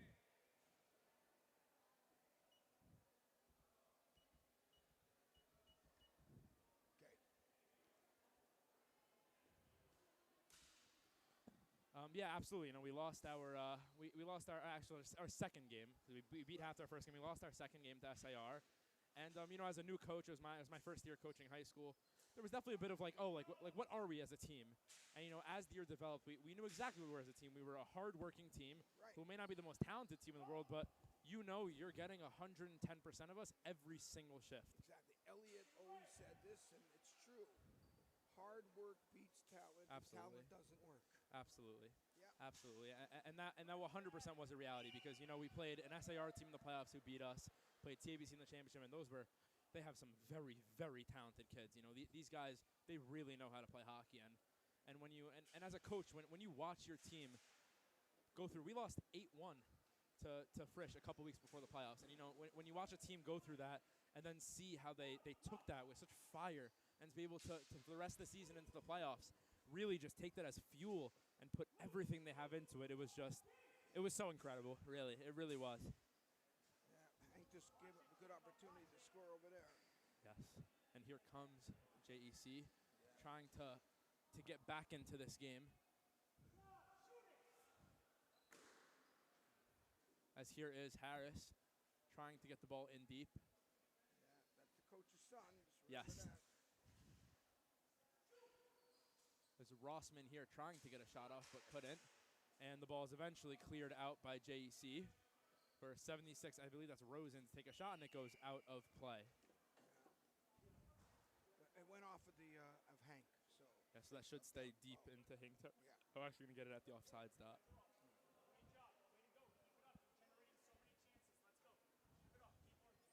We have 6 minutes to go here in period 2. 2-0 Hank leading 2-0. Oh my gosh. It's loose in front there. It was a great chance for JC. It was a great stick lift there to open up the play in the middle. As they go all the way back there in 22, will have to try and get out of the zone, and he gets it out of play instead, but it deflects and will come into the Hank zone.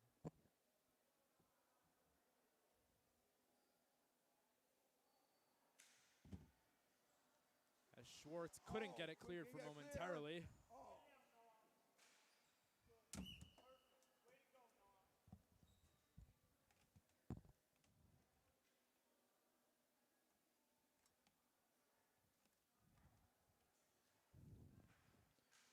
JC's showing some life now.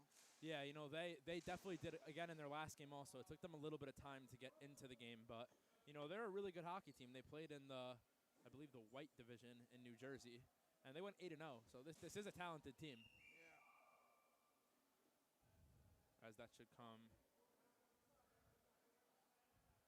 stay in the Hank zone on the left side. In the last few minutes, JC's really putting it on them. Yeah, absolutely, and if they can get the next goal, right, they're back in it. It's a brand new hockey game. Yep.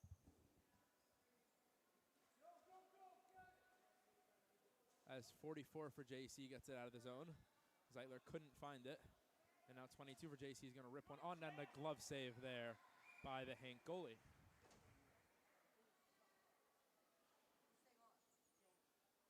Hank's changing the lines awfully fast. Yeah, he's trying. I spoke to her about Harris before the game, and he said an ideal situation for him here would be to get everyone on the court who came to the tournament. Because, these guys, these kids are taking away, it's their Father's Day today. Right. So they're taking away time to come to the tournament, so it's very, very nice of him to know that he's able to get every single kid on the court at one point during the tournament, even though they do have playoff implications for this game. Right. Now we got a 3-on-2. Here goes, I think that's it's not Harris. Harris in the middle. No clue who that is then. And huge breakaway opportunity here. Shot it wide. Can't lose those opportunities. Yeah, those are the ones you have to get on net. Schwartz moves in, gets it across to Harris, who's going to turn. Harris fires just wide. Stern sends it down. Kraus got it. Kraus could not do anything with it. And so Hank is going to have a lot of time here to kind of make a play. And it's fired on net, and a good save by the JEC goalie. And Grissman, so it is Grissman got in deep. And a great keep there by Schwartz.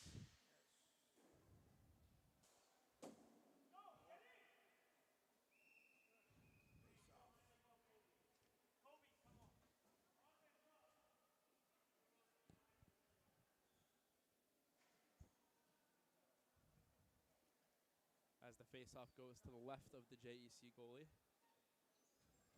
Number 11 for JEC has come into the game. I think that's his first shift. Good to see a new face there as battling down low is Harris put it to the middle, couldn't get Grissman, who was open in the middle. You know, they're a small couple guys. Now he does. No, it's broken up. There, right to right across the front of the net. Should have been knocked in. They're small. They're very good. But they're very talented. Yeah. It's not size, it's the talent, and he knows. As Rossman put it to the middle and just couldn't get it. But now you see there's a guy open in the middle. Where is JEC's defense? Yeah, the JEC, they have to rotate a little bit better to make sure that middle is covered 24/7. Shot it wide. Took a good opportunity. Shot it wide. As we welcome back Elliot Weiselberg to the broadcast. I'm back with some time left on the clock. Speaking of time left, time is quickly running out. Scores! Quickly running out on this period. Quickly running out as I come back for a goal, which is Jonah Rossman, I believe, gets his second of the game. That was Jonah, right? Yeah. That was Jonah Rossman. That was Jonah Rossman. 34 from 29. As Jonah gets his second goal of the game. And Hank takes a safer and substantial 3-0 lead over the JEC Thunder. I assume it's the third period now. I'm correct? No, it's this. Did I miss It's two the second. periods? Sorry, second period. It's the second Yeah, period. it's the second. Yeah, I just wanted to be sure. Let's see. Home. Okay. Let's see. Visitor score. 3. Zeitlin puts it and a good save. There we go. Just wanted to be sure. Oh, nice move in the corner over there. What a pass! Oh. As Kogel shot went just wide. Schwartz in deep trying to make the play. So, Rabbi, what have you seen so far about this tournament that stood out to you as you've been able to watch a handful of minutes here? That one team plays like a team, and the other team just, I don't know. A little bit all over the place. Yeah, a little bit all over the place. Okay. Oh, you see, right? A great pass, just couldn't handle it. That was a great play. I don't know who that guy is. I couldn't say it. What a great pass. 35 seconds to go in period number 2. JEC again getting their chance to compete at the tournament. As we said earlier, this on the heels of what was a 29-game league winning streak that was snapped in the championship in the blue division, in the blue division or the white division. I'm a little confused. I think it's the white. Okay, so we'll go with that. We'll go with that being the white division. We'll go with with Noam being the blue division champion. And if we're incorrect, just flip it. just flip it. Yeah, just flip it on your broadcast. Yeah. As that will end period number 2 here. One as period Hank to go. is beating JEC 3-0. 3-0. All right, Rabbi, again, thank you for coming. Always a pleasure. We love you, and we're always amazed and happy to have you here.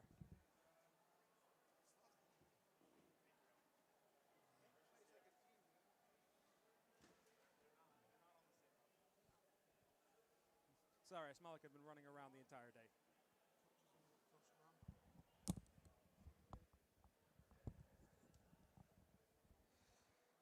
So here we are, almost at the end of this 7th game of the day. They're almost 7 games in. What are your thoughts here? Where do you see the potential for this division to go? Yeah, I mean, I definitely think so. If Hank wins, what's their situation? So if Hank wins, it's the same situation as the A division. It depends what happens next round. Right. So if they win, which is definitely looking likely, they will play the loser of the next game. Assuming it doesn't go to a shootout. Correct. Assuming it does not go to a shootout. So they would play either Hafter or Yavne, who was undefeated in their regular season and then lost in the championship. Hafter, who was not undefeated, ended up actually beating Hank in Hank. Yep. And then winning the championship against Haub, who was just knocked out by Hartora. That is correct. Very good. So, I mean, if you're asking for a prediction, I don't know if I can give you that yet. I'm not looking for a prediction. I'm asking just what you've seen over the course of the day. We've definitely seen some terrific terrific hockey. I think the first game first Hank game, which was versus Yavna, and the next game Hartora, who played Mariah. I think those are just two absolutely incredible games that, you know, I'm just glad to have been able to see. So as that shot goes just over the net. All I can say is I'm just excited to see more fireworks and see these games get even better, because as the playoffs go, you know, guys maybe a little bit more tired, but have that second wind. Well, there's as they score. And they get a reason to play. As Rossman gets his third goal and his hat trick A natural for hat Hank trick. as they lead 4-0. A natural hat trick. And they have taken absolute control 34 in from this game. 29. And I guess Robert Harris will definitely have his opportunity to make sure he gets everyone. Make sure he gets everyone in this game. Oh yeah, at this For point, Hank. I think so. Yeah, so it's You it's know good what- when everyone's happy. You know what goalie he started with? I actually don't. Okay. I missed the first period, so I'm not 100% that's right. positive. That's right. I was with Rabbi Fried for the first period. Yeah, so I'm not positive, but listen, they've given up 0 goals, so no matter who started, they've done a great job so far. Yeah, but I keep stats, man. All right, good call. We'll get it for you after the game. I'm sure we will. I'm sure if I ever need any stats, I just have to. Here. I just have to, you know, I'll get it for call you the right right now. people. I'm not too worried about it just yet. Schwartz. Never mind. I'm not too worried about it just yet. Yeah, that's fine. You can fill it in afterwards while I'm reffing the next game. Yeah, I got you. I'm going to set up the sheet for you because you're going to have to do the next game. Oh, okay. Am I doing the next game by myself? Yeah, unfortunately. Fun. We're waiting for Aaron Dua to show up if he's going to. Shout out Dua. Dua. Look, if Aaron doesn't show up, that might not be fun for Noah Wingrovsky for specific reasons. As this ball is still in the JC zone, but now they just get it out. But this is a problem with having many events on the same day. Yeah, this year has been tough because of how like condensed the days were and stuff. Mm-hmm. Everyone kind of decided to pick the same day as that goes in the net, and a great finish there. It's a 29 unassisted. And that is his second goal, Jesse Grissman, I believe. Oh yeah, is it really a point of stopping at this point? That's his second, no? Yep, that is his second. So Jesse Grissman gets his second goal. Him and Rossman have now combined for 5 goals this game. Yep, and he has 2 assists also. So 4 points for Grissman. How are you? 4 points for Grissman and a minimum of 3 points for Rossman. 3 points for Rossman. Yes, and he has. So they combined for 7 points. That's insane. Mm-hmm. As that ball gets cleared. 4:50 to go. As this game is now 5-0 Hank. So JEC, they finished their tournament 0-2. But, you know, I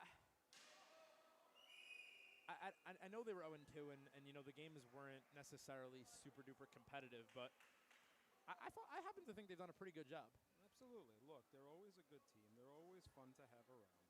You know, it's good to have them back after such a long time. Absolutely.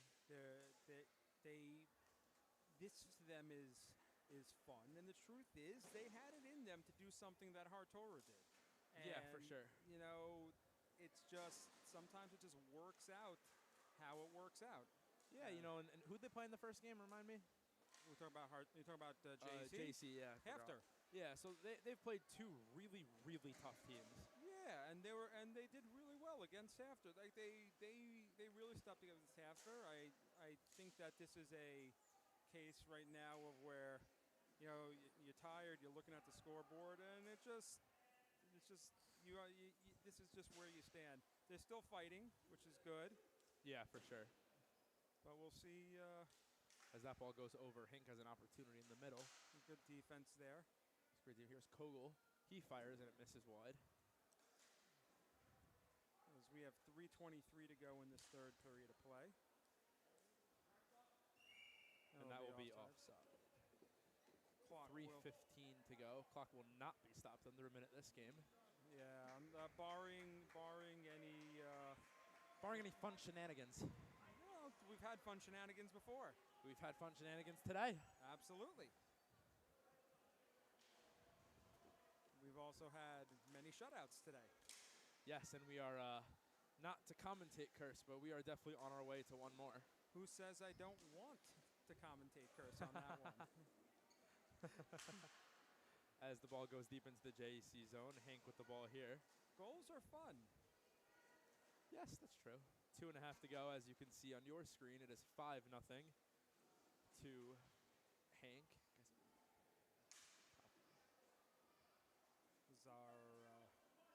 As our time here in Hafter has passed the halfway point, we are deep into the second session of games today. We have one more game to go after this. It'll be a masterful battle between Hafter and Yavne, which has been a championship matchup before here in the tournament. Won by Yavne. In this building? Not here. No. Okay. That was when it was still in Hartora. Hartora, right. And so that will be next, and that'll be for quite a bit of opportunity, because the winner of that assures themselves a spot in the semifinals, and the other, assuming it doesn't go to a shootout, is going to have to fight for their lives against the winner of this, and it could very well wind up that you have Hafter and Hank, or you have Yavne and Hank again. And if it's Yavne and Hank, there's a likelihood. I shouldn't say a likelihood, but there's a possibility that you could have both teams that were at the top of their league not in the semifinals. Yes, and that would definitely be crazy. But also, I would love to see a rematch of Yavne and Hank. Their first game was an absolute battle. It came right to the final whistle, and putting that into a playoff with playoff implications would just be. It would be fireworks.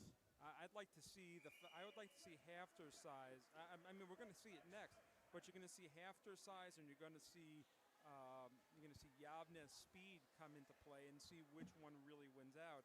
There's a lot of massive possibilities that of what can come up in the semifinals, and there's a lot that could really happen that over the course of the day to make it really, really interesting. And I hope I got the chance to call a game with you again today. Yeah, I hope so too. Hopefully we, our assigned referees make it so that I can come back here and enjoy time with you as scores, and they get one on the scores board. As we will get it, and that will be a good way for them to cap off this tournament. Absolutely. That was a fantastic shot. That was a fantastic shot. He got open just on the right side of the foul line and rips it over the blocker. A terrific goal in a great way as the game comes to an end. The final score is 5-1. And an absolute great way to end their tournament for JEC. So thank you to them.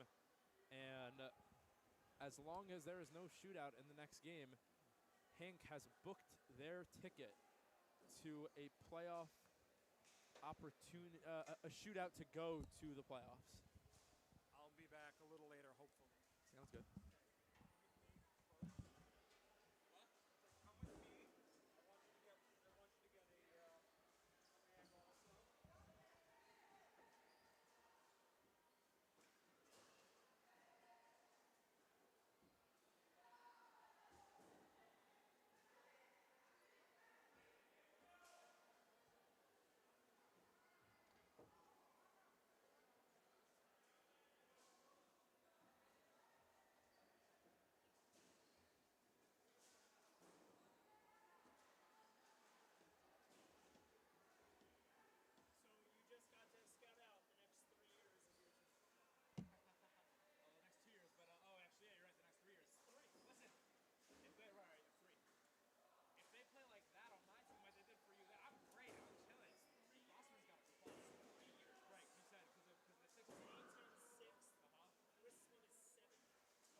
guys last I week, though. play twice a week. I already coached with you guys this week, though. What? He came to practice this week. I said, please. Very, very nice. Very nice. So you guys have a similar team for next year? Yeah, well, we have no goalie, though. Right. So he's going to MCI. He's our only 8th grader. Well, they better be. But I'd rather see this in the playoffs. So whatever. Yes,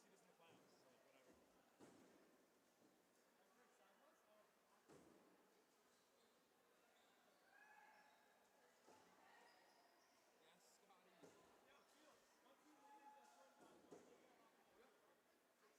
personally.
we are back for a great matchup between the 1-0 Hafter Hawks and the 1-0 Yavne Redhawks. Both these teams, both these teams have the opportunity. If they win, they automatically are one of the 4 teams in the playoffs, and the loser, if in regulation, will play in a shootout against Hank after this game, excuse me, as that ball is offsides.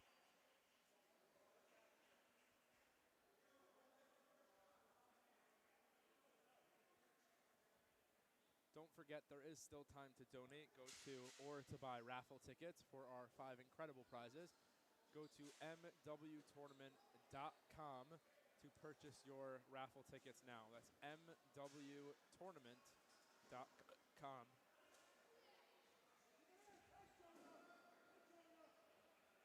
As that is whistled down by the Hafter goalie and will be a face-off deep in their zone.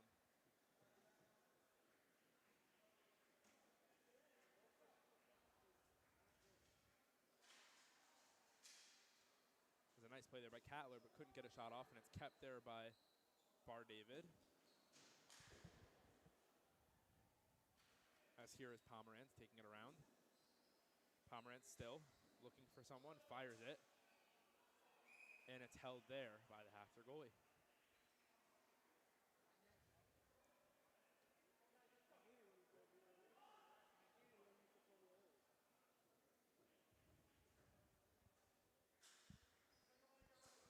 As that one's cleared down there by Hafter into the Yavne zone.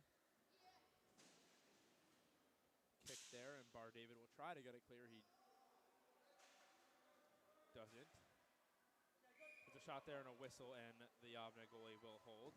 A little bit of extra clickers there, but nothing too serious. As well, the face-off to the right of the Yavne goalie. Again, the winner of this game will get an automatic playoff spot as either the 1 or the 2 seed, and the loser will have to play Hank in a shootout right after this game. So you guys might be able to watch 2 shootouts of teams getting into the playoffs with them, which is really, really cool. Here's Straga trying to stuff it in, can't, fires a shot, and it's a save block and off the back wall here. Davidman with the ball. Davidman using a space in the middle. Straga with a chance, and he puts it high and wide. A really, really good opportunity there for Straga to bag the first goal of this game as we're 3 minutes in, and we have 5 minutes left in this first period. Still tied 0-0 as they try to get the ball out, and they finally do using Davidman's stick. So face-off in the Yavne zone. Davidman will take it for Hafter. He wins the face-off deep into the zone, and Straga will have to go and get it. Straga battling with 27. Still battling. And Davidman just puts it wide.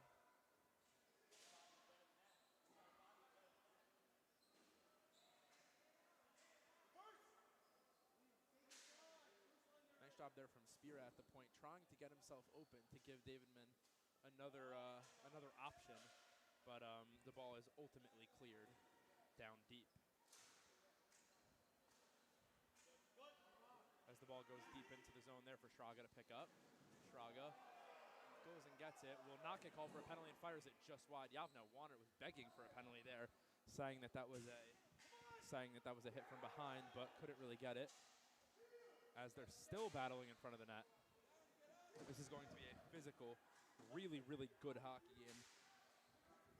As Spiro will have to go and try and put it back in the zone, he will. Fields will go and get it and launch it right back at the Hafter zone.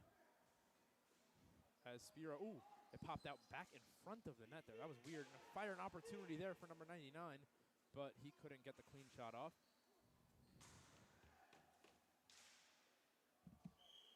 And it's held by the Hafter goalie.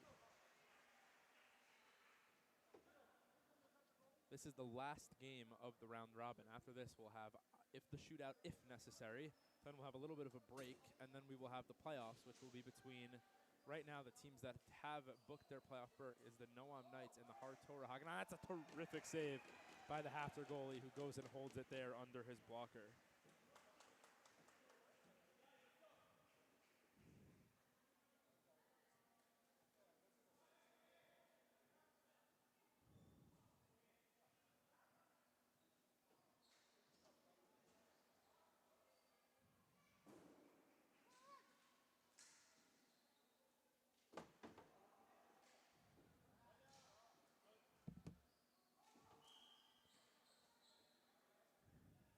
will come back. That'll actually go to the middle because that was a mistake of a whistle. So instead of it going deep into Yavna's zone, it's just going to be a whistle. It's essentially just like a ref's mistake, so it'll just be a whistle in the neutral zone center ice. Whereas that's won by Pomerantz momentarily. And the bounce of the board is made a little bit hard, but Cowers take a shot. It's a great save with the blocker of the Hafner goalie, and he will get the cover. Ellenberg with another terrific save.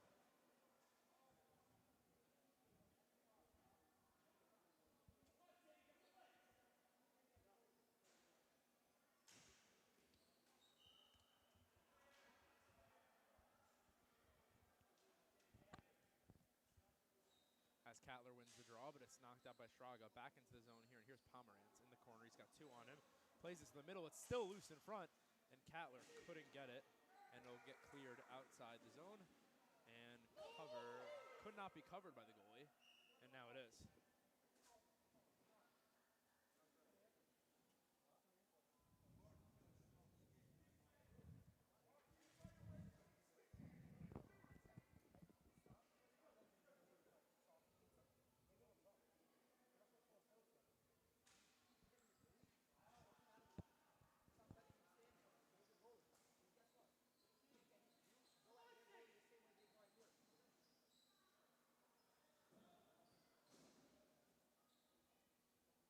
David and Straga battling for the ball here.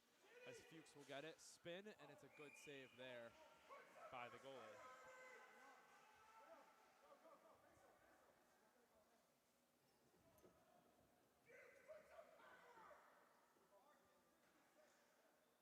.45 seconds to go in the first period. Game still tied 0-0.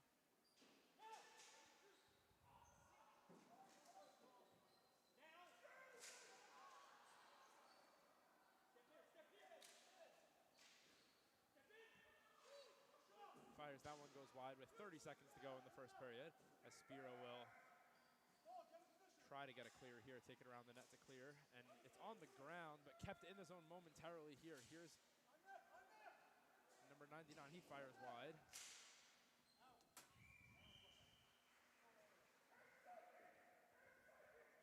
7 seconds to go, 6 seconds, 5. That should end the period, and it will.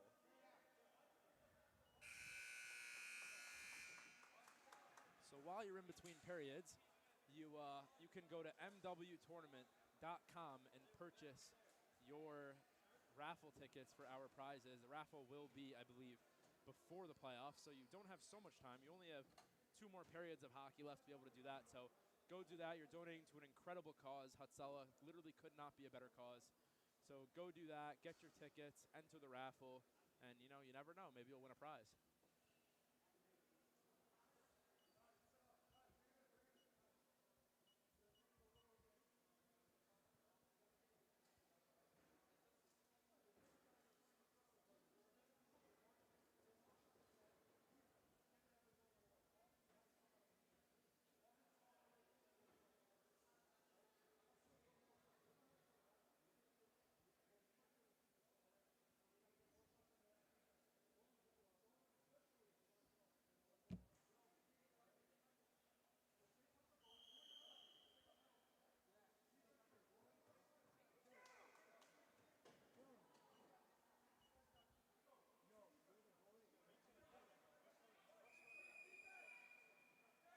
As we get ready to get started in the second period. So essentially 16 minutes left, 2 8-minute periods. If this game goes to a shootout, they both make the playoffs, and Hank is eliminated.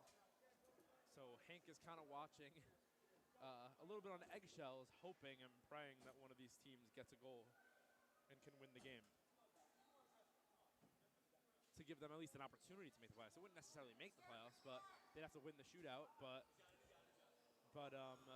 they wouldn't be automatically out, but they would if this game goes to a shootout. So definitely something, if you're a Hank fan, parent, student, whatever it is, definitely something to think about and look out for, because you need a winner in this game to keep your playoff dreams alive. As that ball gets dumped down into the Hafner zone, Spira gets it out.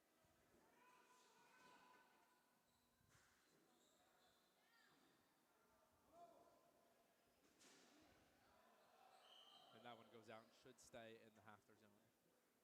I was actually going to say it's deflected, so my fault. It'll go into the Yavne zone.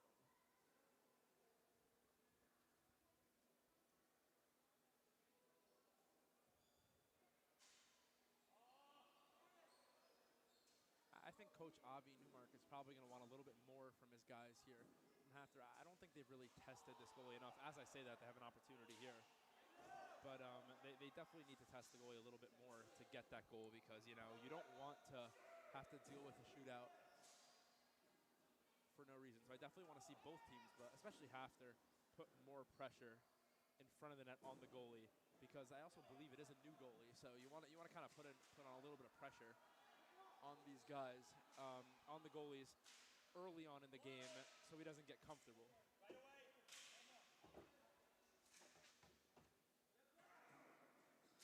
As Shraga chases the ball deep in Yavne territory. Good opportunity there for Hafter. Could not be finished. Here's Davidman, flashes it across. A good save there. Shraga with the ball spinning. Still spinning. Still going. And they score! Shraga gets the goal. 44 from who?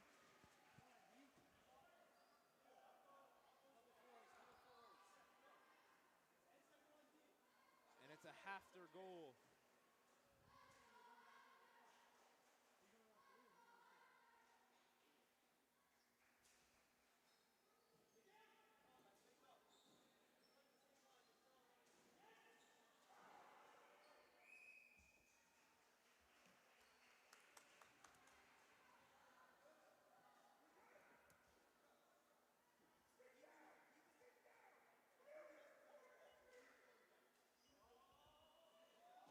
And with 5.5, Hafter takes a huge lead for them. As we said before, a win will send them straight to the playoffs as opposed to playing a shootout. And again, if Yavne can get a goal and send this to a shootout, or obviously go on and win it, then they're in the playoffs. They're in the playoffs as well. So, you know, they just cannot have a regulation loss.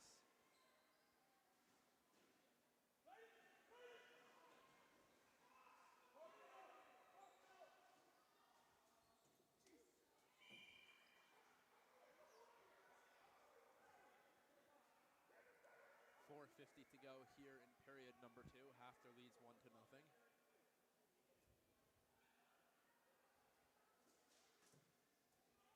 As that ball goes right back out.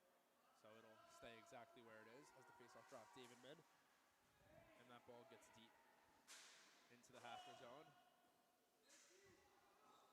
And an opportunity here for Hafter. Here's David mid. He fires and it cannot get to the net.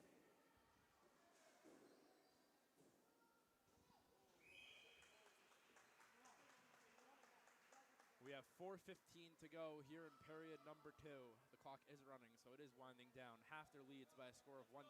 A win here would send them straight to the playoffs, along with Hartora and Noam, and Yavne would be sent to play a shootout against Hank for that final spot. Yavne was an 8-0 team in the regular season. Their only loss the entire season coming in the championship to Noam. So they're here to try and prove a point, but that point would not be able to be proven if they lose here to Hafter. Face-off one there and cleared. And held by Ellenberg. Ellenberg's looked very, very sturdy there for Hafter. You know, he hasn't really been phased by any of the chances that Yavne's getting. So Yavne really need to start getting a little bit on top of him, you know, driving to the net, getting shots, and, you know, trying to especially open up Cattler a lot more. You know, he's had a bit of a quiet game, so hopefully they can open him up a little bit more. Here he is as we speak. Cattler, a nice move there. Fires and puts it just over the net for a whistle.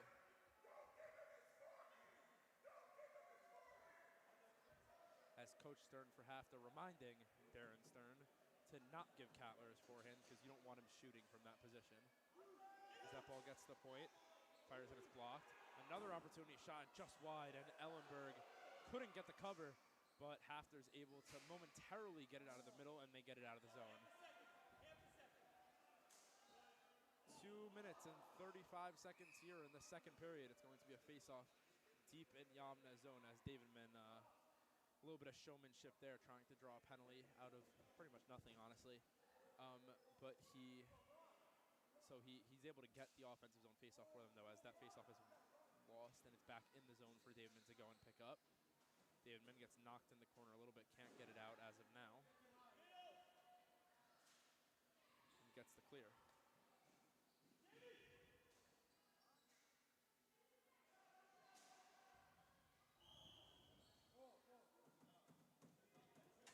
Two minutes to go. 2 minutes to go here in the second period. Hafter leads the score 1-0.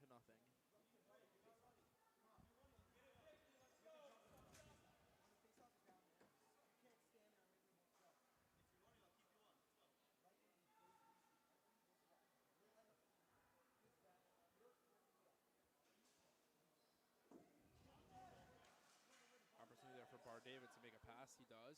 And that ball crosses the middle in the air, though. 99 getting it covered with Davidman and Traga on him. And Traga's able to get it out.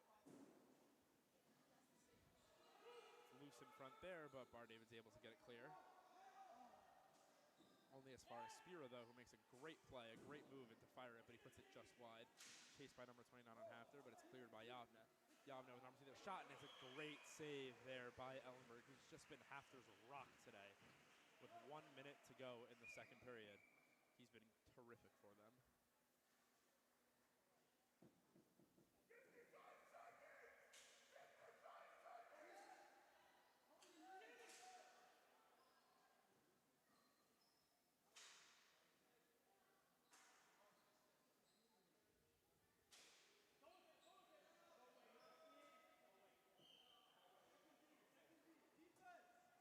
We have 35 seconds to go here in period number 2. Score is still 1-0 Hafter.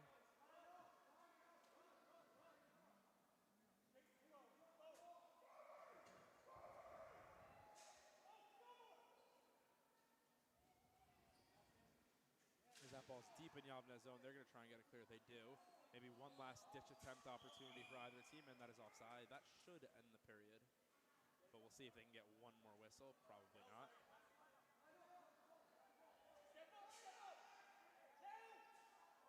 And that will do it for period. That'll do it for period number 2. Here as Hafter leads Yavne 1-0. Don't forget, you still do have time to go donate or buy raffle tickets at mwtournament.com. We have amazing prizes. What? 3:13. Remind everybody that, Yup. that it'll be open until 3:30. After that, Okay. we're passing out raffle tickets. Everybody should get their raffle tickets. Where'd the helmet go? Right here. I might have stolen it. Yes, so it is as of right now, it is 3:14. You have 16 minutes left to get raffle tickets. Just 16 minutes to win one of our 5 amazing prizes. Signed goalie helmet from Mike Richter, full-size goalie helmet. Signed full-size goalie helmet. Signed photographs from Alexander Ovechkin and Wayne Gretzky. Signed hockey stick from Bobby Orr, and a signed jersey from Martin Brodeur. So go there. You have another 16-ish minutes to go buy your raffle tickets. After that, we will not be accepting any more raffle tickets, but we will be accepting donations because it's Hatsala and it's an incredible cause, and you guys should always donate as you can. So please go donate, go buy raffle tickets, donate to this incredible, incredible cause, and you have now 15 more minutes left to do that. Oh, yeah.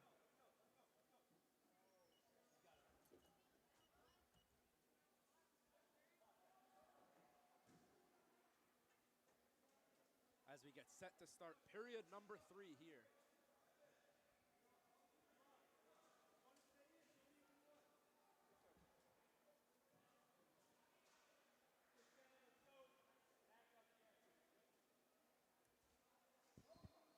Eight minutes to go here in Yavne's Martin Weiselberg Memorial Tournament. Unless they can get a goal, and as long as they can get a goal and force a shootout in this game, they will have to play a shootout against Hank for their tournament, as Cattler gets set to take this face-off against Stern.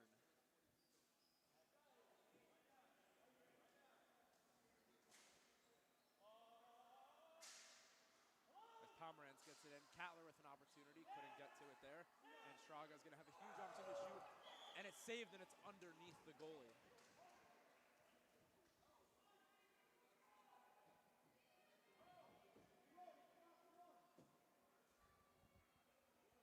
We're 1 minute into period number 3, so 7 minutes left in this game.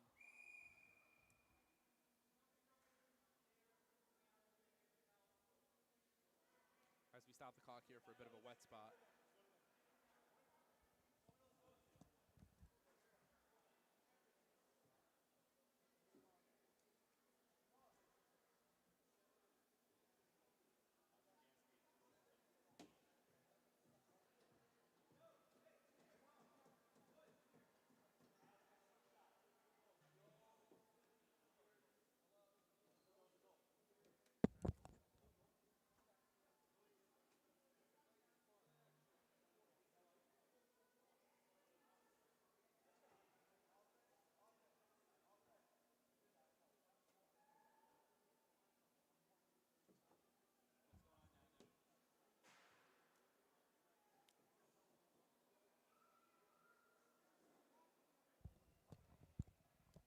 As we have our referee and host, Elliot Weiselberg, cleaning up the wet spot by the crease. A water bottle might have broke or something.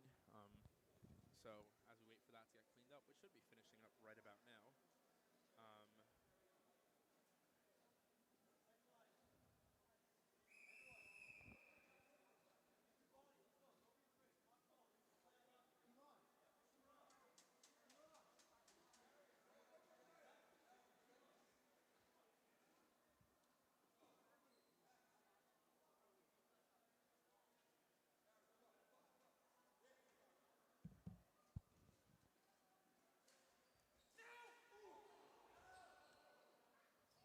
As that ball goes straight out of play off. A nice opportunity there for Hafter.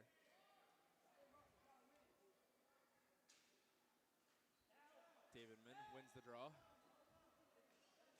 with the ball still in the corner. As we have 6:40 left in period number 2. They will whistle that one down in the corner. 6.5 to go here in period number 2. Hafter leads 1-0.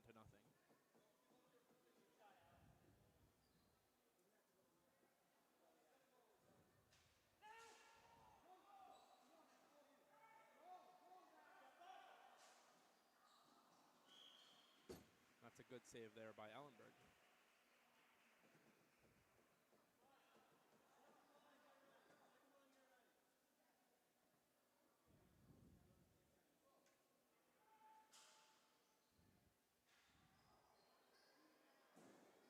Shot goes just wide, open in the middle.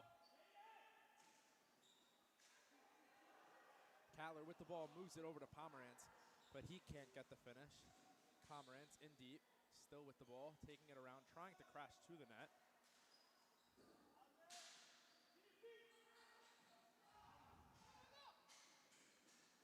As Straga with a good play in deep, tried to get to the middle. David was wide open. And here's Pomerantz looking to get a shot off if he can. Captain Pomerantz. And that will go out and stay out.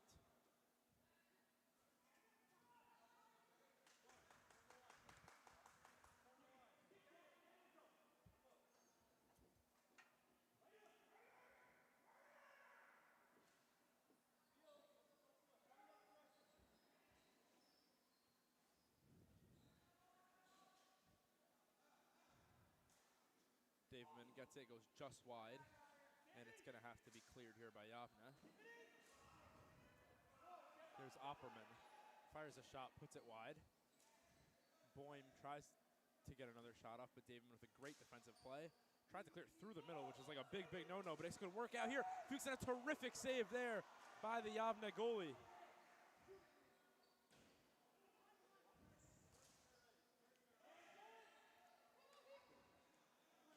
As Fields keeps it in momentarily, and that ball gets cleared by Davidman.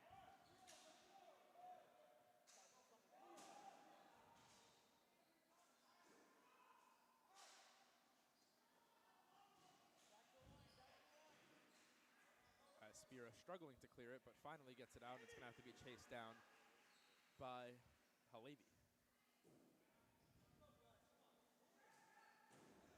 After doing a very, very nice job defensively, not really allowing Yavne to take any high-quality shots here as Opperman gets the ball, flashes it across, and Fuchs will get it clear.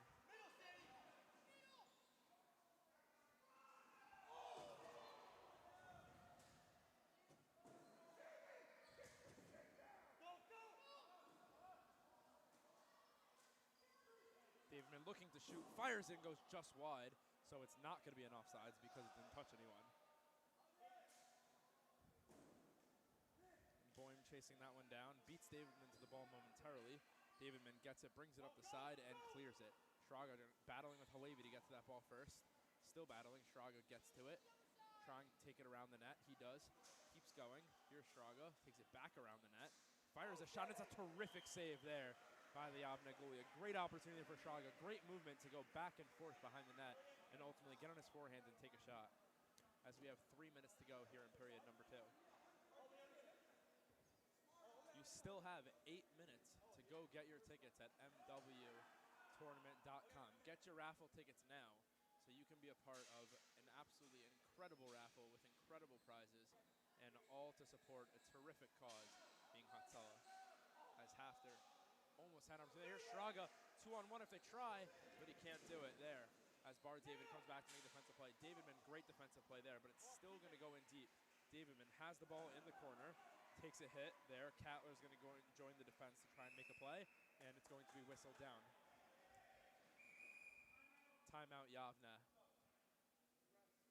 And while you're in this timeout, you still have time to go donate or buy raffle tickets. We always have time to donate, but to buy raffle tickets on mwtournament.com.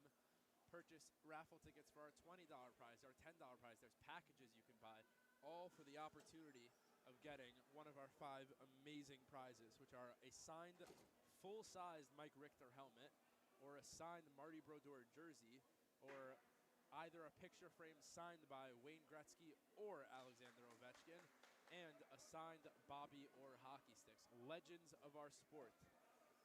You have an opportunity to have one of those amazing pieces of memorabilia as we get set to start play back up again with 2:19 left in the second period. Davidman is going to take the face-off. I'm not sure who's taking it for Yavne. But it's won by Davidman here. Davidman in the corner, getting doubled, getting shoved into the corner.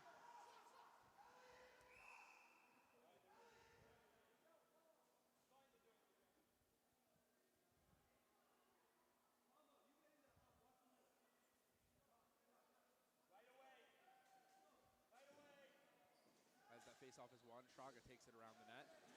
Shraga gets hit, and no penalty is called.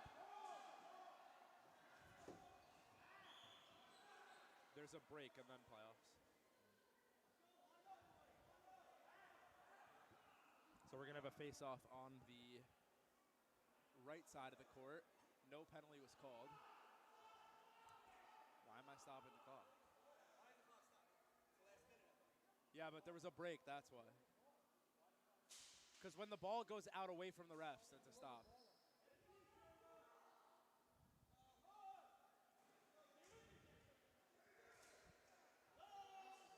As Shraga takes a shot, and it's a great save there by the Yavne goalie.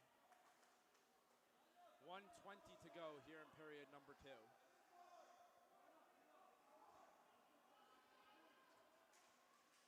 Davidman wins the draw, gets it to the net, but it can't be finished there as they try to get out of the zone. Davidman fires in, a great save there by the Yavne goalie off a shot from Shraga.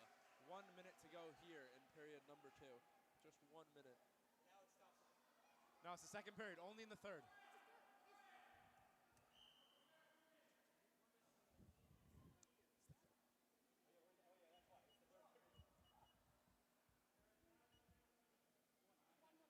I got that, thank you.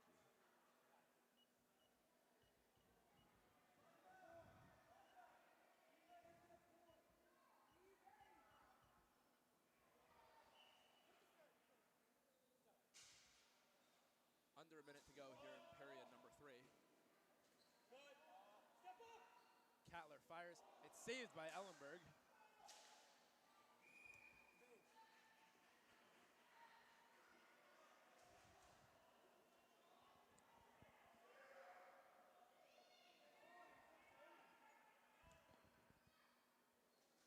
.49 seconds to go here as a shot by Catler is blocked.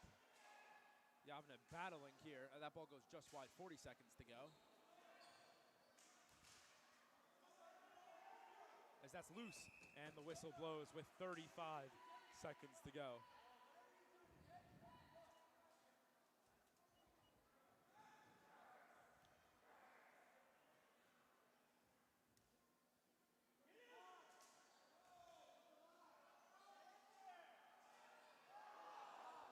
That might have gone off the post. Here as Yavne keeps it in the zone, looking to take a shot, and it's a breakaway now with the net empty. Here is Shraga to win it. No, 18 seconds to go. 15 seconds left. 14 seconds left here in this game, and that's going to stay in the Yavne zone, which will probably force them to put their goalie back, I would assume.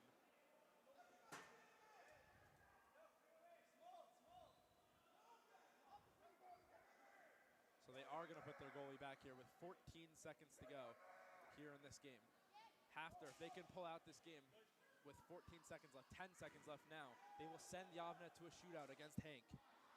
Stays in the zone, and it's a high stick there with 6 seconds left.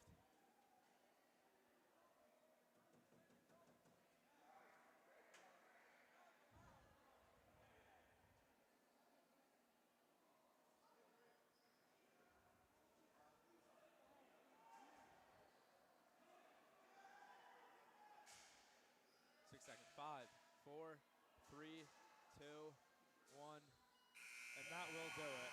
Hafter is going to the playoffs. They have beaten Yavne and will send Yavne to a shootout to play against Hank.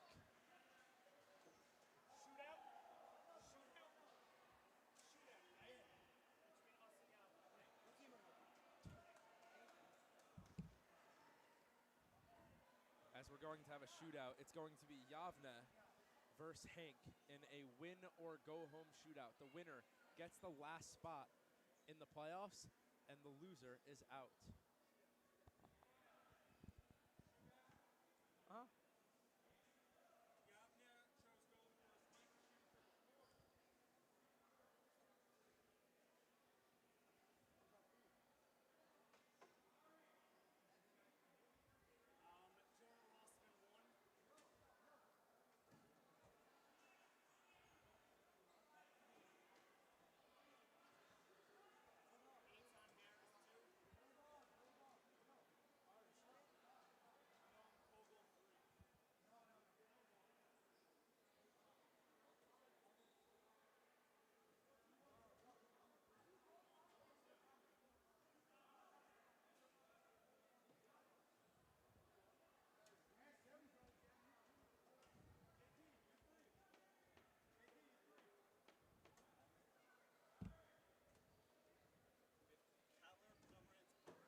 What? Catler.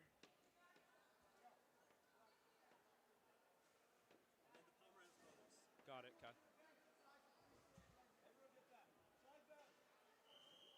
Wait, which one's going first?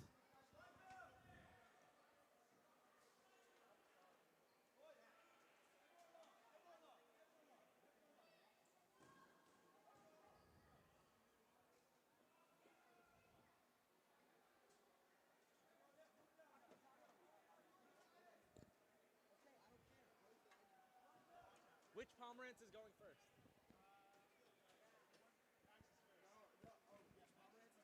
Yeah, who's going second? Yeah. Saying Catler, yeah. older Pomerantz, younger. I don't know which one's older. Which one's older? Number 5 is going first. Got it.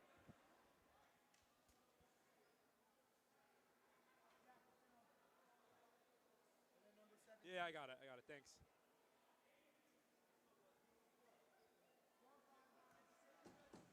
As we have first, we have Jonah Rossman up first for Hank.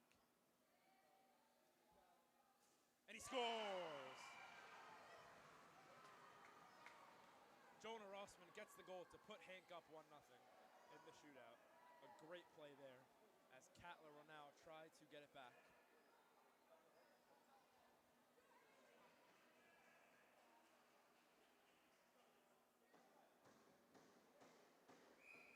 Here goes Cattler to tie up the shootout.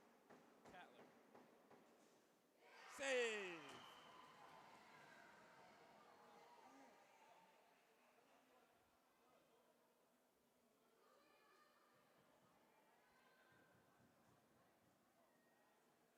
As it's going to be Harris to take the second one. Because Rabbi Harris, his son, Harris, who is the coach, moving in number 13. He's got handles. He's got moves. No good, off the post.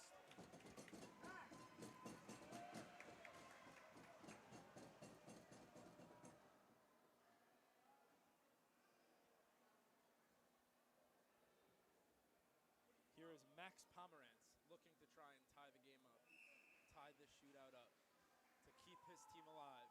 Pomerantz moving in. Scores! And the shootout is tied.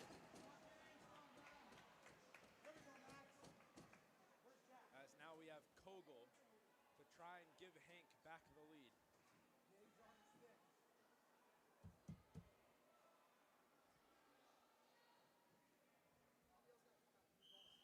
Kogel.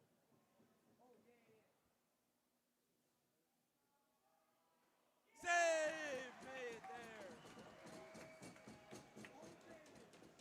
And if Jack Pomerantz can score, he sends Yavne into the next round and into the playoffs. For the win, Pomerantz. For the win. Save.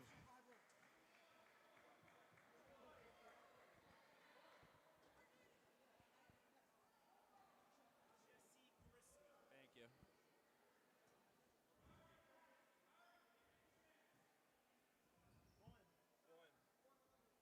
What? Thank you.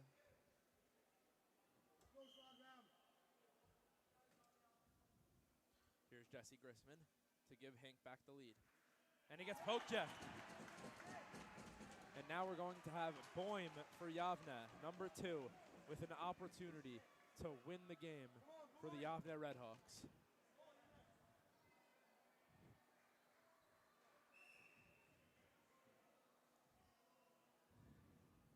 Here's Boehm moving in, fires just wide. Small?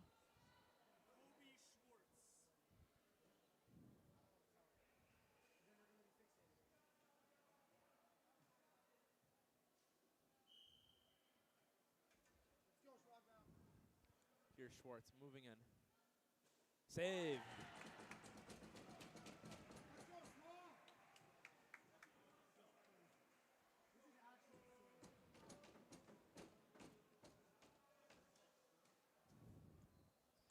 Small with another chance to win it for Yavne. Their third opportunity to win the game and to send themselves to the playoffs. Here he goes, number 93. Nope. He was not big enough for the moment.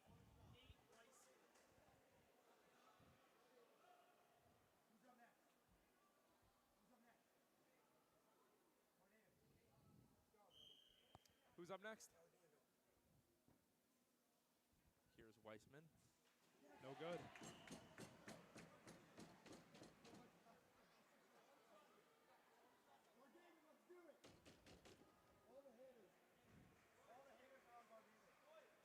Number 8, Bar David, with an opportunity to win it. Their fourth opportunity to win it. We've had some long shootouts here today. Let's see if Bar David can do it.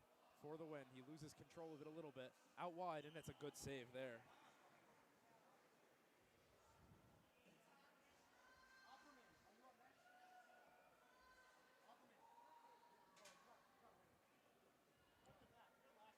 Who's up next?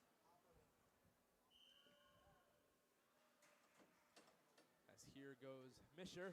Save!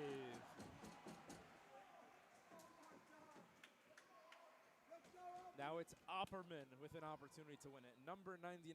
He's wearing Wayne Gretzky's number.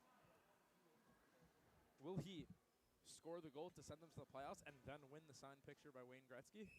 We shall see. Here he goes, number 99, Opperman. Puts it wide on an open net. He beat the goalie but could not finish. Wow. Wow. As Kogel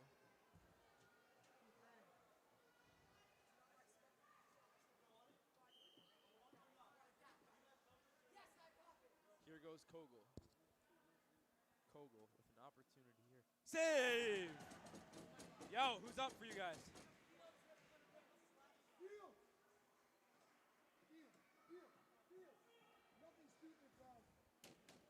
Fields to win the game for Yavne for the sixth time, the sixth opportunity. Here comes Fields, moving in, save.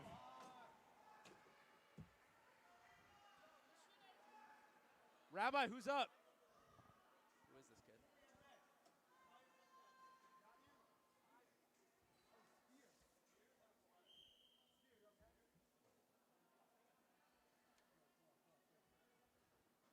Moving. Scores! Bazian gets the goal.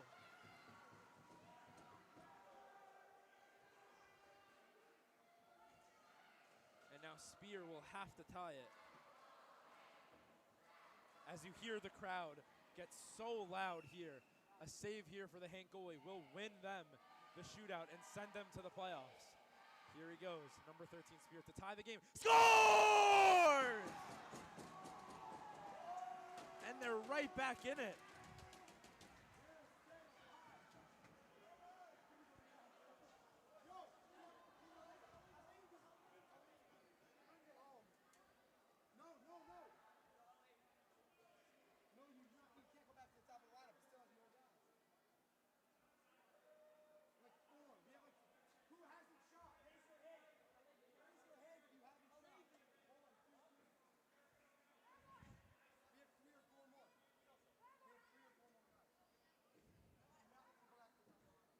This has been one of, we're going to have to check with Elliot after. This might be, I think the longest shootout was 16 rounds. So now we're 1, 2, 3, 4, 5, 6, 7, 8, 9. He did not go, no. As Zietler comes in and scores!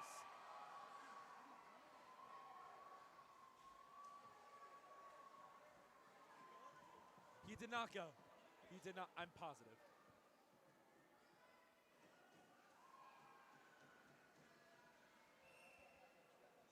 Halevi has to score here to keep Yavne in the shootout. Halevi fires, save! And Hank is going to the playoffs.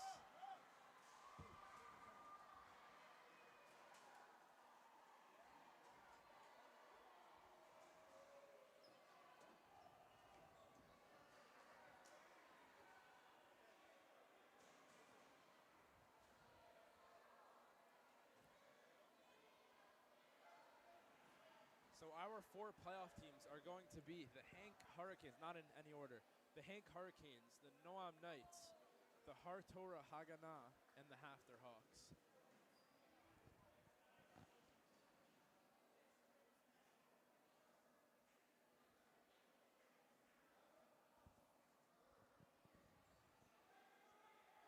So what happens now is we're going to have a little bit of a break. I think we're going to be davening Mincha. I believe we're going to be giving out the prizes. We're going to be doing the raffle, and then after that, we will have our 2 semifinal games and then our championship game. You know what? Stay live for now. I'm going to take off my headset, but stay live for now, and then we'll figure out with Elliot what he wants to do because it's totally up to him. All right, thank you.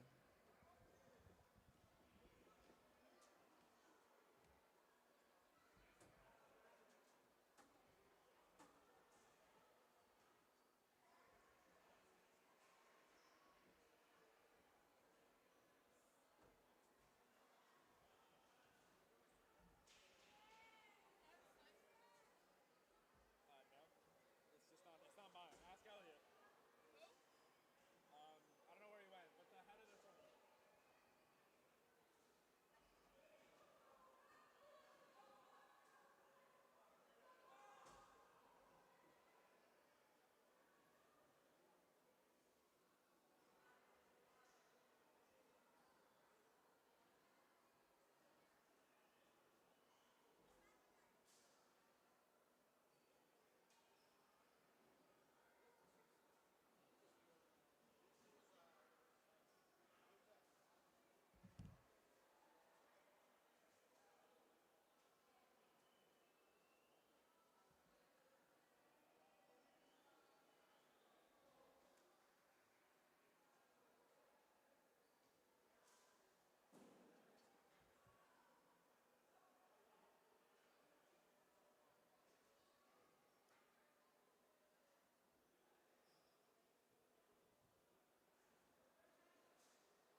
Welcome back to the Martin Weiselberg Memorial Hockey Tournament. I'm your host, Raffle Gamal. I'm currently by myself, but that will hopefully change soon. We have the Division A, or the first division, I guess. It's not really depicted on like skill. It's kind of just Division 1, Division 2. We have our first semifinal matchup. It's going to be the 1 seed in that division, the Noam Knights, versus the Cinderella team. The Cinderella team, Hartora. I was about to call them the Hartora Hat-Tricks, but it's actually the Hartora Haganah now, who defeated Halb in a shootout to make the playoffs and have a chance at a championship.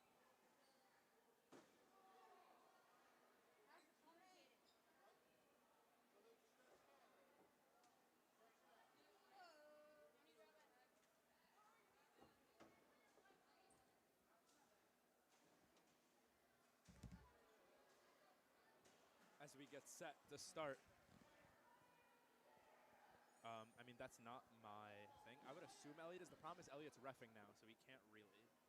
So if you guys, I don't know if you guys have the capability to do that, but if you can, by all means. If not, I don't believe it'll be up. Yeah, it is what it is, whatever. Okay, and here we get set to start the semifinal game between the Hartora Haganah and the Noam Knights. I don't believe there's any rule changes other than if the game is tied after our 24 minutes, we do have a 4-minute running clock overtime period before we then go back to the all-familiar for Hartora, the shootout. So here we have number 23 facing off against number 7 here. The face-off is won by Noam. Shot goes wide there. 91 picks up the ball here, trying to curl out. Spins onto his forehand, looking to make a pass. He does. Oh, and a great opportunity there for 23, but he could not finish it. As Hartora is bringing the ball up here with Feldman, number 34.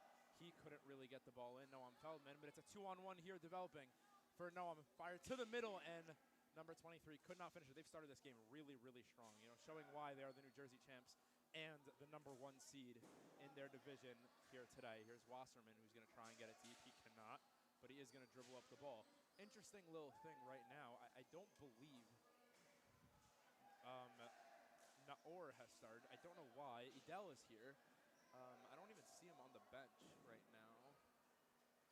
So that's something to look out for. Oh, actually, I think there he is. So that's definitely something to look out for moving forward in this game. We have 6:40 to go here in the first period, as Feldman's going to get it clear out of the zone. Katz couldn't clear it immediately, but they are offsides. They will be able to get a shot. That's blocked by Idel. He fires a shot just wide. As that ball goes all the way up and out of play, as Naor probably getting set to come back on now.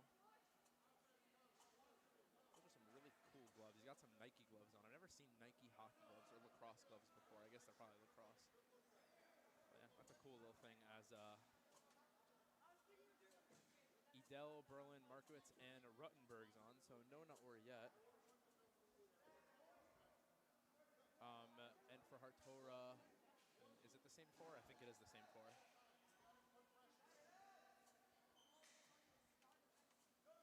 Here goes Lieberman, so I lied, it's not the same 4. Lieberman comes in, and that ball gets shot all the way in deep for Feldman to have to clean up. And he cleans it up very nicely, be able to move into the zone. Skips past Rottenberg, tries to get the ball to the middle to Lieberman. He's going to take it around the net, fires through the middle there, and it's cleared. A nice play there by Feldman, and a good defensive play there by the Noam defense. I would definitely want to see the Hartora guys, when Feldman, if he's able to do that more often, get in deep and go around the net, they have to crash the net, try and get a rebound. Got to get those gritty goals. As Berlin is taking the face-off for Noam.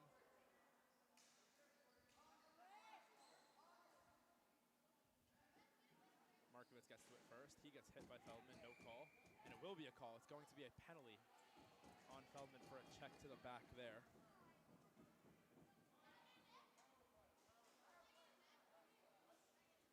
Sorry, just hold the clock for a little bit. 51 for a check.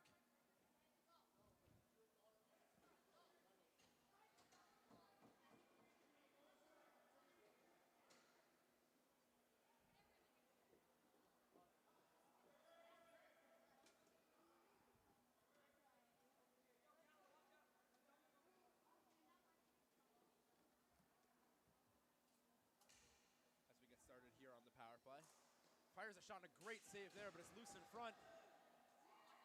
And another terrific save there by the Hartora goalie. Noam putting the pressure on here on this power play as we do see a shift here for Naor. Naor gets it to the point. Edel trying to get it. Naor gets it back. Looking for Edel. Finding Edel. Edel fires a shot and it's blocked by Fagan. Naor just wide. There as Fagan's going to try and get it out. He still can't. Naor another shot and another terrific save by Aminoff, the Hartora goalie.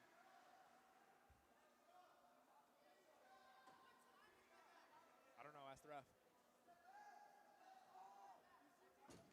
4:08 to go in the game, in the first period, as that ball goes deep and gets kind of cleared by Aminoff, which is definitely good. Katz as the chaser there. Number 91, Insler for Noam, got it deep, as to the point there. Fires a shot, it's blocked in front there, it's loose.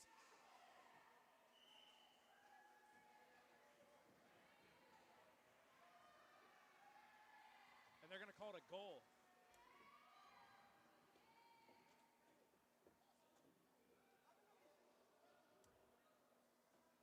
Is that a goal or not?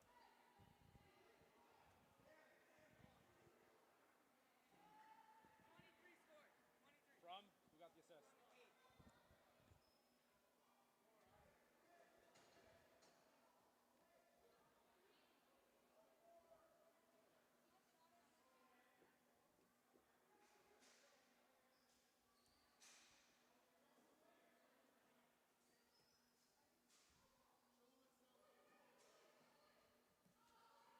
As Noam gets the first goal of the game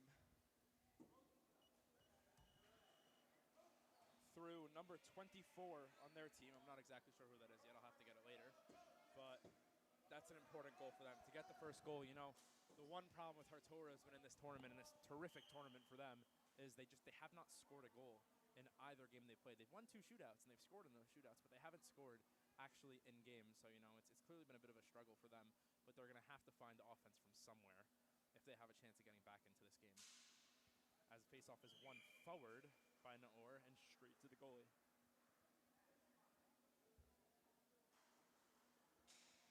.2:45 to go here in the first period in this semifinal game.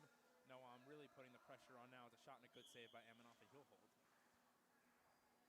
Yeah, you know, Noam definitely looks like they have an extra pep in their step after getting that first goal. Looking to get that second before the end of the first period.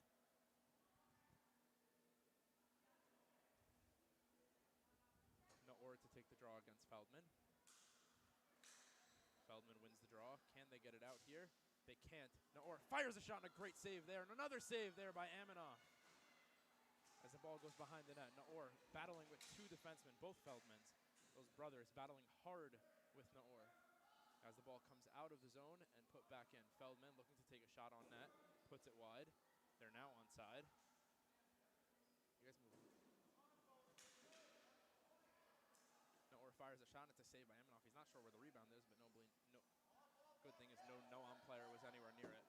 As that ball gets dumped deep into the Hartora zone. And it gets fired off of Naor, who's then going to get the ball back. No penalty is called. The shot and a great save there off the helmet of Aminoff. Another and then another. Oh, it goes off the crossbar. Noam just keep on firing here, as this has been a really, really tough end to this first period for Hartora. But Aminoff, their goalie, battling hard to keep his team in it. As we have Katz, Fagan, number 7, and Feldman, number 51, on for Hartora.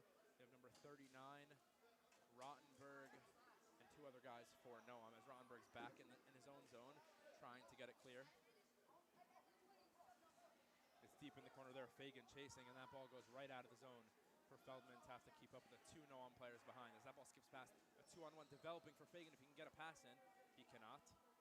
And now he tries to, and he kind of got it through to Katz, who's able to spin with the ball, take a shot, but it's blocked in front there by Rottenberg, who spins off and gets open beautifully there. Rottenberg down the line, loses out on it, and hits Feldman. No penalty is called, though. 2-on-1 the other way. Broken up. Stopped by Aminoff, the Hartora goalie, who's going to allow play to continue. 25 seconds to go in the first period. No. And Aminoff holds. seconds to go here in the first period.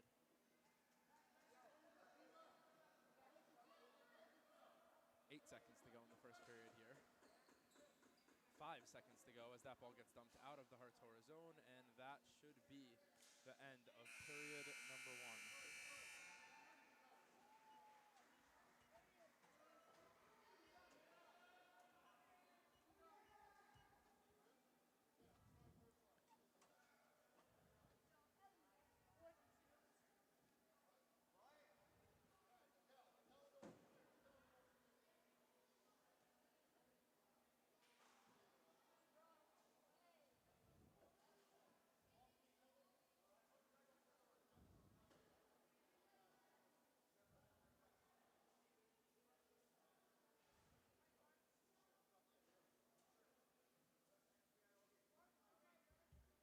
As we get set for period number 2 in this for Division A semifinal between the Hartora Hagana and the Noam Knights.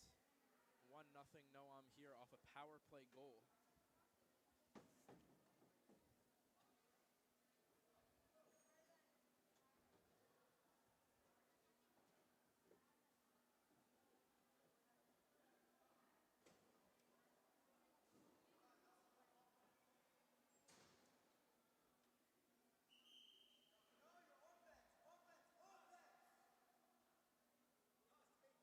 Goal was scored by Jaden Cyrilnik from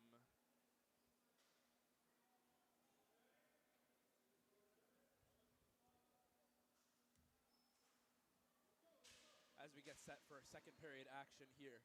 1 goal separates these two teams as the Noam goalie is forced into a save.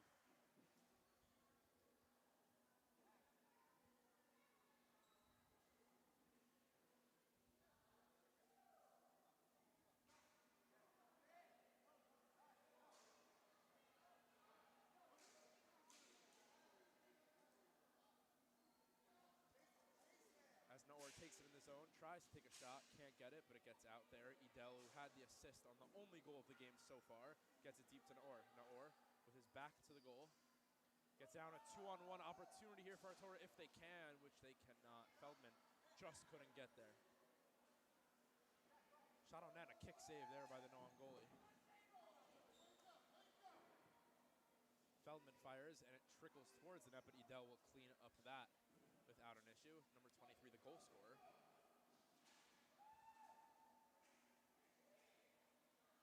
With the ball here, trying to get a shot off. He does, and it's a good save there from Aminoff. A nice keep there by Noam.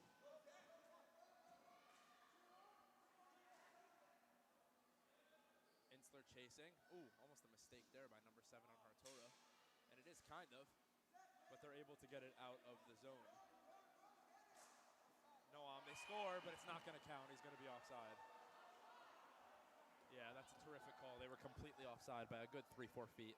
So I don't want to say Hartora got away with one there because it was blatantly offside, but they definitely got a little bit lucky on that play because those shots are there. They're very, very open.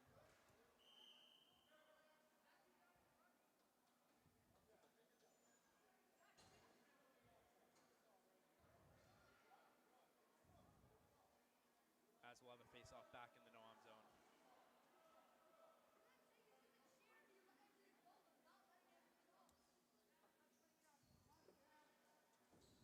As that ball is deep in the Noam zone, it's going to be out of the zone though. Berlin's going to try and make a play on the ball here.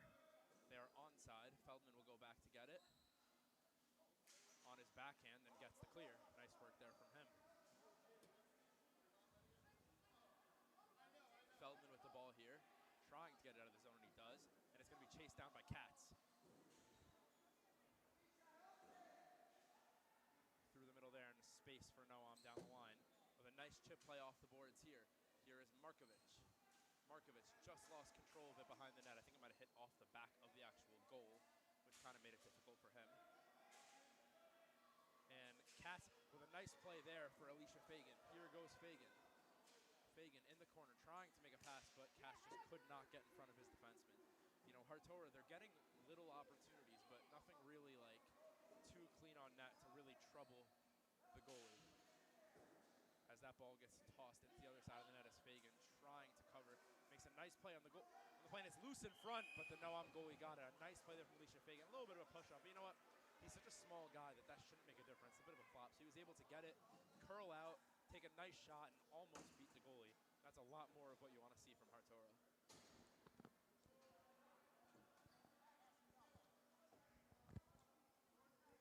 Burns trying to win the draw here. He does, gets it on net, and it's a good save there by the Noam goalie. We're still 1-0 with 4:34, so about to be halfway through the second period between the Hartora Haganah and the Noam Knights. The Noam Knights up 1-0 through a goal by number 23, Soronik, as that shot goes on net and saved by the Hartora goalie, Aminoff.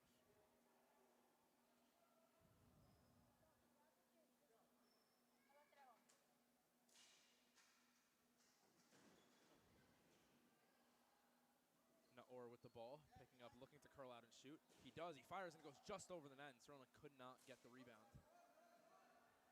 As Naor all the way back now to go get it. That's ridiculous. Plays from end to end. Gets the shot off on one end and then gets all the way back into his own corner to make the defensive play on the other as he takes a shot on net, but it's a simple save for Aminoff, really. Edel here with the ball, puts it off the boards and right back, and now it's a little bit of ping pong. You know, you're getting into the middle of the game where it's not quite the third period. You don't have your third period legs yet, but at the same time, good save there from Aminoff. He's not sure where it is, but then he finds it off a shot from Naor. So a great job from him throughout this game and throughout this tournament of getting shots pretty much everywhere where necessary, as we are now past the halfway point of this game and of period number 2. 3:15 to go in the second period. Noam leads by a score of 1-0 through a goal from Jaden Soronik. I apologize if I'm not saying that name right. I'm not great with names.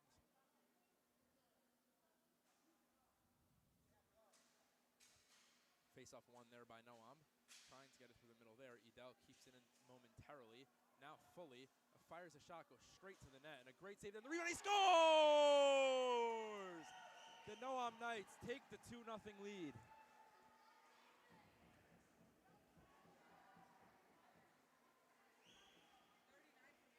39 from 81. What?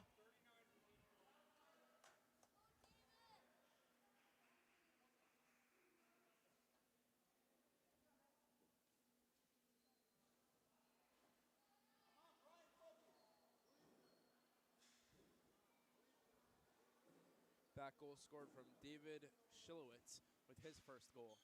So he gets them on the board, and it's 2-0 now. As Hartora trying to get back into this one with Fagan in the corner. That's a penalty. And they're going to go on the power play there for a very, very unnecessary hit there. Goes in deep into the corner, and it's going to be a boarding. Who did it? From who? 8? As it's going to be a boarding penalty on number 8 for Noam, Zach Edel.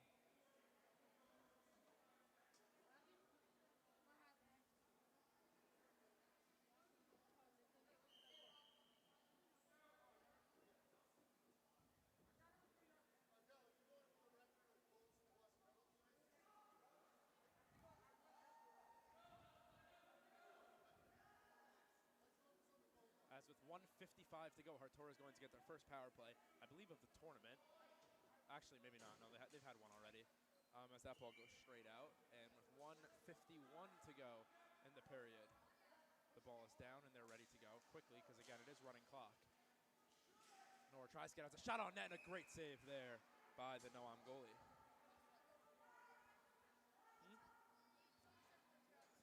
Oh, I'll change it.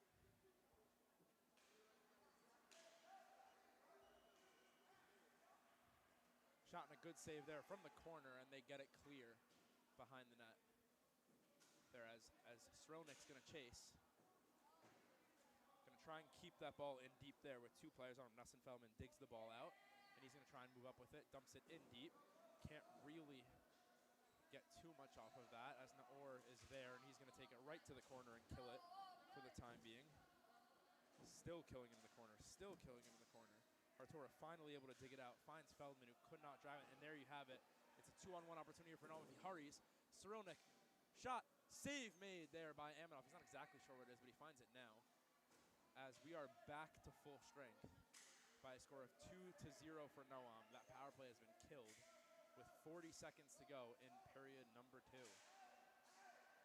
Opportunity here, there. It's kind of a 2-on-0 if they hurry. Cyrilnik to the middle, Noor could not finish. It got stuck in between his feet. And Nussen Feldman is going to be able to get it clear. 25 seconds to go here in period number 2. As that ball gets shot into his goalie.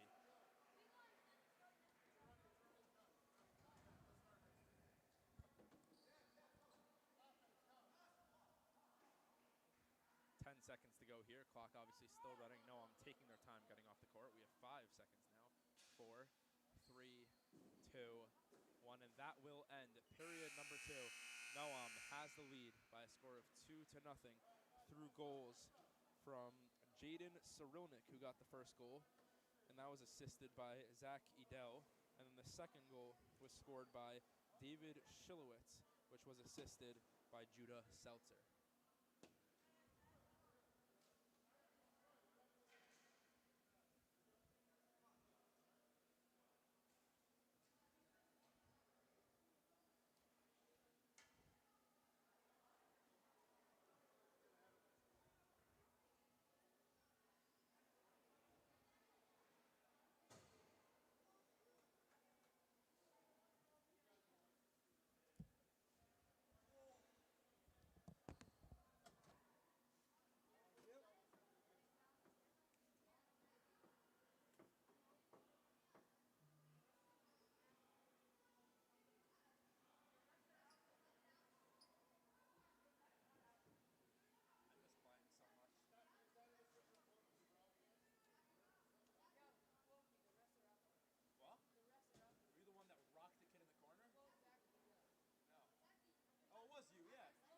Deserved every dude. Even if you didn't slow down, you went through his back.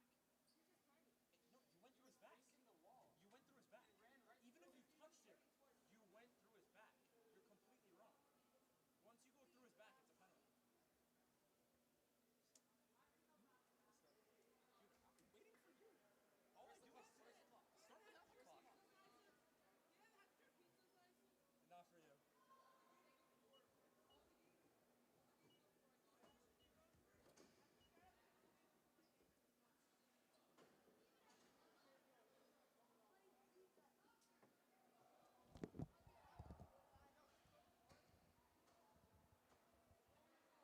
As we get set to start period number 3. I've previously talked about how the Hartora team, they didn't make the playoffs, but they were able to bounce back here and make the playoffs. Their coach said they're going to be losing some guys next year, but they're able to keep their core, which is very, very, very important for a team. That this could be a real massive turn for them for next season if they're able to really use this momentum going into next year. Tryouts, practice, getting set for the season, and who knows, maybe next season they can really cause some damage if, of course, their season ends tonight, ends this game, which, it very much might not. It's only a 2-0 game.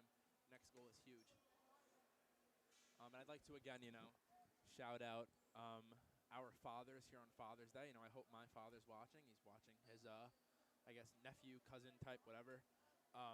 Brian Aminoff, we are related, so, he's playing unbelievable, making me and the rest of the family proud, so good for him. And hopefully they can kind of get back to this one and get him some help because he's been standing on his head today.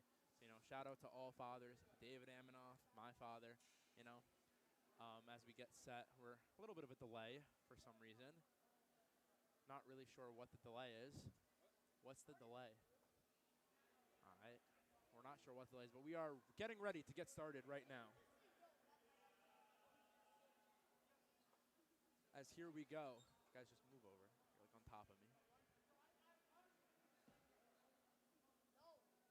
And here we go. Start of the third period between the Noam Knights and the Hartora Haganah. 2-0 lead for Noam entering this third period.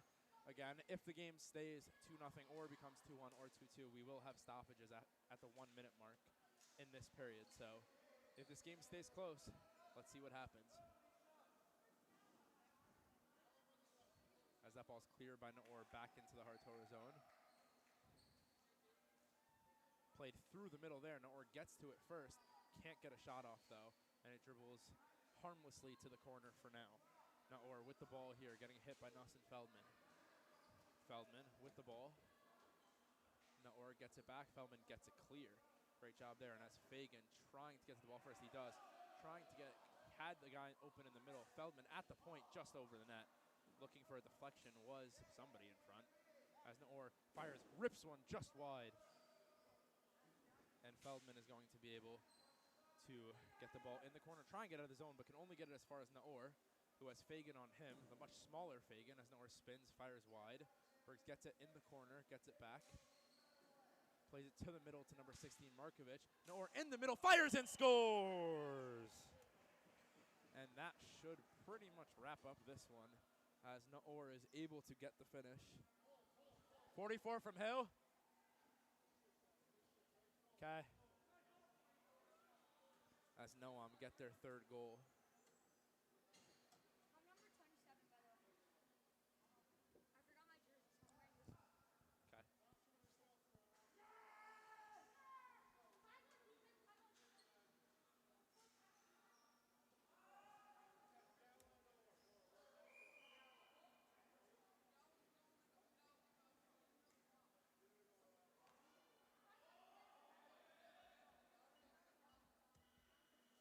As we have 6.5 here, and now a 3-0 game. The first goal was scored by Jaden Strelnick. The second goal was scored by David Shilowitz. The third goal was scored by Naor, who has been Noam's best players. That's a great save. Another fantastic save there by Aminoff, who with both legs saves 2 shots back and forth from left to right.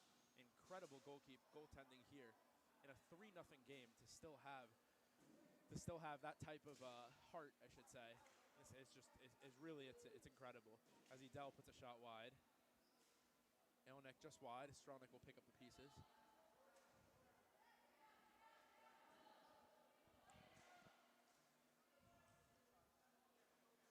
And Rottenberg will go to the back to get it.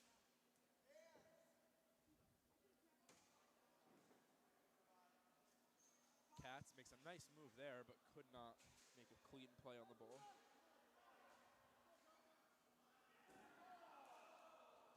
As another save by Aminoff. I was looking down at my stat sheet, but I might have missed it a little bit. But when I looked up, he ended up on his legs on the floor, making another save. So he's really putting his body on the line for his team in what could be his final game as a Hartora Haganah member. You know, he's off to high school playing for MTA with his cousin, which will be a lot of fun for them, I'm sure. Feldman with the ball here, loses out to Rottenberg, who's going to step up with the ball. Takes a couple slashes, but nothing was called. And Hartoras has an opportunity to get a nice shot on net. He does, and a good save there by Noam, as that ball goes deep and wide.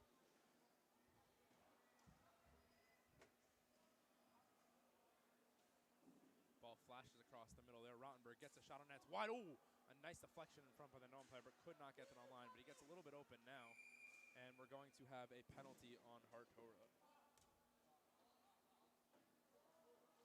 Not a penalty, sorry. It was not a slash. It was a little bit of an injury. It looks like number 7 is down with a little bit of a hurt knee. So they're going to get that sorted out real quick, while simultaneously they fix the pegs, because the pegs in half there don't work out.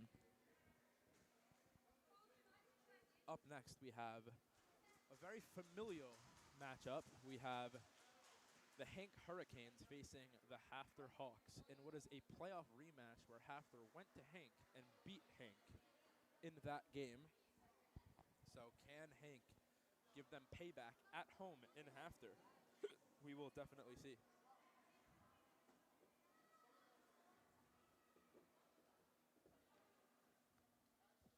We have 4:33 to go in the third period. Noam leads Hartora 3-0. A commanding 3-0 lead. A commanding victory if they hold out from start to finish.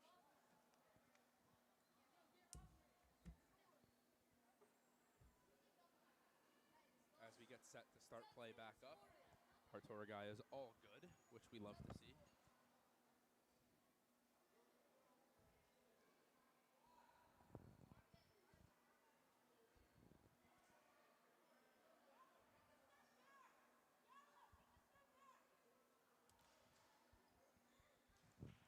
we restart play here, Feldman's going to get it out and on net, and the Noam goalie will save, cover, and hold.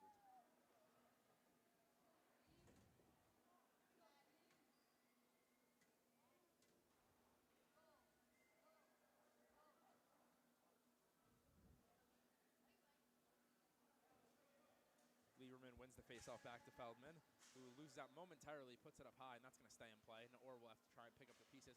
Fagan goes down. He's going to get a power play. Hartora will be on the power play.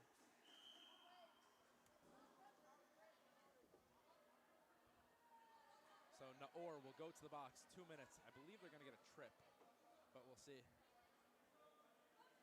What do you call? Okay. So with 3:57 to go in a 3-0 game, Hartora is going to go back on the power play.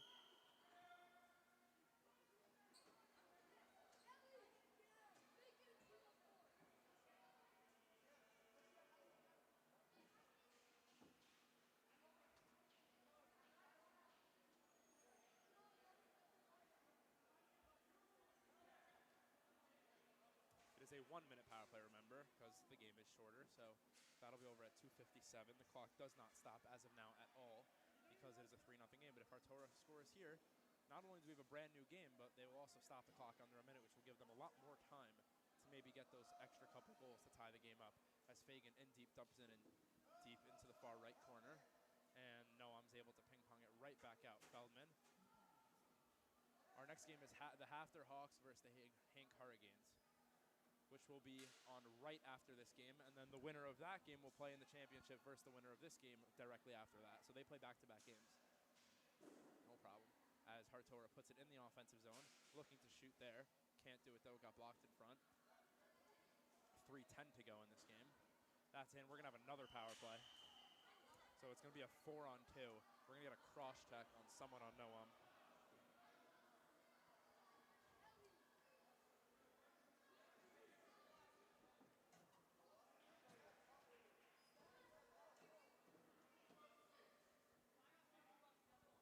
We're going to get a cross-check on number 20.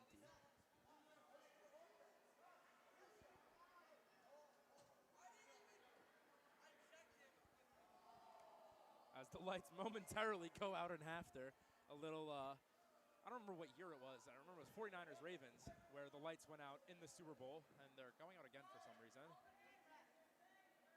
So I guess we're going to have to wait till that gets fixed up really quick. They're kind of flashing, which is strange. That's not really normal. So they're full at 2:06. You have another full minute. You have a little bit of a 4-on-2. I don't remember when the last one ended, but you do have another full minute on the power play.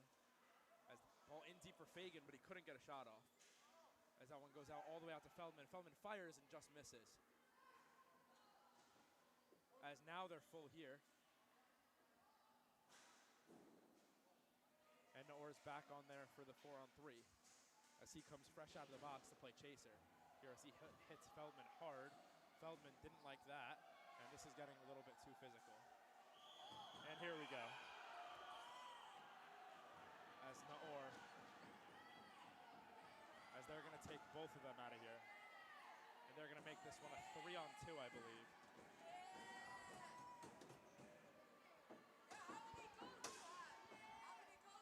As this one's getting dicey late here in the semifinal.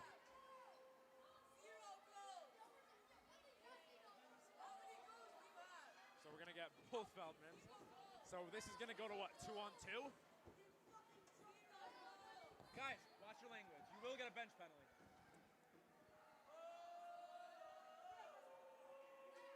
So we got both Feldmans and Naor unsportsmanlike. 1 second.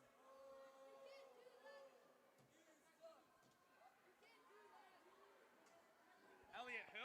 87 and what?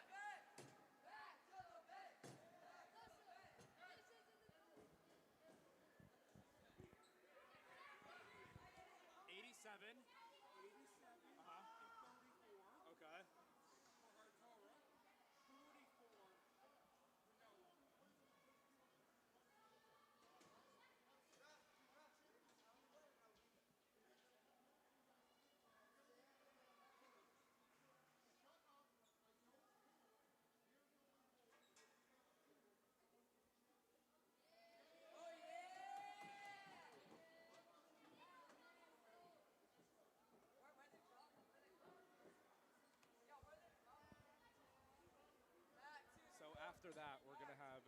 going to be 2 penalties on Hartora.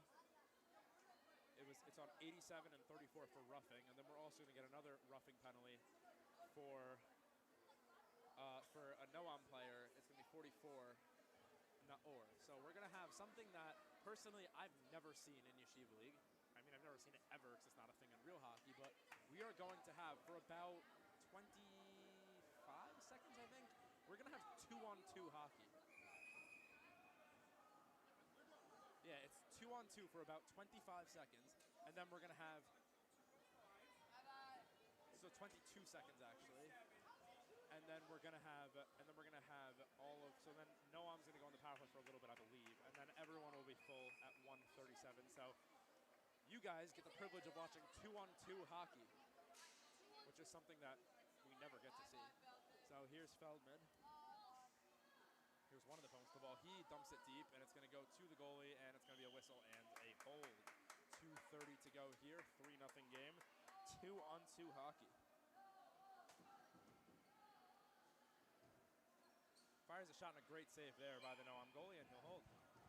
15 seconds left of this 2-on-2 hockey before Noam goes on a 3-on-2 power play, I believe. As that one's going to be brought up there and cleared by the Noam defender, and Amonov lets it out. Feldman, as Rosenfeld comes back in the game with 1:59 to go. So they are going to have a 3-on-2 power play for a little bit, for about another 15 seconds now actually. 1:50 to go. They'll have it till 1:37 before all 3 of the rest of the guys come on. So hopefully we'll see some good sportsmanship the rest of the game when these guys come back on, that nothing else happens. As Katz tries to play defense deep, but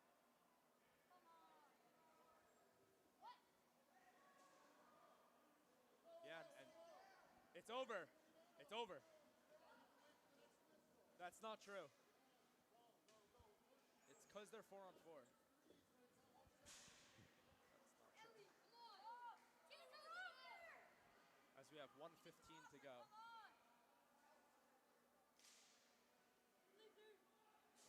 Fires a shot, and it's a good save there from Amonov. And Feldman is going to get it clear. Katz with the ball here down deep. He fires, and it's saved by the goalie with 55 seconds to go here in the 3rd period. And, you know, credit to Hartora. They played an unbelievable tournament, making the semifinals, knocking Halb out and Mariah out, all within about 15 minutes of total time. So a terrific job from them in the tournament. They should be very, very proud of their team. So a great job, Arizona. We thank them for an unbelievable tournament as that ball goes just wide with 30 seconds to go.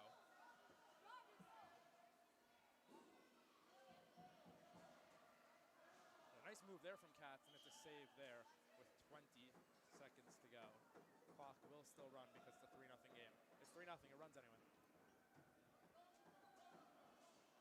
As the ball gets dropped here, 10 seconds to go. And 5 seconds now. 4, 3, 2, 1, and that will do it.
Welcome back to the Merton Weiselberg Memorial Hockey Tournament 2025.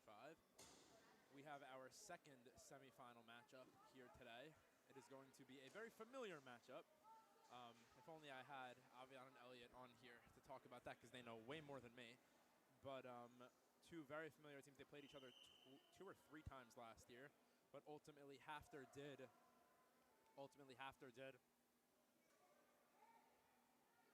I'm ready. Yeah. Ultimately, Hafter did knock Hank out of the playoffs, and then ultimately go on to win the championship. So we have a great game here today. Hank looking for payback in Hafter this time after losing at home in the playoffs during the regular season. Davidman fires in a great save, a great early save by the Hank goalie. And that one will be held by Ellenberg, which, if I'm correct, which I'm pretty sure I am, I don't think he's given up a goal yet. So if that's true, good for him. Yeah, our stat sheet's a little messed up, so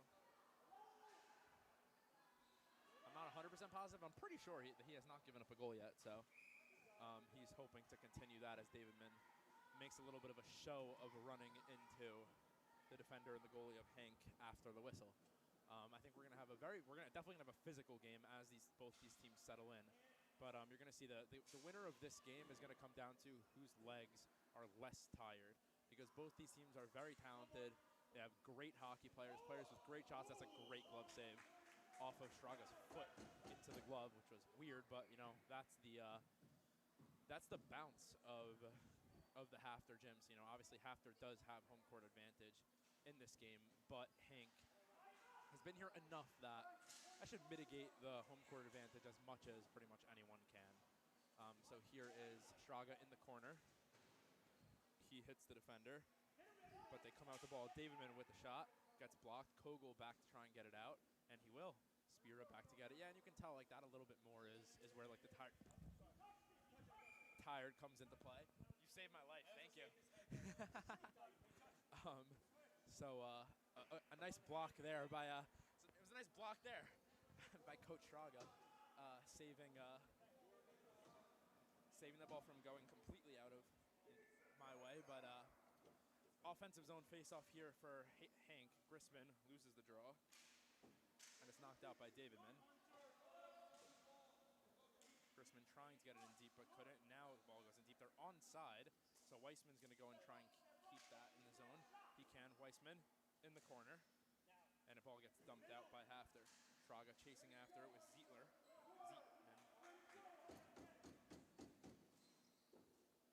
As Davidman trying to get in there.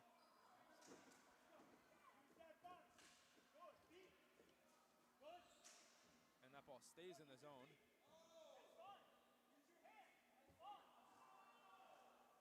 As Zietman's able to get the ball out and fires on net, and a great save by the Hank goaltender with 5 minutes to go here in the first period of this semifinal game. And you can see tensions are definitely high in this game as the clock reads 4:53. As you know, it is going to be a running clock through the championship. That does not change. The only change between the regular season and the championship here in the Martin Weiselberg Memorial Hockey Tournament is in the playoffs, which is now obviously second semifinal game. If two teams are tied after regulation time, so after the 3 8-minute running clock periods, we do go to a 4-minute running clock overtime. And then after that, we go to the shootout. So we'll see how this game goes, as that ball will stay deep in Hafter zone.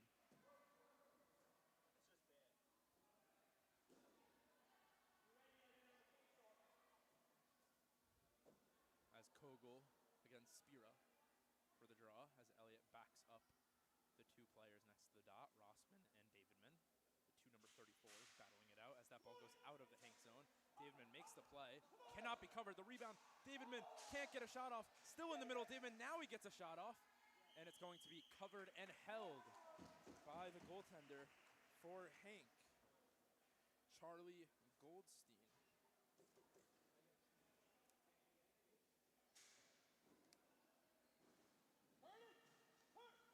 As the two players battling it out in the here is Spira battling through. A great play there to David Mann. He has Straga open if he can get it to him. He can't. Stern fires just wide. Stern already has 2 goals this tournament, and Straga's going to get called for a penalty. That was a check in the back.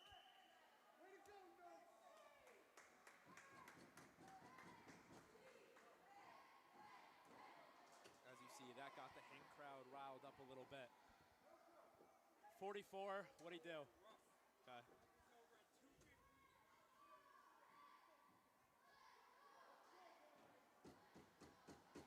Yeah, you know, when you're behind a guy, you have to be very, very careful. Because you don't, if you make contact with his numbers in the back, it's a 100% penalty.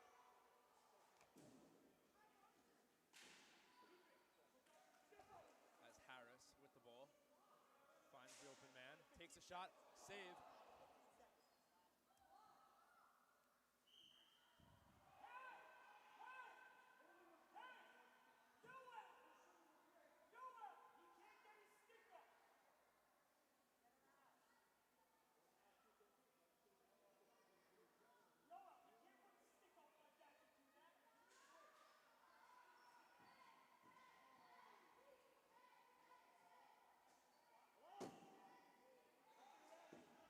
As that ball goes deep for Rossman, he picks it up behind the net, tries to play it to the middle but can't, and it's going to be cleared by David Minch. Schwartz picks it up but didn't have anyone there.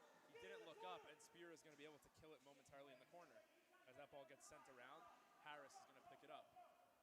Harris out to Schwartzman, who's got room. If he can look up, he does. Steps into the zone. Here's Schwartzman down low in the corner.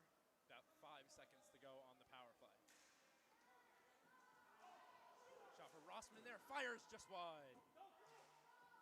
And they are full. Straga gets back on the court, and Hafter is full. So the power play ended with no scars for the Hafter team.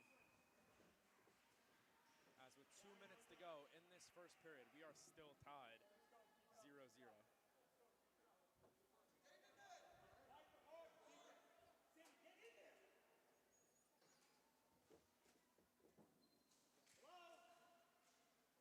1:45 to go. Spicy fires and it goes just wide from Fuchs. Straga picks up the loose ball in the corner, has 2 men on him now, and they're able to get it clear into back of the zone. David Mann back to defense right now. He's battling it out in the corner. And we're going to have a penalty on David Mann for a cross check. You know, it's just silly penalties from Hafter so far. A roughing penalty and a cross-checking penalty in the corner in your own defensive zone. Just really, really poor from them. And if they want to win, they're going to have to sort that out. 1:15 to go in the power play. David Mann's going to get a penalty for cross-checking.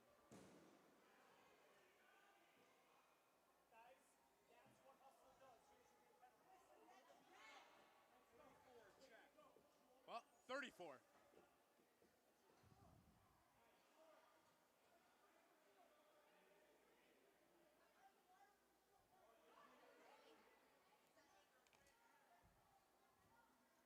As David Mann serves his first penalty of the game, it is going to be a cross-check, so that puts Hank right back on the power play.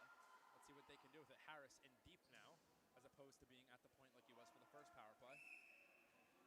And with exactly 1 minute to go here in the period, it'll be 15 seconds left in the period when we're back to even strength if Hank doesn't score. As that ball almost goes through Schwartzman, it does not. A nice hit there from Straga, and that ball will be covered and held. 30 seconds to go on the power play. So we're halfway through the power play, nothing really going on for Hank. As Schwartz gets it, fires, and it goes over and out again. 30 seconds to go. That should pretty much end it. So he has now 10 seconds to go in the power play. He should be able to drop the face-off, and that's about it. 5 seconds to go.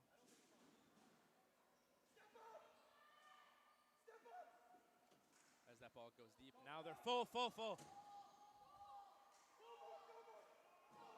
As Davidman will go and collect after serving the penalty. Tries to get a play in front. We have 3 seconds to go in the first period. 2 seconds, 1 second, and that will end period number 1 between Hafter and the Hank Hurricanes.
get set for period number 2.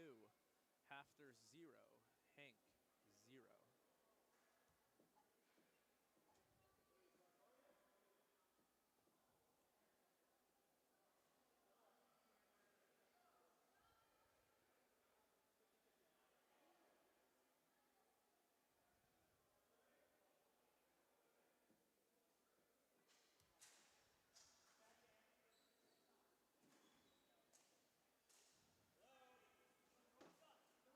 Dumped in by Spira. They're offside due to Schraga not touching up. So Hank has loads of time, finds Weissman down low. He fires a shot. It's a save for Ellenberg. Grissman in the corner here, gets bodied up by Stern. Into the corner, and Schraga's going to go and help him out. Grissman comes out with the ball momentarily, but it goes right back into the corner where Spira is able to make a nice play on the ball there. Sorry, Stern, to get that ball clear. It goes out to the point, fires a shot, a great save by Ellenberg, and the rebound, scores! And they take the 1-0 lead over Hafter with 7:16 to go in period number 2. 15.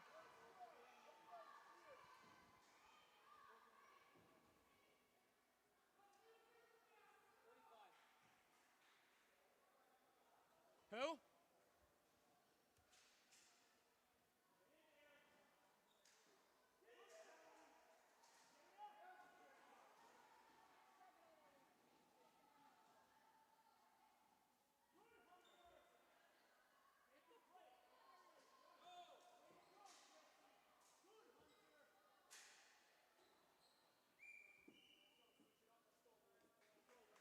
Come on, 45 on the goal. 45 scored? Who got the assist? Who got the assist, Revy? It was 45 from who? 45 from 20. 25 from 29? 45 from 29.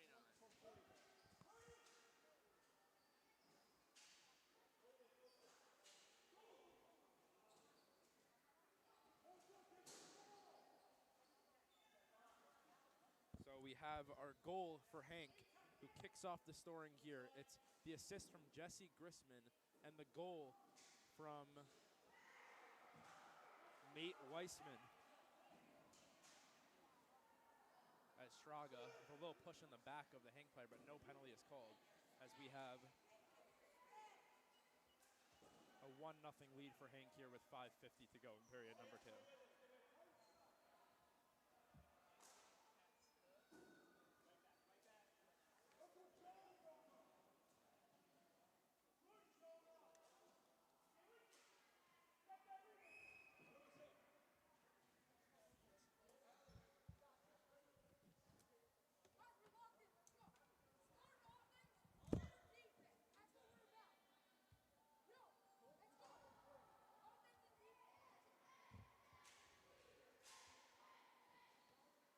As that ball goes deep into the Hafter zone, Rossman chases with Stern back to make the defensive play in the corner.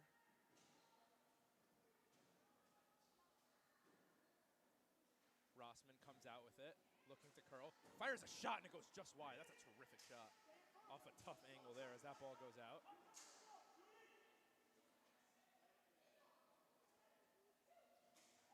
Fires a shot, and it's a good save there. As Fuchs cannot get it out of the zone. Hanks really pinned them in right now.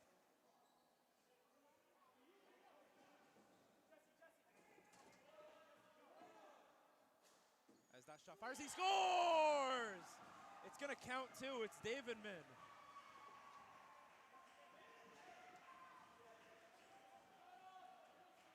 .34 from 43.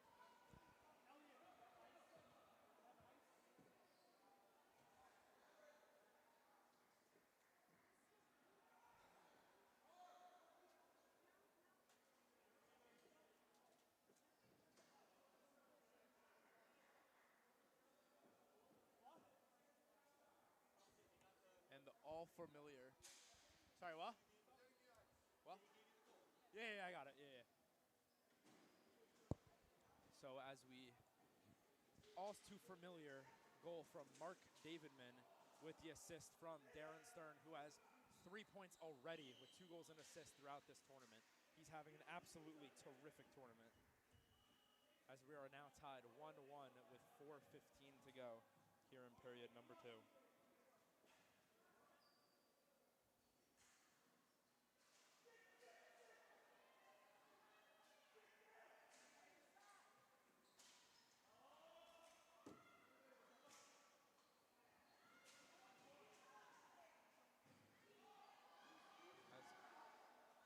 Rossman making a good play, taking it all the way around, then spinning onto his backhand. Flashes it through the middle, but couldn't make a play. Here, as that's a shot goes just wide.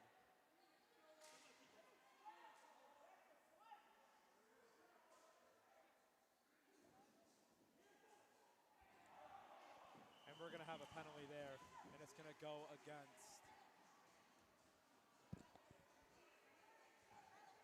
It's going to go against Shraga for his second penalty of the night.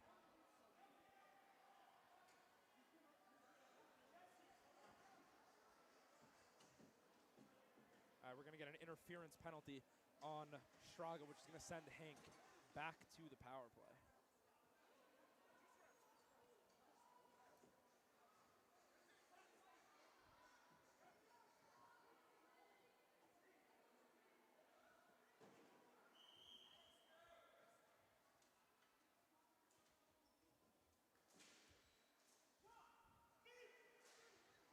As Schwartz gets it in deep but can't make the play in front of the net. And he loses that ball.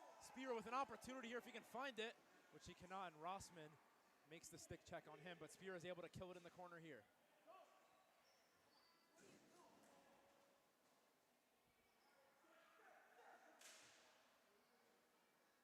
That ball goes over and out of play. 3 minutes to go on the dot here in the second period. It is Hafter 1, Hank 1. Hank with a one-man advantage right now, power play, due to an interference penalty by Shraga, number 44, as that ball was won so cleanly and went out of the zone. As a coach, you know that's so frustrating because like it was such a great face-off win, but he just wasn't able to put it in the spot where he was supposed to put it. So I guess it wasn't a great face-off win. He has to put it to the other side. Here's the grab to Rossman, fires, and a great block by Stern. Darren Stearns had a terrific game, and we're actually going to have another penalty. So Hank is going to be sent as the power play was over. Hank's going to be sent right back on the power play. It's going to be Davidman with his second penalty. Don't know what it is, but what's the penalty?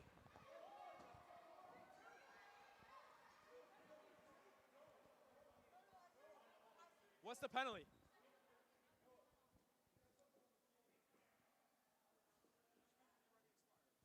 What? It expired at 28.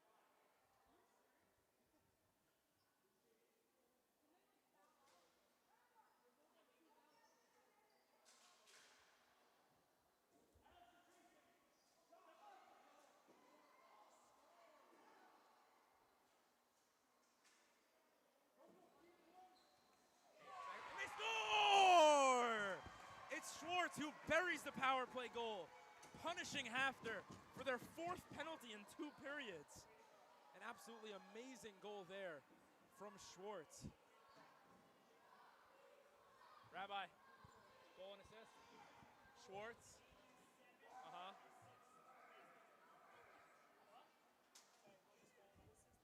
Okay.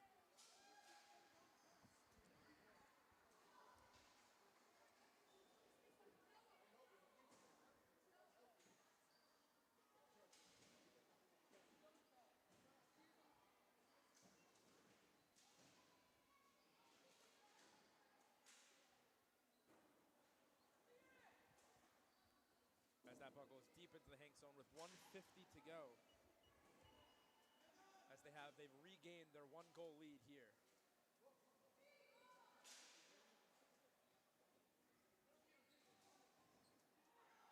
And that's going to be covered and held by the Hank goalie.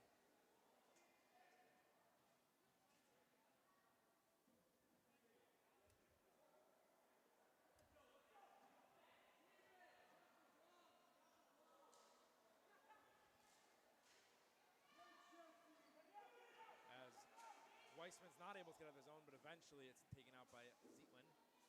And here's Davidman who's going to turn, fire, and a great save there by the Hank goalie. Charlie Goldstein. Here's Spira. Fires a shot. Another save by Charlie. As that ball goes right out of the zone. A great clear off a great save. So making sure there's no rebound in front. Here's Zeitlin. He gets his stick lifted and it's out, and Stern puts it wide.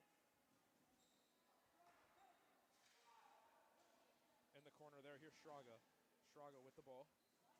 Schraga still got it behind the net.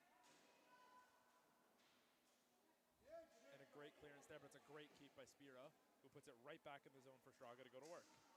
Schraga with the play there. No penalty is called, not even close. And it's the point to Darren Stern, who puts it wide. And the shot, oh, it goes over to Davidman for the rebound. He scores! Mark Davidman has tied the game again, right back at 2. What a terrific goal that was, batting it out of the air. And the all too familiar goal scored by Mark David and assisted by Schraga.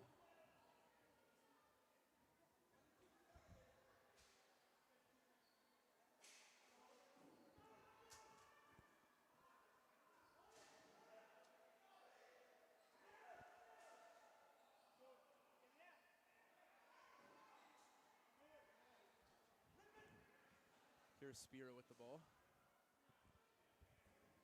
Dumps it deep into the zone. We have 3 seconds to go here in period number 2. 2 seconds, 1 second, and that will do it for period number 2 here. It is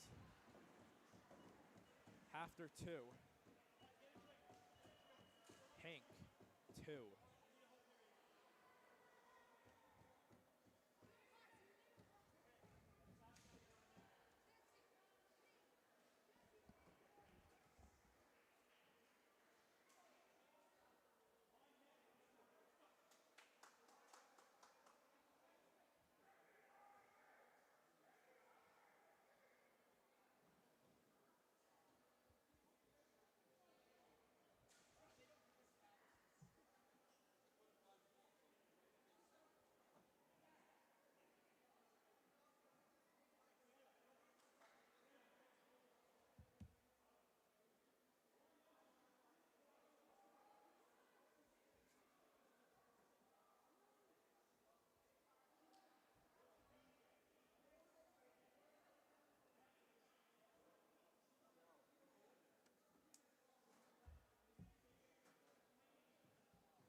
As we get set for our final period of semifinal hockey, we got Hafter 2, Hank 2, here in Hafter High School in the Martin Weiselberg Memorial Hockey Tournament 2025. You know, I was told this is the 19th year that we've done this tournament, which means I was 2 when we started this tournament, which is crazy. As we have a face-off deep in the Hank zone. And Kogel took a nice slash, and that one's going to hurt. That one will definitely sting. So it's a 4-on-3 for now.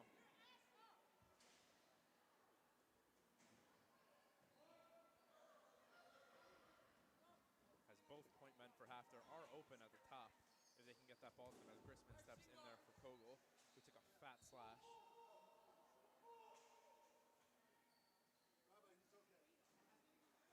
As Spira will get the ball around, and it will be cleared by Hafter. Schraga with the ball here in deep, trying to stuff it, can't momentarily, but Stern at the point makes a good play to get it to Spira, who took a step back to try and play defensively, but it's unfortunate. Schraga takes a shot, it's a good save there, as Davidman will try to stuff it as it's loose in front, still loose, and it still has not been out of the zone. Grisman thought he couldn't touch it because of the hand pass rule, but that does not apply in the defensive zone. Now he gets it out of the zone.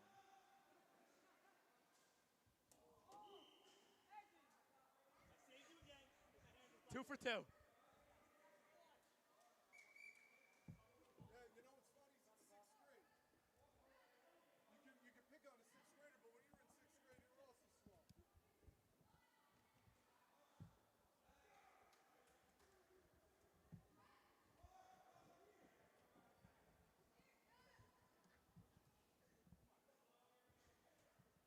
It's not cool.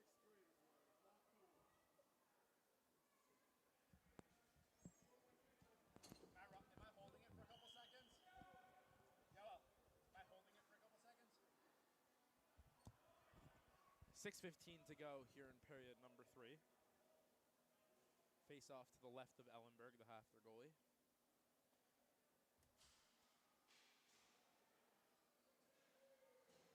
As that ball is deep for Davidman, it's loose in front, and it's a great cover there by the goalie, Charlie Goldstein.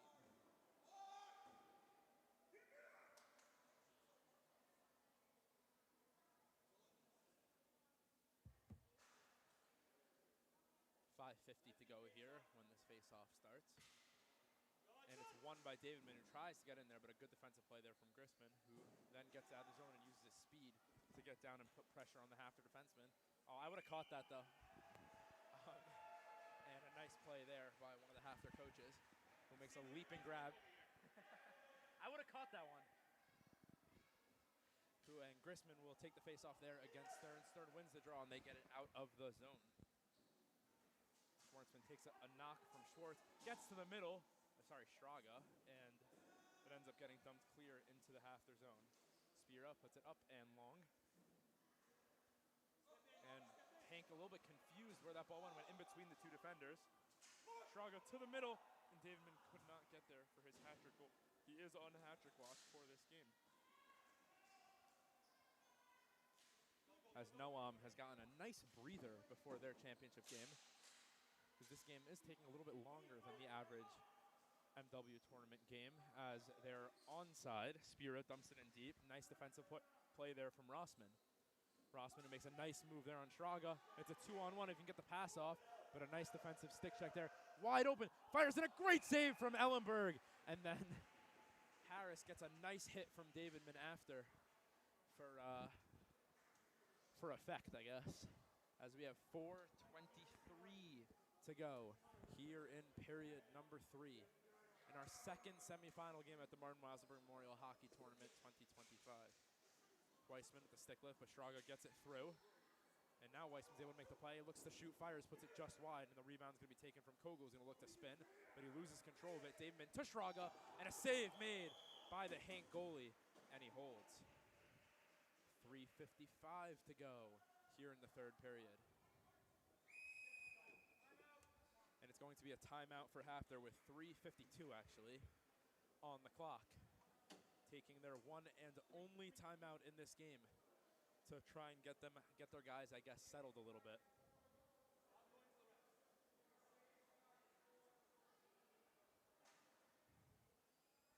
And then a shootout after that. There's no double OT. It's a sound shootout.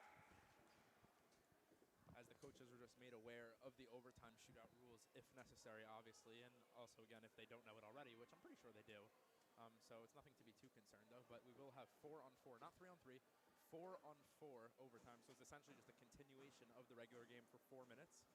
And then after that, we will go straight to a shootout to decide who will go to the championship and face Noam as we get ready in, I guess, about 15 more seconds to get started.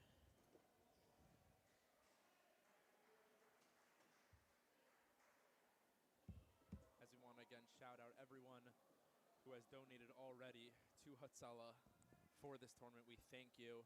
We thank our sponsors. We thank Hafter. We thank everyone for making this tournament happen, because it's genuinely such a fun day, and the kids really, really, really enjoy it. So thank you to everyone. And, a big, big thank you to Elliot for putting this tournament together, because, it really is not easy. So to put together this tournament, especially on a day like today, Father's Day, when there's so many other things going on, and to have such a successful tournament already is really, so thank you to Elliot and Kola Kavod. As that ball goes in deep, Don't know where it is. Behind the net there. And it goes through the middle now. A nice play there by the goal scorer for Hank.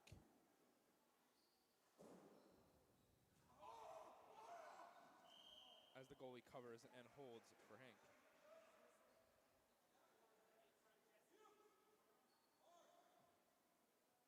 Nate Weissman with the opportunity on the other end. I'm still learning names a little bit, you know. Still got one game to go to get everyone right. As Straga wins the faceoff. And Hank's able to get the clearance and the hold from Ellenberg. So a deep faceoff to Ellenberg's left for Hank with 2:40 on the clock. As Hank brings in Schwartz, Grissman, Harris, and Rossman. I'm curious to see who's playing defense here. I believe it's Rossman the way he's set up. Yeah, it is. Harris, shot off the post! A huge opportunity there for Harris. As Davidman gets sandwiched from the two of them, looks for a penalty, does not get it. Here's Rossman. He fires a shot, gets hit from behind. A really nice play there by Straga to come back and make a terrific defensive play. Rossman still with the ball. Straga makes another good defensive play, and they get the ball cleared. A great two-way forward. Straga making a great play there. But, you know, he can't get back on offense there so quickly. You see, tired legs are a thing. Here goes Harry Straga. Straga, I think he might have hit the most. It's back. Oh! And it goes just wide off the back of Charlie Goldstein. Harris with the ball on the offensive end for Hank. Fires. What a save there by Ellenberg with the kick of his leg.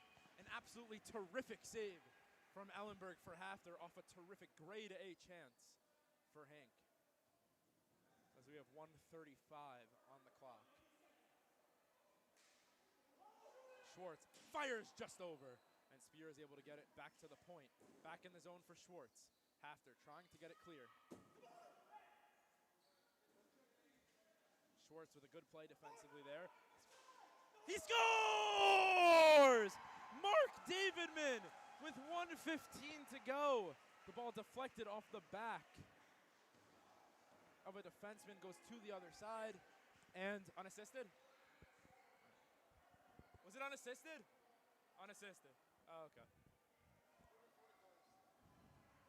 And the mantra we've been saying all day from Hafter is a goal scored by Mark Davidman, assisted by Straga.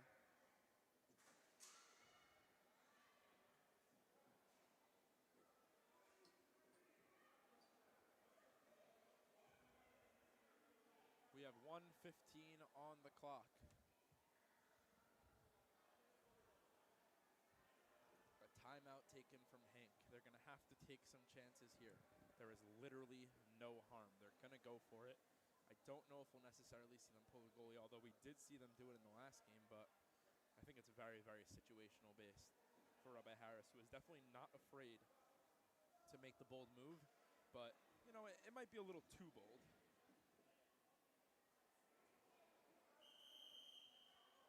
So we'll see what Hank can do with 1:15 left in their MW Memorial Hockey Tournament life.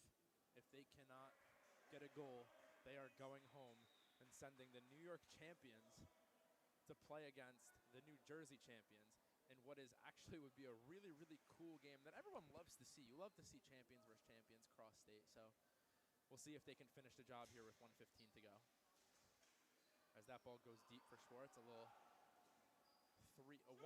2-1-1 there for Hafter. Oh, and Davidman goes just wide. There, through the middle there. Rossman's going to get to it first. Rossman, 1 minute to go. Harris, spinning, firing, and he's hit the post again! So close for Harris. As that ball goes in deep and it flashes through the crease off a wraparound. That one goes in the air. Grissman is behind him. He's not sure where it is. Harris loses it, and it goes out of the zone. Here goes Davidman. Remember, the clock does stop now. 40 seconds to go. And a whistle is blown. Yeah, I got you.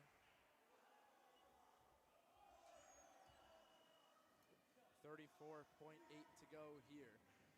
A face-off in the Hafter zone. Kogel loses the draw to Davidman. Goalie is pulled. So we do see Rabbi Harris pull the trigger on that. Let's see if it can work. Harris with the ball. He's going to struggle here because of David and the size difference, but Schwartz is able to make the play. Schwartz fires it high and out of the zone, and it's going to come all the way back. Will Rabbi Harris put his goalie back in. He's going to leave him out now and have Schwartz kind of play a Walmart version of goalie, I guess. He's going to play an interesting decision there for Rabbi Harris with 17 seconds to go on the clock. It's killed in the corner. 15 seconds. 10 seconds to go. It's just leaving the corner now. 8 seconds. They got to get it out of the zone here. Schwartzman gets it deep. 5 seconds to go. 4 seconds. Tries to get a fire. It's cleared. And Hafter will be going to the championship at home to play against the Noam Knights in the Martin Weiselberg Memorial Hockey Tournament 2025 championship.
If you guys are listening, you guys can put on the screen, if you can, that the game's going to be starting at like 47:48.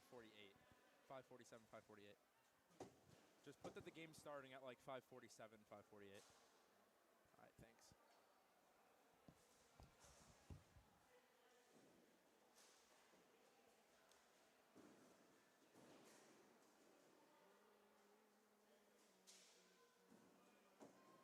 Need help with cleanup and stuff after? What's the line at? Minus 3,000?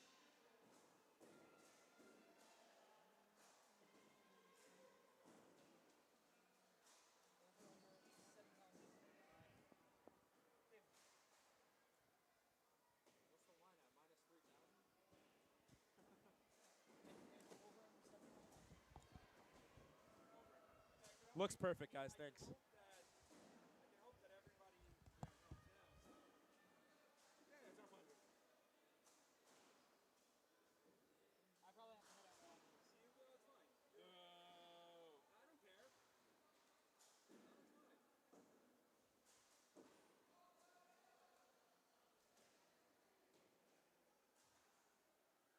No, it's fine. I just need a pen now, so. Donate it. What? If it's not salt. Sure, yeah.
is it?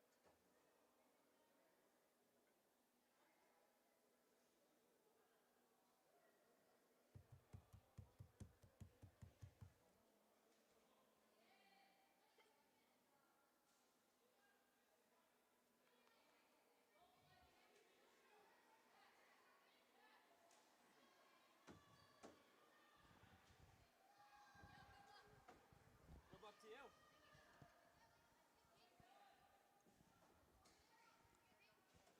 Welcome back to the Martin Weiselberg Memorial Hockey Tournament for our championship game. We have the undefeated Hafter Hawks versus the undefeated Noam Knights. Both teams 3-0, comfortably making it to the championship. And we have a bit of an unprecedented matchup. It is the champions of the New York division versus the champions of the New Jersey division, which we don't get to see so often. So when it happens, it is very, very nice. Starting for Hafter in goal, we have Evan Ellenberg.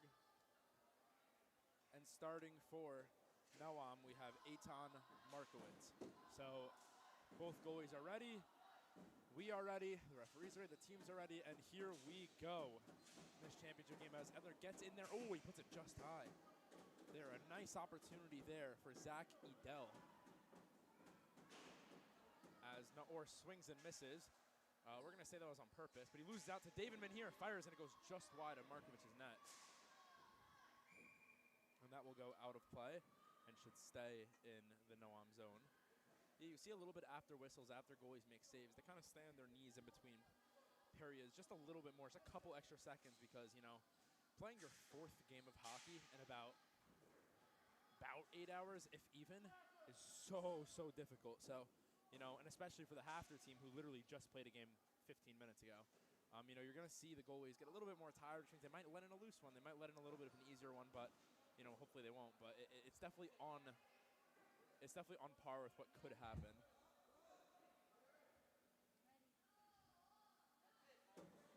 As that shot goes just wide from Mark Davidman there, fresh out of the corner, and Naor will get it clear. A great way to start this game from Hafter. You know, there's definitely benefits to playing back-to-back games, and that benefit simply is like you don't have to wait to get started. Your legs are already moving. You just played a game. As long as you don't let your muscles get tight, you're ready to go from the get-go. You might get a little bit more tired as the game goes along because you've just finished playing a game, but it's a lot easier. You okay?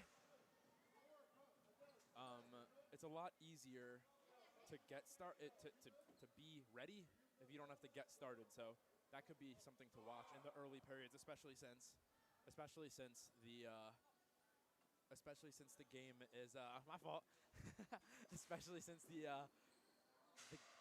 games are so short and so close together here. As Davidman gets the ball in deep, the save made there, and he holds Markovich. I'm so used to just stopping it in between whistles. Like, it's so like... As we have 2 minutes into the first period, 6 minutes to go here in the first period. We are still tied 0-0. Face off one back, Davidman to himself. Shraga fires, save, the rebound, scores! And Hafter takes the early lead.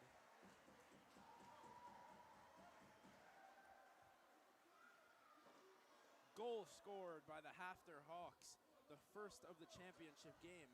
And it is scored by Harry Shraga, assisted by Mark Davidman.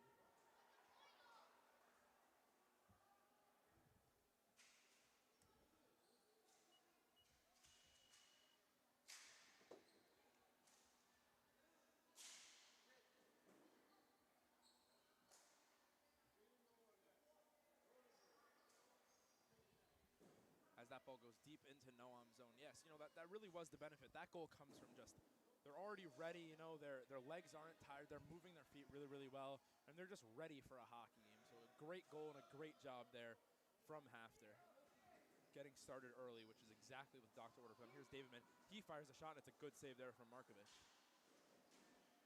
Shraga with a nice hit there, and he gets it into the net. Goalie covers it nicely, and we have a whistle on the right side of Markovich, face off deep in the Noam zone.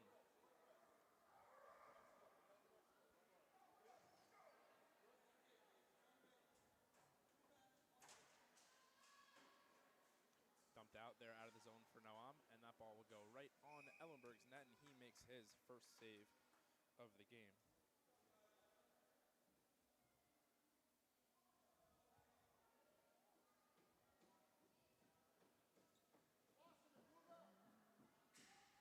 Nice play there from Noam, but he just couldn't get it there as Davidman gets it cleared out of the zone to be taken around by the Noam defenseman. And he can't get it cleared. Ball goes just wide there as Fuchs will pick it up. Taken around the net, looking to go to the middle to Davidman, but it was a nice defensive play there to stop him from doing so. Estronik with a nice play there. Naor using the speed, using his space, trying to bulldoze his way towards the net and could not do so as that ball will trickle on the Noam net, but allowed to be played out by Markovic. Good job from him to get it to his defenseman and get it deep into the half zone. Sorry, Rottenberg here with the ball. He gets it out. And Noam will have it in the corner, dump it back into the half-their zone for Spira to get. Flip it around, take a shot, fire, just wide.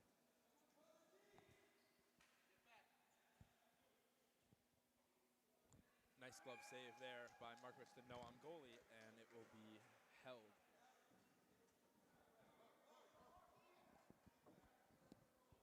Three and a half to go here in period number one. Hafter leads in this championship game 1-0 as they have Noam has Schlewitz on, Edel, Naor, and I'm not sure who the fourth is. As Hafter has Schraga, Fuchs, Davidman, and Spira with Ellenberg in net and Markovic in net for Noam. Face off to the right of Markovic. Markowitz, sorry.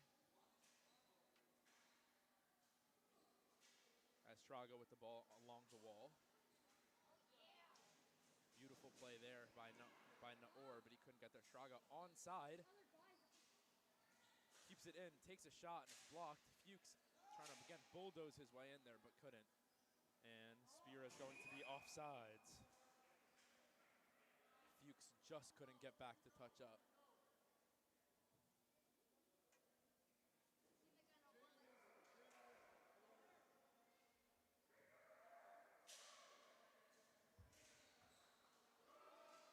Fires a shot, saved by Ellenberg, and it trickled into the corner.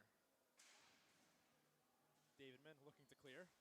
He will on net, and a good save there from Markowitz right into the breadbasket, and he'll hold for another whistle with exactly 2 minutes to go here in period number one in our championship game. The Hafter Hawks lead the Noam Knights 1-0 through a goal from Harry Schraga, which was assisted, Alex Schraga, which was assisted by Mark Davidman.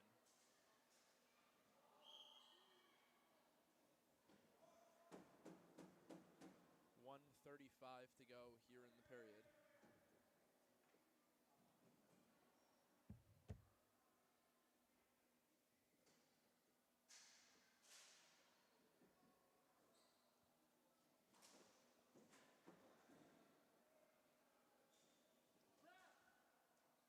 As that ball will go out of the zone off the Noam guy, and it's going to be into the Noam offsides dot. 1 minute to go here in period number one. As a nice face-off win there, as Insler takes it into the Hafter zone. Stronik trying to get to it. Naor picks it up. Naor spinning, firing just wide, and Spira will get it out of the zone. 45 seconds to go in period number one. As Stern picks it up, turns, fires wide. Naor will have to pick it up off the boards and get it to Stronik. Spira with a good defensive play, Naor using his body to shield Schraga, and then gets it cleared in the Hafter zone. Through the middle, Stronik, and a great save, but it's loose.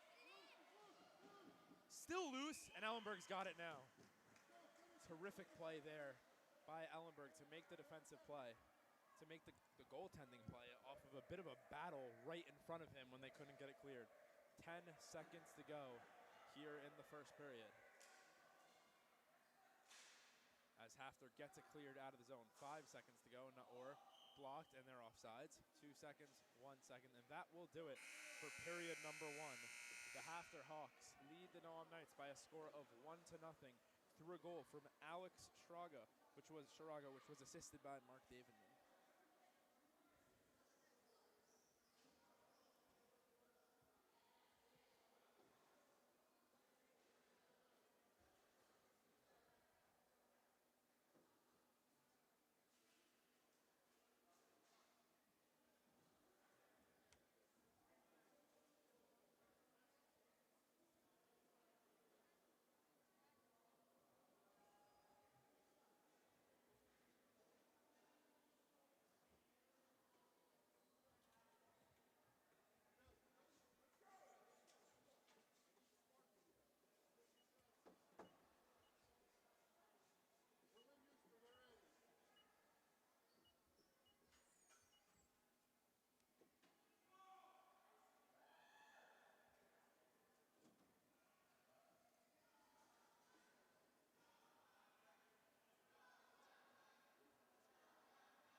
get set for the start of period number 2.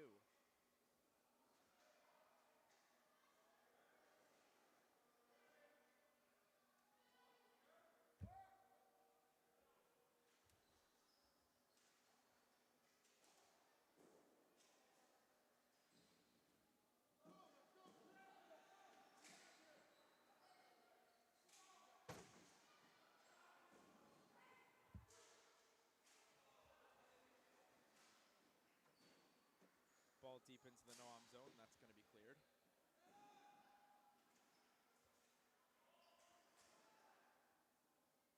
And it's hit out there. Edel will go and get it and dump it back into the zone. Stern with the ball.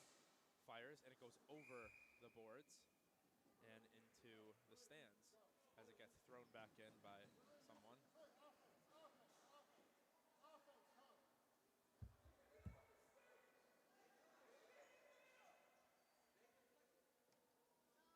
As they move that ball back in to the Noam zone off a deflection that Elliott happened to not see. Davidman wins the draw back to himself. Naor will go into the corner and fight it out with Shraga. He gets it. It gets put back into the corner off of Davidson's helmet. And he picks it up. The lefty Davidman fires a shot, and it's saved by Markowitz, the Noam Knight goalie. Eitan Markowitz had a terrific tournament today, and he's had an even better championship. He's done his job so far. You know, the one goal was absolutely not his fault. He's keeping his team in it here. As Spira gets the ball and dumps it back into the Noam zone. Fires from Naor. Glove save from Ellenberg. It's a little bit loose, and Spira's able to get it clear. Edel, and out of the zone. Will come into the half their zone as both teams, as just Noam actually, will make changes. 2 minutes have gone by already in the second period. So we have 5:55 now, as the clock is running, to go here in period number 2.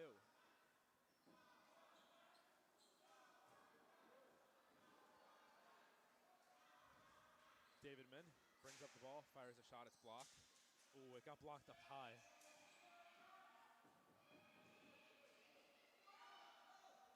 To the middle there, and it's kept in the zone by Noam for now. Wasserman, a nice play, and it's a 2-on-1 if they can hurry, but Stronik makes the play. Here's Shraga in the corner with the ball, dribbling behind the net. Now to the front of the net, and it's going to be covered by Markowitz. 5 minutes to go here in period number 2. We're almost halfway through our championship game, and we have 1 goal so far. Just the goal from Alex Shraga. That's the goal that separates the two teams as Naor plays it off the wall, gets in deep. Naor blocked beautifully there from Spira, as Edel will have to go back and get it.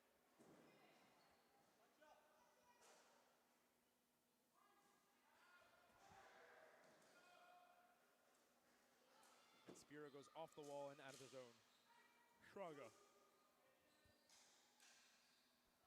Oh, Davidman with a huge opportunity there if he could have hurried. Naor fires a shot and it goes just wide. Spira cleans it up, and Ellenberg will cover with 4:20 to go in period number 2.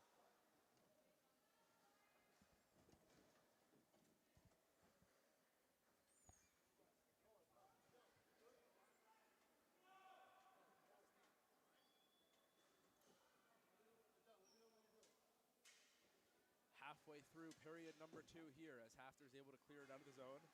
Naor to pick it up, he'll clear.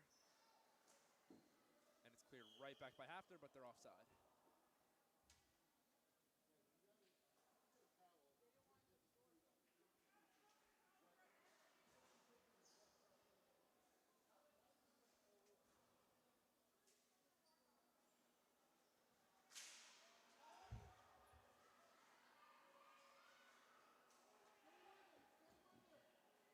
Covered up by Markowitz, and he will hold.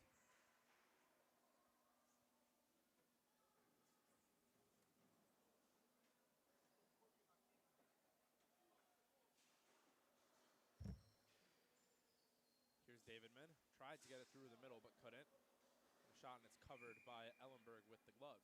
3 minutes to go here in period number 2.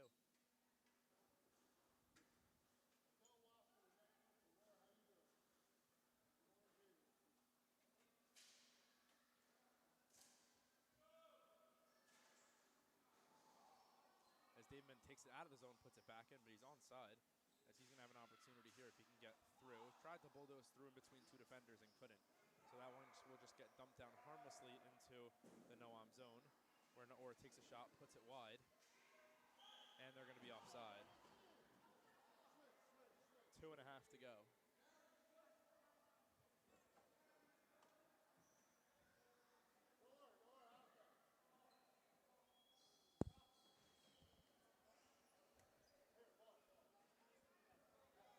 As we have a stoppage in the clock because we're going to clean up the water. Elliot, wait! Elliot, wait! Wait!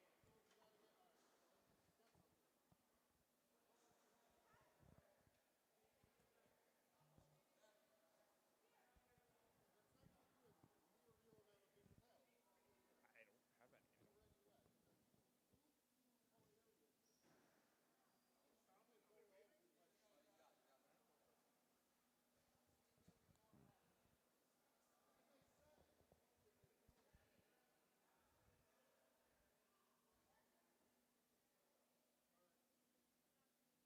All right, we get set to start back up here. 2:20 to go in period number 2. Alex Straga's goal is the only goal in between these two teams right now, as Stern goes back to get it.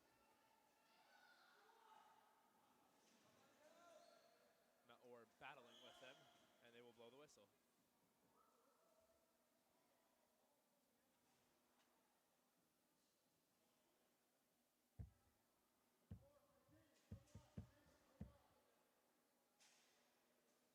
Face-off won by Davidman. He's done by Stern, sorry. They've both been doing a terrific job on the face-offs. Hafter's won probably about 80% of the face-offs in this game, and it's really made a big difference for them as Naor gets it through the middle. Oh, it gets past Spira, and Stronik couldn't make the play. And they get it out of the zone. Straga couldn't get to it, so Noam puts it in deep, and Ellenberg will cover and hold with 1.5 minutes to go in period number 2.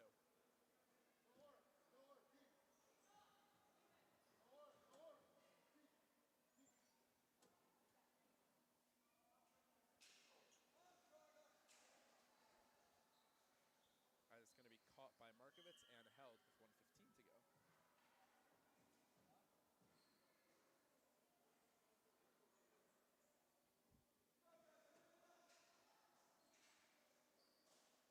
Face-off won by Noam, but Davidman's able to cover it with the ball, and Naor is forced to get it clear.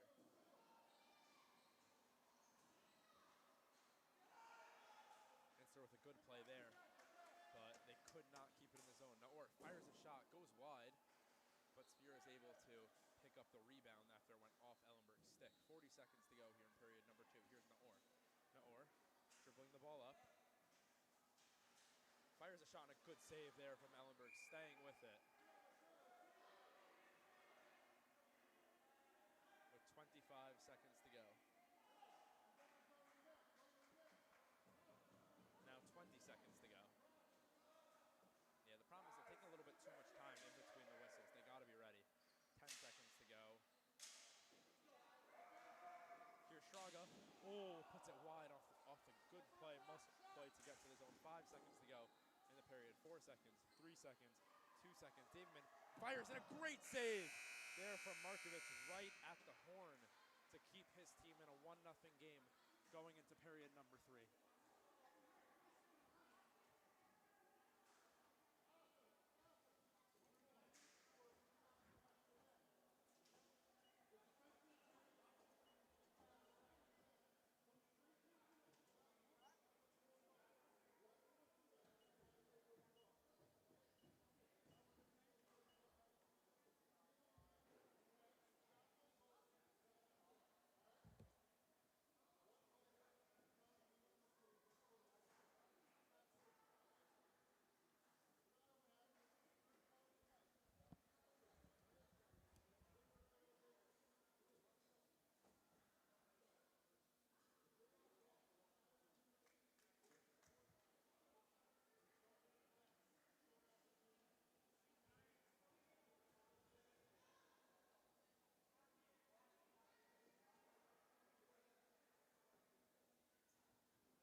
set for a third period in a 1-0 game here. Hafter leads Noam 1-0 in the Martin Weiselberg Memorial Hockey Tournament 2025 championship game.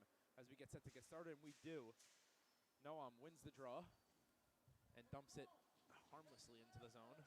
And it's going to get out from Stern. Naor is going to fake a shot, dribble through the middle, fires a shot just wide there from Naor. Naor follows it up, gets the ball first, looking for someone at the point, looking for Adele at the point, but could not get it to him.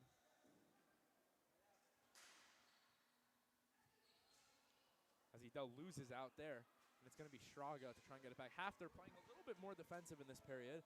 You know, it is a one-goal game, so I don't necessarily know if it's so necessary right now because you still need to score. A 2-goal lead is better than a 1-0 lead.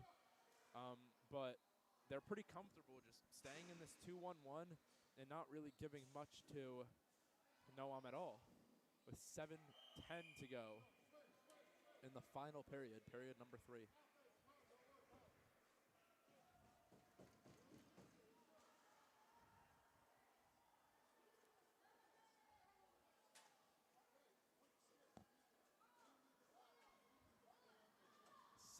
.50 to go. Yeah, I mean, if I'm Noam, they have to move a little bit quicker in between whistles, because if they're the second team changing in a whistle right now, that's a problem.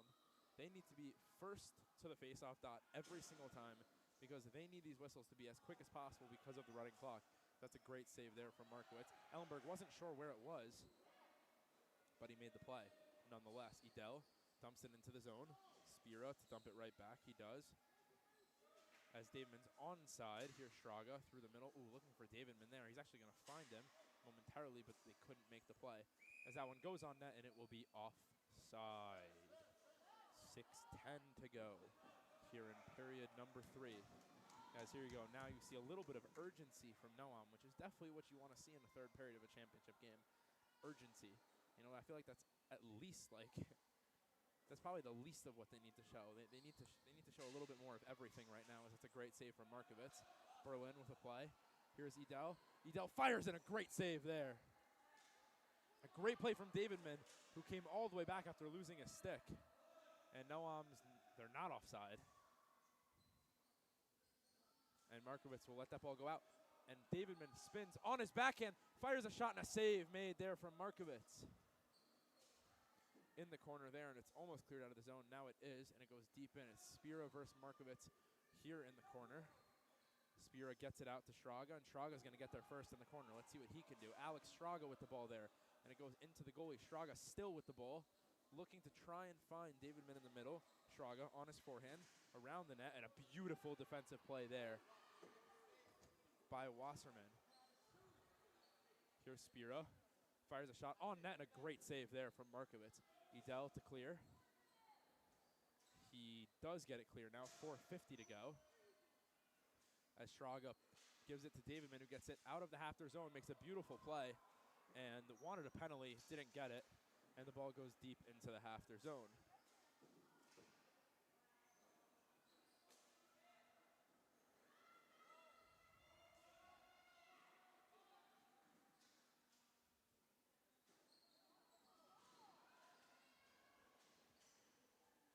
Fires, and it goes just over there for Davidman as he just misses the net. Here's Davidman again, another fire, and he goes just wide again as Shraga will try to pick it up, but he can't. Edel gets the ball.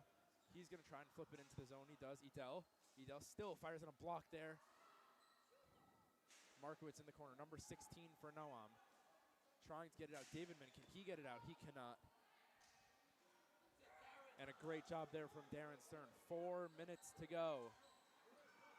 Naor gets back on the court. So does Cyrilnik. Nice quick changes there for Noam. That way they don't have to do it in between whistles where they waste unnecessary time for no reason. Wasserman in his own zone. Noam's off. And it's going to be a deep whistle for offside on Hafter with 3:30 to go. As Rottenberg comes onto the floor quickly. Fuchs, Shraga, Spira, and Stern on right now.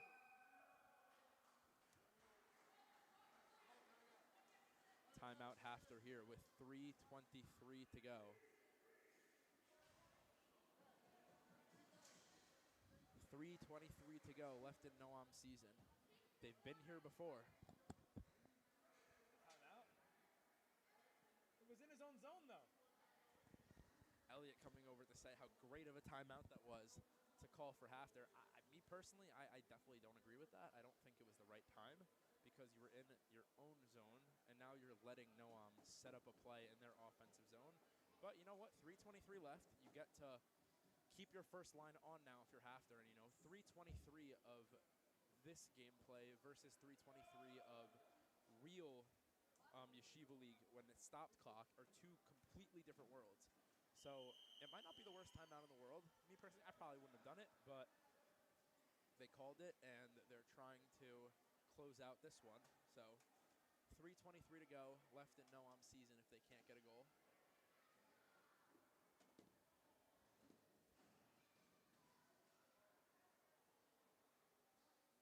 As they're going to set up with Naor, Idel, Sorelnik, and Wasserman.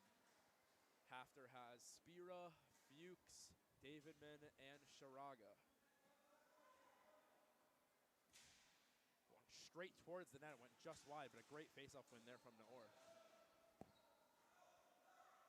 As being momentarily killed in the corner there, and Davidman can't get it out. Now he does. And a bit of an awkward one there for the Noam defenseman, Wasserman, as he wasn't really sure where the ball was bouncing as it was spinning a little bit, but he made a good play nonetheless. As Spiro will get the ball looking to clear, and he clears it all the way down and into the netting. That should come back into the Hafter zone.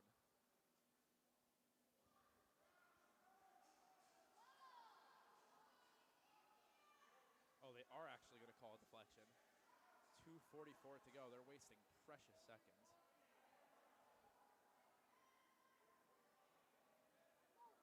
They wasted a good 15 to 18 seconds for this whistle. That's just terrible. That's terrible. As a huge opportunity here for Hafter. Fires and it goes just wide for Fuchs. And it's offside on Hafter. 2 minutes and 15 seconds. Again, you need some urgency from Noam. They need some urgency. They need to be running to the dot and setting up, forcing Hafter to get set up as quick as possible so they can have every precious second on this clock as there's 2 minutes to go here in this championship game. As Naor spins, finds a guy. Sorry, that was not Naor. That was actually Wasserman. He passed it to Naor, and there's 1:54 to go. So it's going to be on the left side of Noam's net in their own zone. Face off one there. And Naor gets it. Can't make a play right away, though. As here goes Fuchs. He goes down. No penalty. As it fired and the shot's blocked by Davidman. Naor goes to the corner, battling with Spira. Gets it out. Fuchs with the ball. They keep it in beautifully. And here goes Straga. Alex Straga. What a save there from Markovitz. Stopping Alex Straga from getting his second goal of the game. As Naor and Straga battling now. Straga still with the ball. Fires and they score! Fuchs from Straga bags Hafter's second goal of the game. From 44.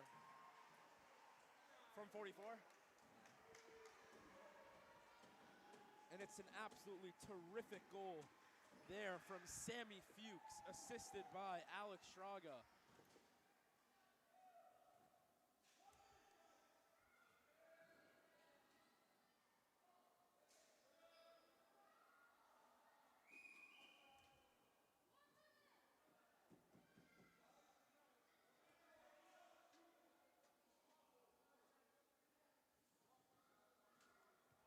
As Sammy Fuchs gets the insurance goal for Hafter right now that they needed with exactly 1:01 to go.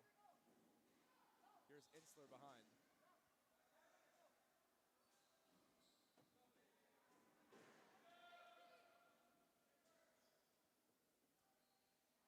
Ooh, Stern and Spiro wasn't sure who was going to get it. Caused a little bit of chaos in front, but they're able to get it out of the zone. 40 seconds left for Hafter.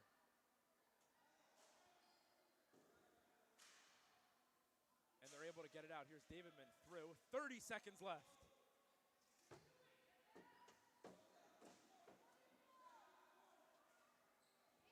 And it goes straight to the corner there, and they will kill it there with Stern. 18 seconds to go. After 15 seconds away, 14.2 to be exact.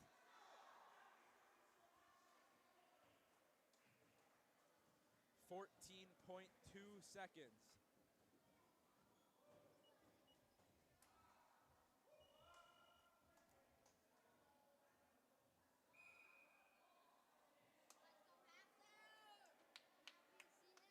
As that was a great save from Markovitz there. I believe they waved that one off. They did. 13.8 to go here for Hafter. They are 13 seconds away. 10 seconds away.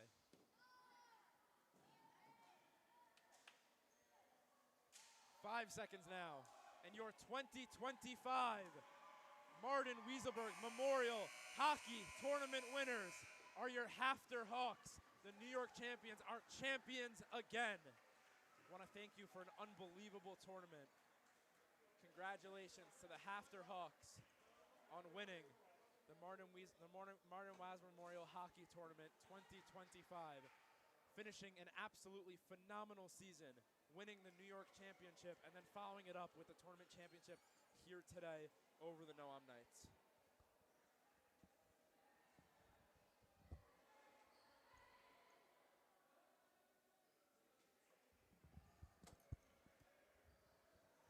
As they shake hands now after the championship, we want to take this time to thank all of our sponsors, all the people that donated, and Hafter for putting together such an amazing tournament. And an incredible amount of thanks goes to Elliot Weiselberg for putting together this tournament pretty much all by himself, as he does so well every single year. So huge props to him and a thanks to him. And a shout out to our live stream squad up in the booth for doing a terrific job. So thank you to you guys. I'm Raffle Gamal, signing it off now. Thank you again, and have a good night.